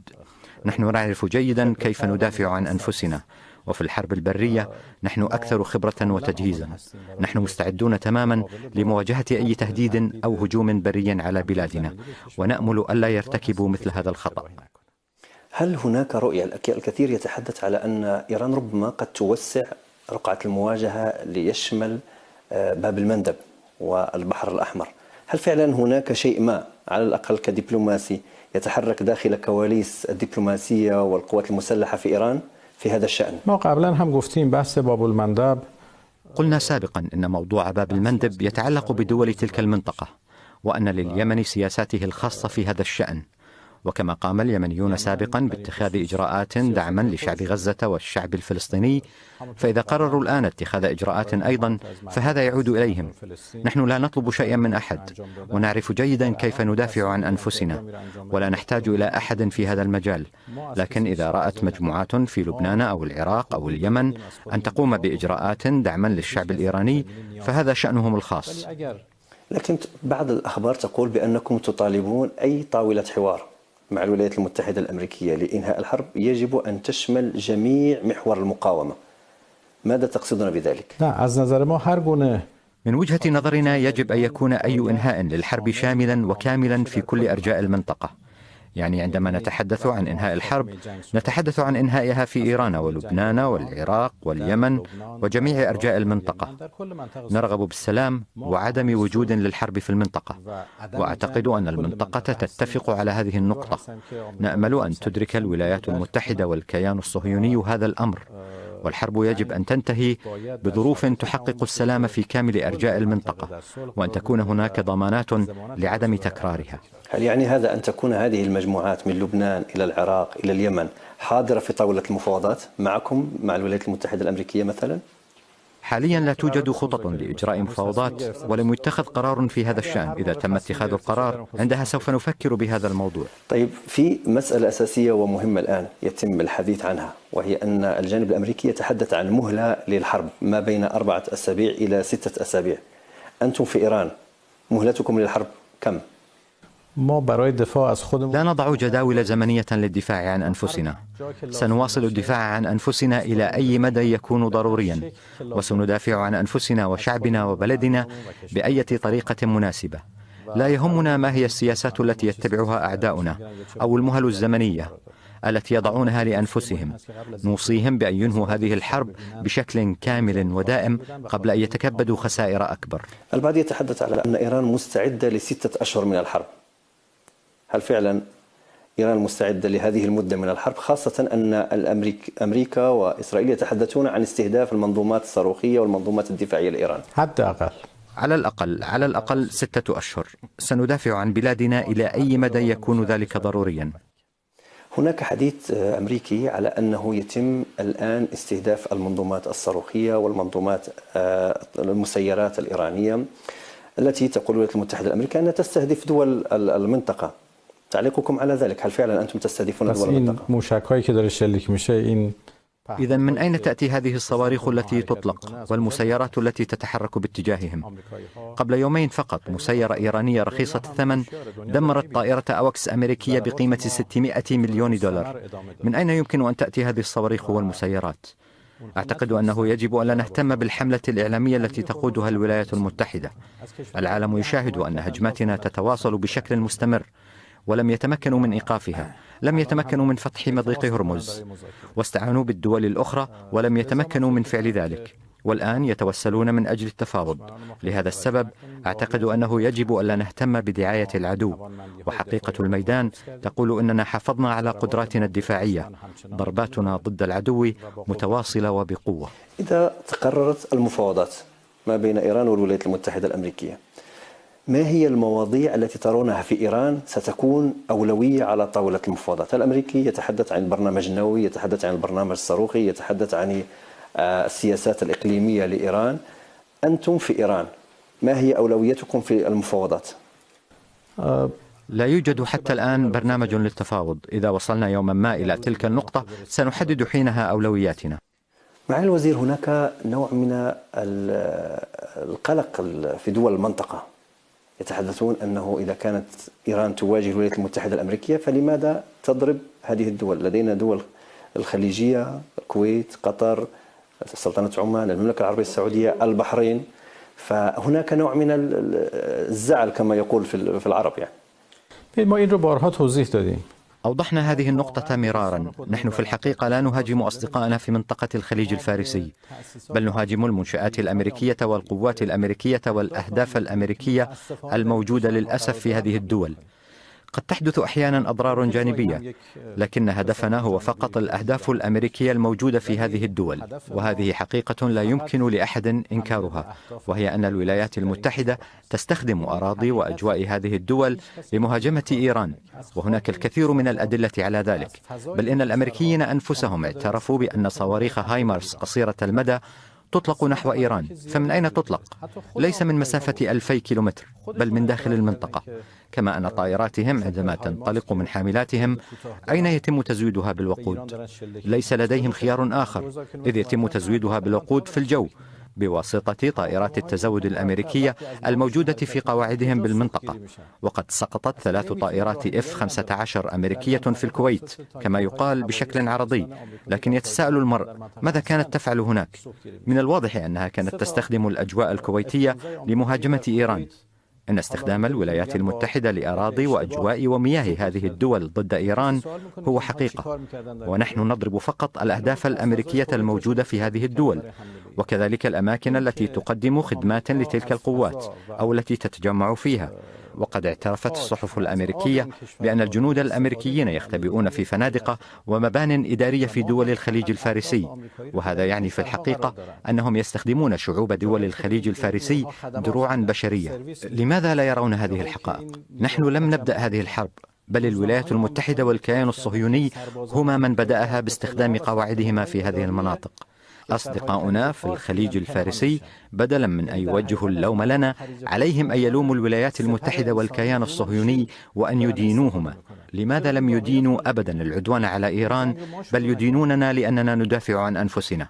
وهذا ليس منصفا. نحن نرغب في علاقات قائمة على الاحترام والصداقة مع أصدقائنا في المنطقة، ونحترم السيادة العربية ولا نسيء إليهم كما فعل الأمريكيون الذين وجهوا إهانات قبيحة لقادة دول الخليج الفارسي. نحن نتحدث معهم باحترام ونرغب في علاقات ودية. آخر سؤال، طبيعة العلاقة المقبلة، كيف تنظرون إلى علاقتكم مع الدول المنطقة؟ من قبول دارم که در آینده أعترف بأننا سنواجه صعوبة في استعادة الثقة مستقبلا، لكنني واثق أنه بالنظر إلى حسن النية من جانبنا وبسبب القيم الإسلامية الموجودة في الدول العربية والأهداف المشتركة التي لدينا لأمن منطقة الخليج الفارسي يمكننا إعادة بناء الثقة. نحن نعيش معا في هذه المنطقة ويجب أن يكون أمنها بأيدينا نحن. وجود القواعد الأمريكية أثبت أنه لا يحقق الأمن، بل هو ضد أمن المنطقة. أصدقاؤنا الذين يشتكون من تعرضهم لهجمات يجب أن يشتكوا من الولايات المتحدة. لماذا لم تتمكن قواعدها من حمايتهم، بل أصبحت سببا في انعدام أمنهم؟ لو لم تكن هناك قواعد أمريكية في السعودية وقطر والكويت وغيرها لما تعرضت هذه الدول لأي هجوم.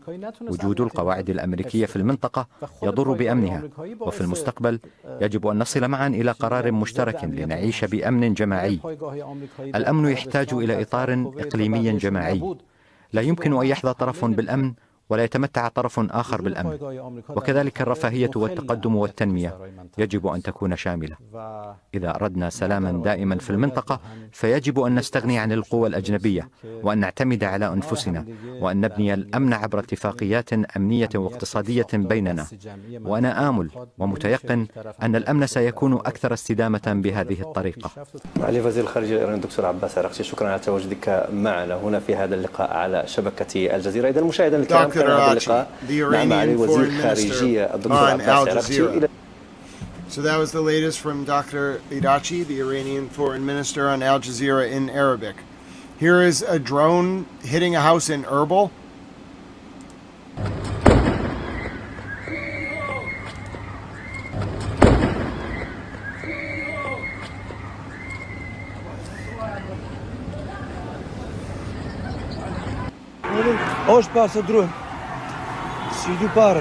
This is a drone that hit a house in Erbil, Iraq.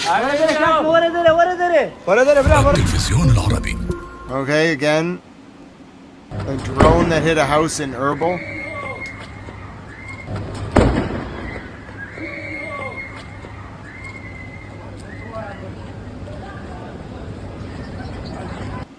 Activities is the most pressing task.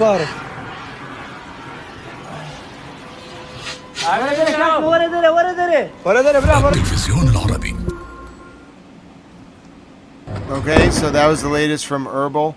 My name is Grant Smith Ellis. It's coming up on 8:25 p.m. Eastern U.S. wartime. Here's the latest report from Ynet regarding the attack on Isfahan. Yesterday, I'll have British reporter Tal read this.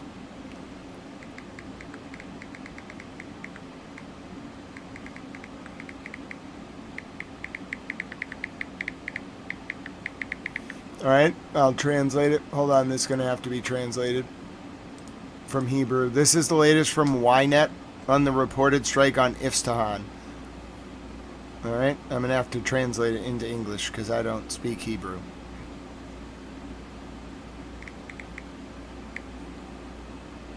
If you would be so kind. Apparently it's a lot of Hebrew. Okay, this is the latest from Ynet on yesterday's attack on Isfahan.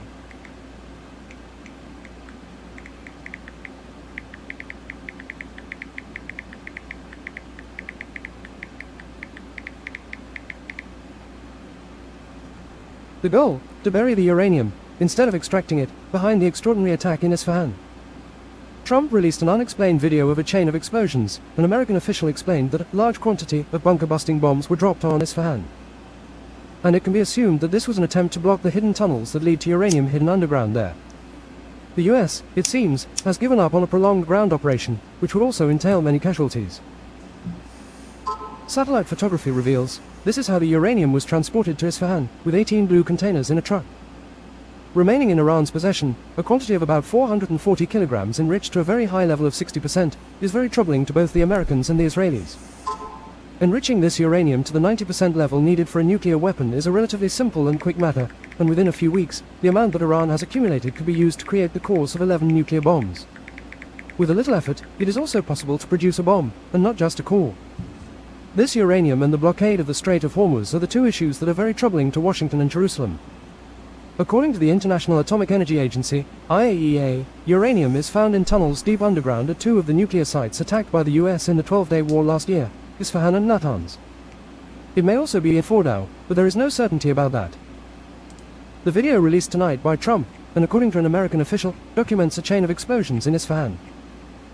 The truck with the 18 blue containers was recorded entering the facility in Isfahan a few days before the Pahlavi war in June 2025. Over the weekend, the French newspaper Le Monde revealed a satellite image taken on June 9, 2025, just days before the opening strike of operation, with a dog on June 13th, showing a truck with 18 blue containers entering a tunnel at the Isfahan nuclear center. According to experts who spoke to the newspaper, although it cannot be determined with certainty from the photograph that these are containers containing 60% enriched uranium, it is likely that this is evidence that Iran has stored a significant amount of this uranium. Perhaps even all of it, deep underground at the same facility, as part of preparations for attacks by Israel and the US. The IAEA recently estimated that about half of the enriched uranium is held in Isfahan.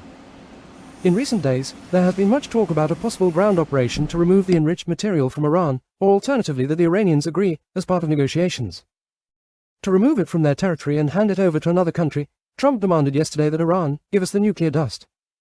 However, in the meantime, the Iranians are not agreeing to do this in negotiations, and a ground operation is very complicated and dangerous. It would require more than 1,000 fighters on the ground, and that at each of the sites, both in Natanz and in Isfahan, an airport would be built to bring supplies to the fighting forces. The uranium is buried and the entrances to the tunnels are already blocked, so heavy mechanical equipment would also have to be brought in to open them. This is a complicated business, which would require a lot of American forces on the ground and also fighting in the field. It would involve casualties and would take a long time.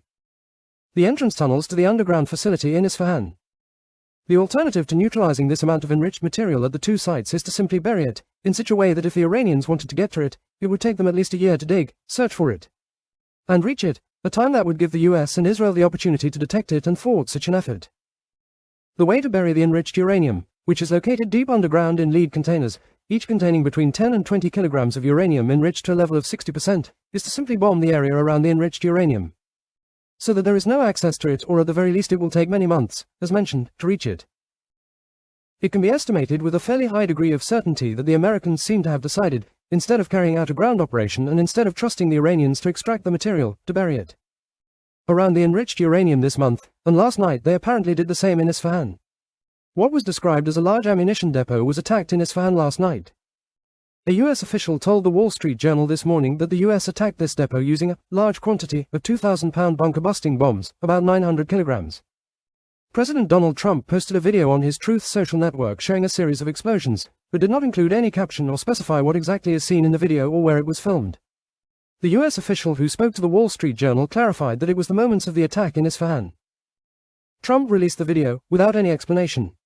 It can be estimated that the Americans were careful not to bomb the enriched uranium itself or damage it, also so as not to make the nearby city radioactive, and they bombed around in a way that closed off all the entrances and hidden tunnels leading to the enriched uranium, which remained buried in the middle under more than 100 meters of rock in that facility. As mentioned, about a week and a half ago, the Americans also attacked the Natanz facility with bunker-busting bombs, and even then the goal seemed to be to bury the uranium under thick layers of rock, dirt, and concrete. The Iranian declaration at the time, that the area around the Natanz facility was not at risk of radioactive contamination, implied that this was probably the essence of the attack. Trump on enriched uranium, they'll have to give us the nuclear dust. Most importantly, the Americans apparently decided, based on their operational activity, to bury the enriched material and not extract it in a ground operation with many casualties, which would last a long time and require a prolonged stay of American soldiers on Iranian soil while fighting. It's not for nothing that Trump posted the footage of the attack on his social media, with pictures of explosions around the facility. It's not for nothing that he chose to post this. The report from Ynet. That certainly makes a lot of sense to me. What Mr. President will say tomorrow at 9 p.m. is anyone's guess. Okay? CENTCOM is also denying that they were behind the attack on the sports hall on February 28th. They are saying that several media outlets recently reported accusations of U.S. forces striking a sports hall and residential area in the city of Lamard, Iran on February 28th. After looking into the reports, the U.S. Central Command has confirmed the accusations are false. U.S. forces did not launch any strikes at any time into the city of Lamard or anywhere within 30 miles during the opening day of Operation Epic Fury. Furthermore, video footage circulated by media outlets alleging U.S. involvement does not show a precision strike missile. A precision strike missile is 13 feet in length. The munition depicted in the video appears to be twice as long, consistent with the dimensions and silhouette of an Iranian Hovayez cruise missile. U.S. forces do not target civilians, unlike the Iranian regime, which has attacked civilian locations in neighboring countries more than 300 times. Okay, so that's the CENTCOM statement. And now I'll show you this update, which I share as well. This is just Middle East Observer, making a statement. But listen to how they're reporting the lull. Conversation. Enemy media, unusual calm. No rocket fire has been recorded for several hours, and from Iran, no launches have been recorded towards the Zionist entity for more than a dozen of hours. This calm raises questions in security circles about whether it is a temporary tactic or a prelude to imminent field developments. All right, so now I'll take you to the top of the hour update on Al Jazeera, which was about 8 o'clock. Billion-dollar business. In a moment, we'll be joined by our correspondent, Richard Gaisford, who's live for us at the National Mall in Washington, D.C. The nation's capital is the epicenter of America's defense spending. Not only is it the home of federal funding, of course, it also plays host to the lobbyists and power brokers who drive the D.C. agenda when it comes to wartime spending. Okay, here's the top of the hour update on Al Jazeera, about 30 minutes ago.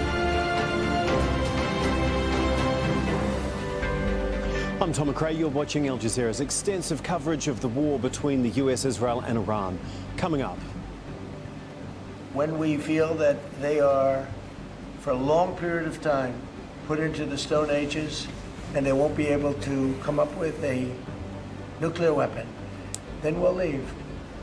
Donald Trump says Iran does not have to make a deal for him to end the war and says the US will leave Iran in 2 to 3 weeks. We do not have any faith that negotiations with the US will yield any results. The trust level is at zero. Iran's foreign minister tells Al Jazeera he has no faith in talks with Washington, and although he's had messages from the US, no negotiations are underway. Israel carries out attacks on Lebanon's capital Beirut, killing at least 7 people. The sooner we get to the negotiation table, the better it is for all the peoples of the region. And a united front calls for de-escalation across the Gulf, while Iran launches more attacks on the region.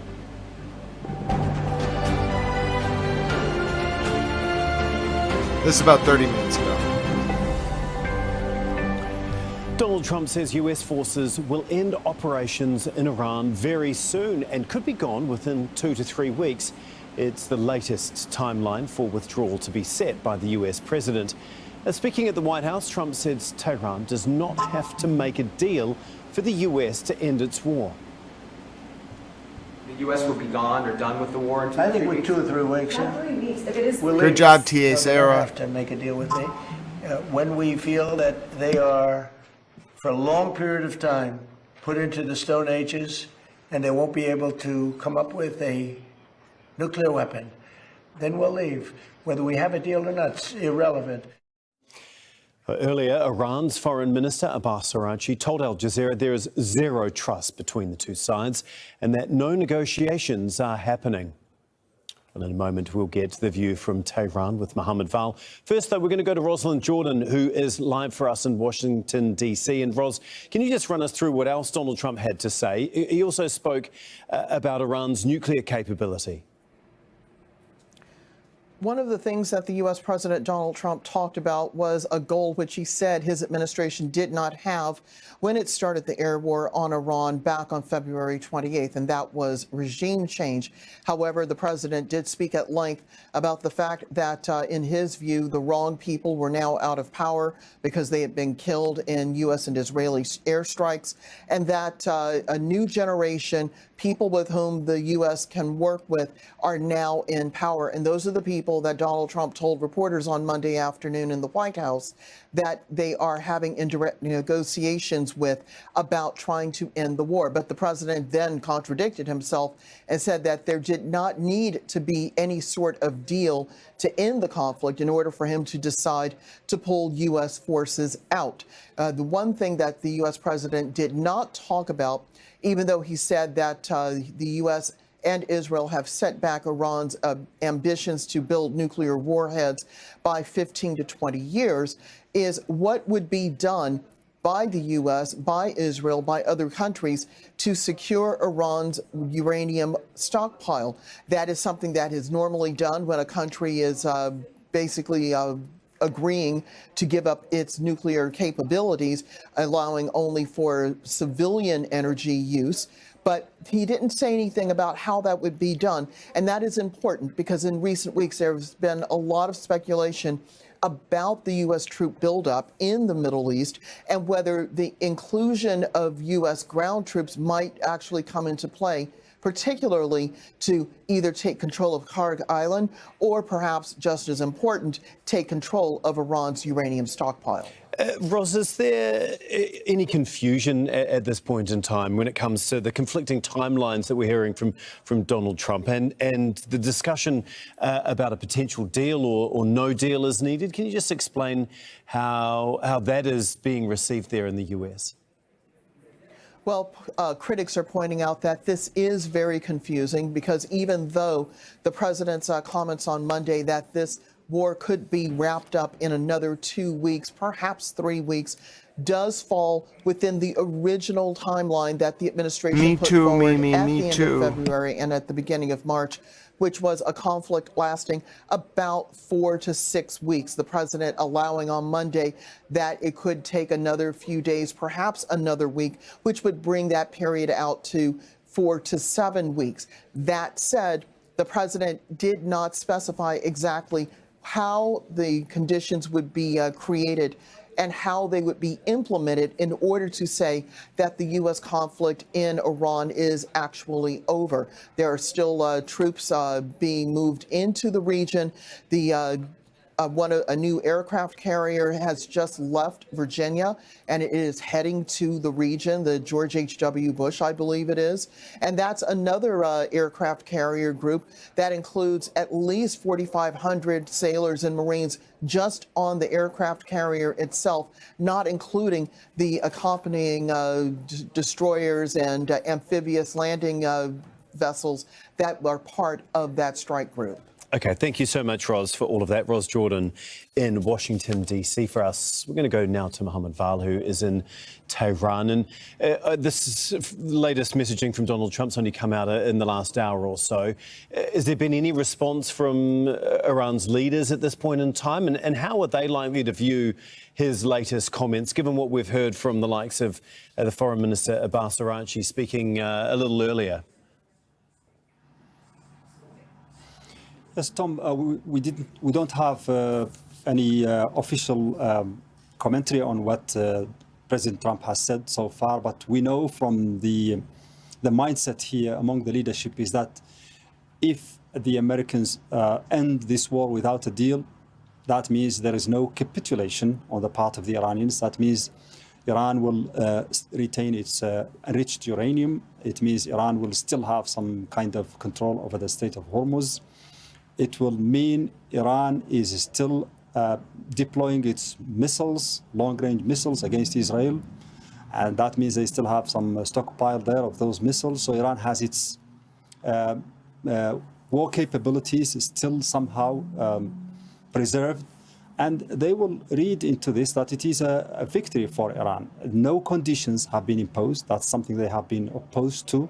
That's why they have rejected, not directly, but they have commented on those 15 points as something that is unacceptable to them. So they will interpret this as a defeat for the Americans and the Israelis in this war, because they have simply failed to achieve the goals that they have talked about as the reason why they launched this war. On the other hand, there are lots of complexities. When he says he will end the war in probably 2 or 3 weeks, for Iranians, the situation is much more complex because there is the elephant in the room, which is Israel. Americans seem to be incapable of controlling the Israelis. The Israelis want this war to go on. And even if they stop striking against Iran, they're not likely to end their operation in Lebanon. And Lebanon is linked with the situation in Iran. For Iranians, they can't stop this war unless it also stops in Lebanon and unless Israel reverses its invasion of Lebanon. And Mohammed, at the same time, the Israeli and US strikes continue right across the country, don't they? Well, that's right. We have several cities that have been hit, including Shiraz, Isfahan, Tehran, Karaj, and Kermanshah, just over the last 12 hours or so.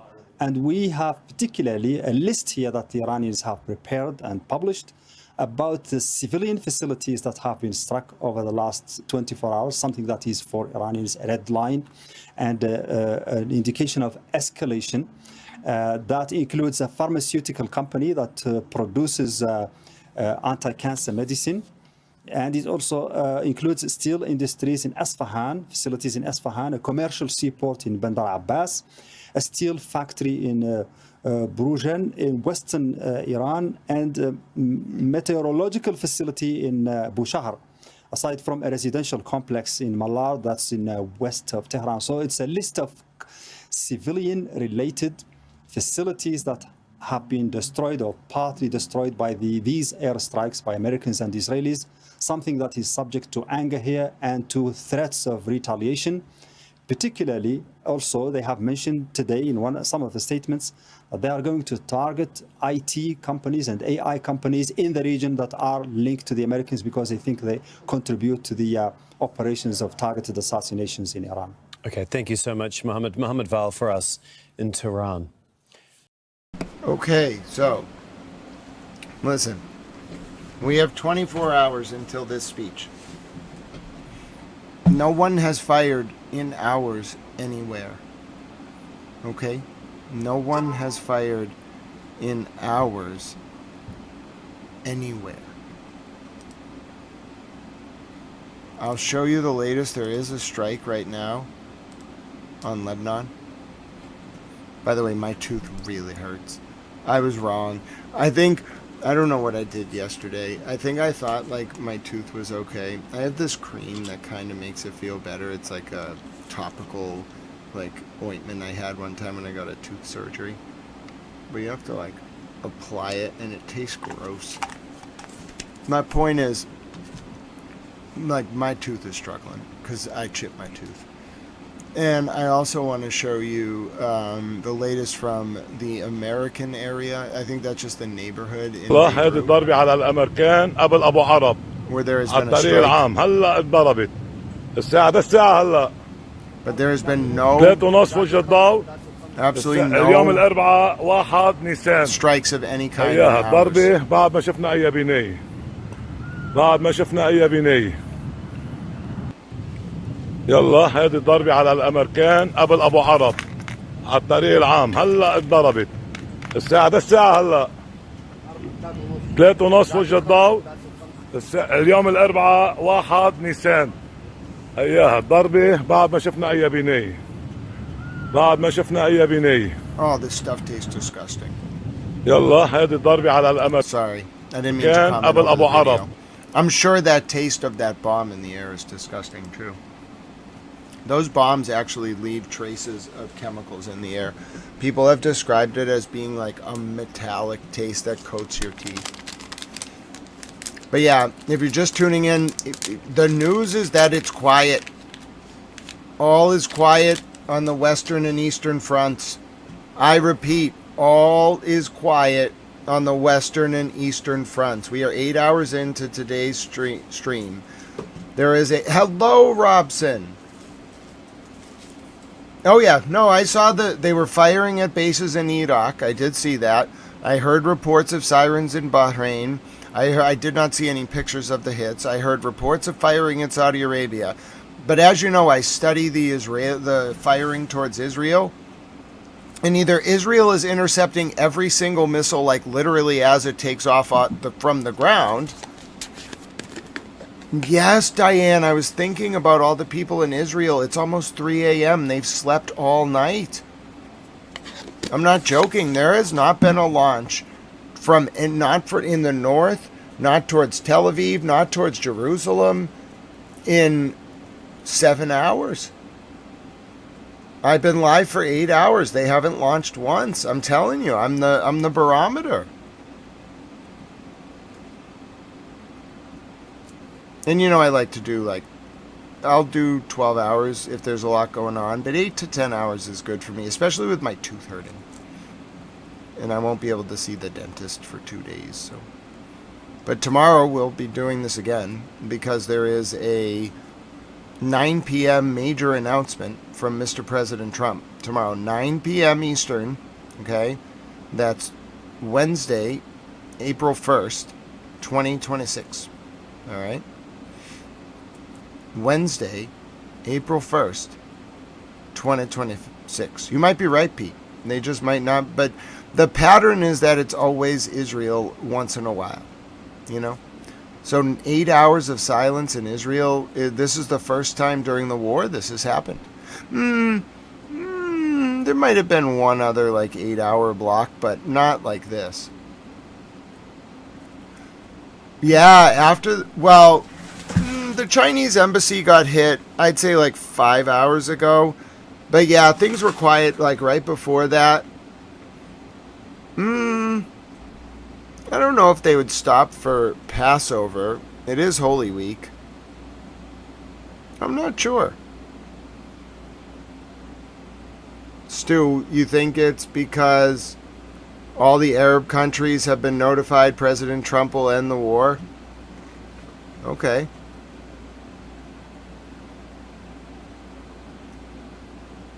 Maybe Iran was told the war's over.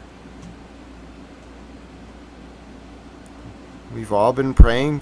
Maybe that hit on Isfahan last night was not what we thought.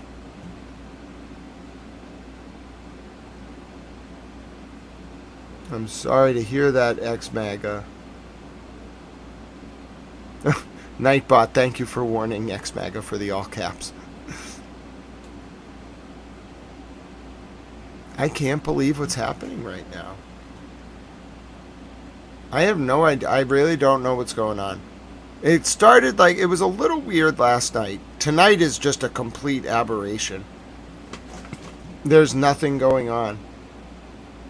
Yeah, true, Stu. It's in God's hands now. All I know is people are sleeping. It's almost 3 a.m. in Tel Aviv, and they're still sleeping. They haven't got one alert all night.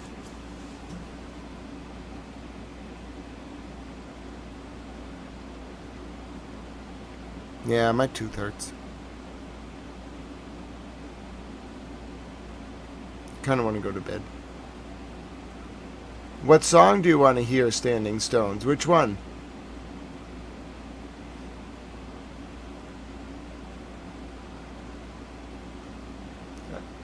I don't know which. Was it Yoram's song? Which one? My mouth really hurts, though. I think this is going to get worse over the next few days before it gets better. I didn't realize how much pain I was actually in. That's true, Slinky Socks. I know, but something feels weird about tonight.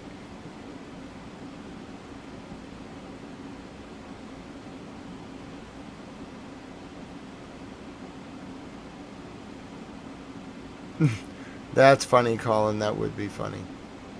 But yeah, my mouth really hurts. Yeah, I know it's been 8 hours. And I did start early today as well. I kind of want to go lay down. My mouth really hurts. And it's going to hurt until I see the dentist in 2 days. That's true, Slinky Socks. But it's 4:30 a.m. in Tehran right now. I guess it's only 3 a.m. in Tel Aviv.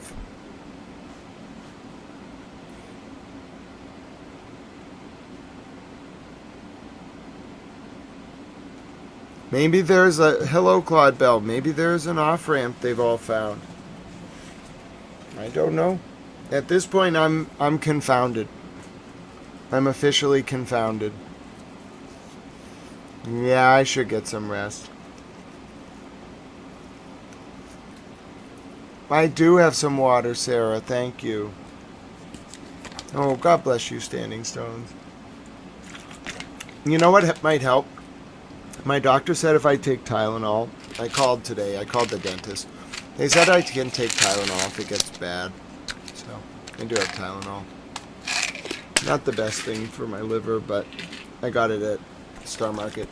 It was actually relatively cheap to buy this Tylenol. Sometimes Tylenol is very expensive.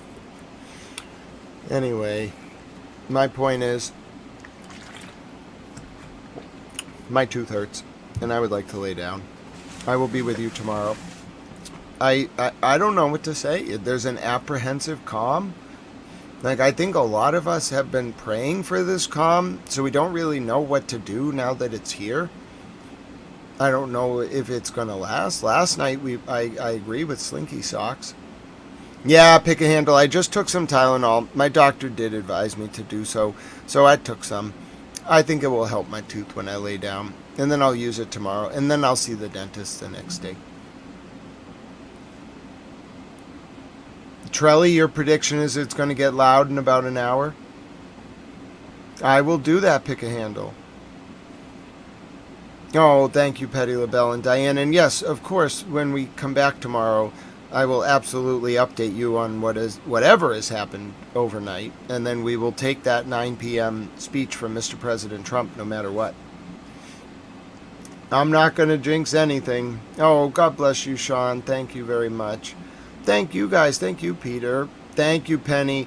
Yeah, like, it's like a toothache is a very, like, nagging pain, but I will push through it. There's a lot worse that people go through and that I've been through. But yeah, I have a feeling I'm going to end up having to get this, like, repaired or filled, because I can feel it, like, impacting, like, my, like, gum or something. I don't know. It hurts. All clove oil for a toothache. Thank you, CBA. I will look up clove oil. Yeah, it's one of those things. But yes, a topical works better for a toothache. Yeah, Mad Mike, I think I can get another topical. I can go into CVS tomorrow too. I need my alarm clock to be Professor yelling alerts, alerts, chime, chime. Oh goodness. Well, Slinky Socks, we started a little bit early tonight. I'm about 8 hours in, and I want to, like, I guess try to use the calm, like hopefully that calm perseveres through the night. That would be a miracle. A shot of VO. Yeah, I don't drink any alcohol. Edric says Iran's just getting the locker room hyped up to Elton John's I'm Still Standing. UKMTO has received a report of a ship being hit 17 nautical miles northeast of Doha, Qatar. Thank you, Valhalla. I did see that report on Al Arabia. Alright, I think I should listen to my body. Tomorrow, again, it will be 9 p.m. Eastern in the U.S., okay, 4 a.m. in Riyadh and Beirut, 5 a.m. in Dubai, 4:30 a.m. Tehran, 3 a.m. in Tel Aviv and South Africa. Alright, so here's how we'll do this. This is Public Information Service. Thank you all for your support. As you know, you can support Little Towel, especially, I think we'll be alright at the beginning of the month. I'll let you know how tomorrow goes. I'm going to be in a lot of pain for the next 2 days, and then I got to go to the dentist, but we'll get through it. You know, it happens, I guess, from time to time. Let's see. I'm already in so much pain all the time. Like, I guess it, like, the tooth pain makes me focus only on that, not the other pain. So silver linings, I suppose. But yeah, I want to get some rest. My name is Grant Smith Ellis. Thank you all for watching today. I appreciate you, Mad Mike and Standing Stone and Mercury Star and Docs Dwan and everyone. All the World's a Stage. It was great to see you. God bless you. And Edric and Serpentine. But yes, let's see how the night plays out. Let's pray for peace. This is a public information service. There's all sorts of ways you can support it. If you want to join the Discord and chat with us, we don't chat about like the war all the time. We chat about all sorts of fun stuff. There's a way. Hello, Penny. It was great to see you. There's a way to donate if you want. There's a Cash App. Thank you. Continuously Confused. What a wonderful username. If you want to, what else is there? Yeah, I guess that's it. There's the donate. There's the Cash App, $, Grant Smith Ellis. It's a one-man operation here. There's no crew. It's just me. And well, you're the crew all hanging out in the chat. You're all wonderful. Good night, Petty LaBelle. Good night, Fra. Well, you're wonderful, Fra. God bless you. And then, yeah, $, Grant Smith Ellis on the Cash App, Venmo at GrantE1, PayPal.me/Grant Ellis, and Revolut, if you're in Europe, is at Grant Smith Ellis. Yeah, so it's a public information service designed to educate, inform, and entertain. I use entertainment as a buffer to engender cogent discourse and ward off the usurpation of our forms of government worldwide. In that way, if you benefited from this stream today, if you learned something, there's ways you can support sort of the mission here. One of the ways I like to tell people to support the mission is you can look for reasons to do small acts of service and kindness for people around you to pay it forward. One of the ways you can do that, indeed, I don't know if our friend Francine is here, but one of the ways that you can do that is by donating to veterans. That's Pete Bunny Towel, by the way. He's our channel mascot. And I didn't forget about Tippecanoe, don't you worry. Stu, it was great to see you. Hello. Hi, Ann. Clove oil, says Avery. Thank you, Avery. I will try clove oil as well. I don't know if I'm going to try all these things, but whatever will get me through the next few days. And we'll see each other tomorrow. You can give me suggestions, too. Grant, 100% in what I called last night. Thank you very much. Yes, Serpentine. But yes, you can look. That's Pete Bunny Towel. He's our channel mascot. You can see the pain makes my brain go all sort of haywire, I guess. You can look for reasons if you want to pay it forward to do small acts of service and kindness. You can look for reasons to donate to our veterans or our service members or their families. They fight for our freedoms and they deserve our help now more than ever. You can look for reasons, if you like our furry friends, to donate to animal shelters, especially animal shelters run by our veterans or that help our service members. Great way to help our furry friends and our veterans. But you can also look for reasons to donate to animals in general. It's a great way to help our furry friends. If you're in the by donating to animal shelters. If you're in the UK, you can donate to The Big Issue. Great way to help populations experiencing homelessness. Raw ginger root. Thank you very much, Liberty St. J, my dear friend. I will try that out. You all have such wonderful suggestions. Ifti Ahmad, see you tomorrow, my friend. God bless you. I really appreciate all of you and your compassion and prayers. It's so nice to be with you all, even in an intense time and among my tooth pain. But yes, you can, if you're in the UK, you can look for reasons to donate to the Big Issue. Great way to help populations experiencing homelessness in the UK.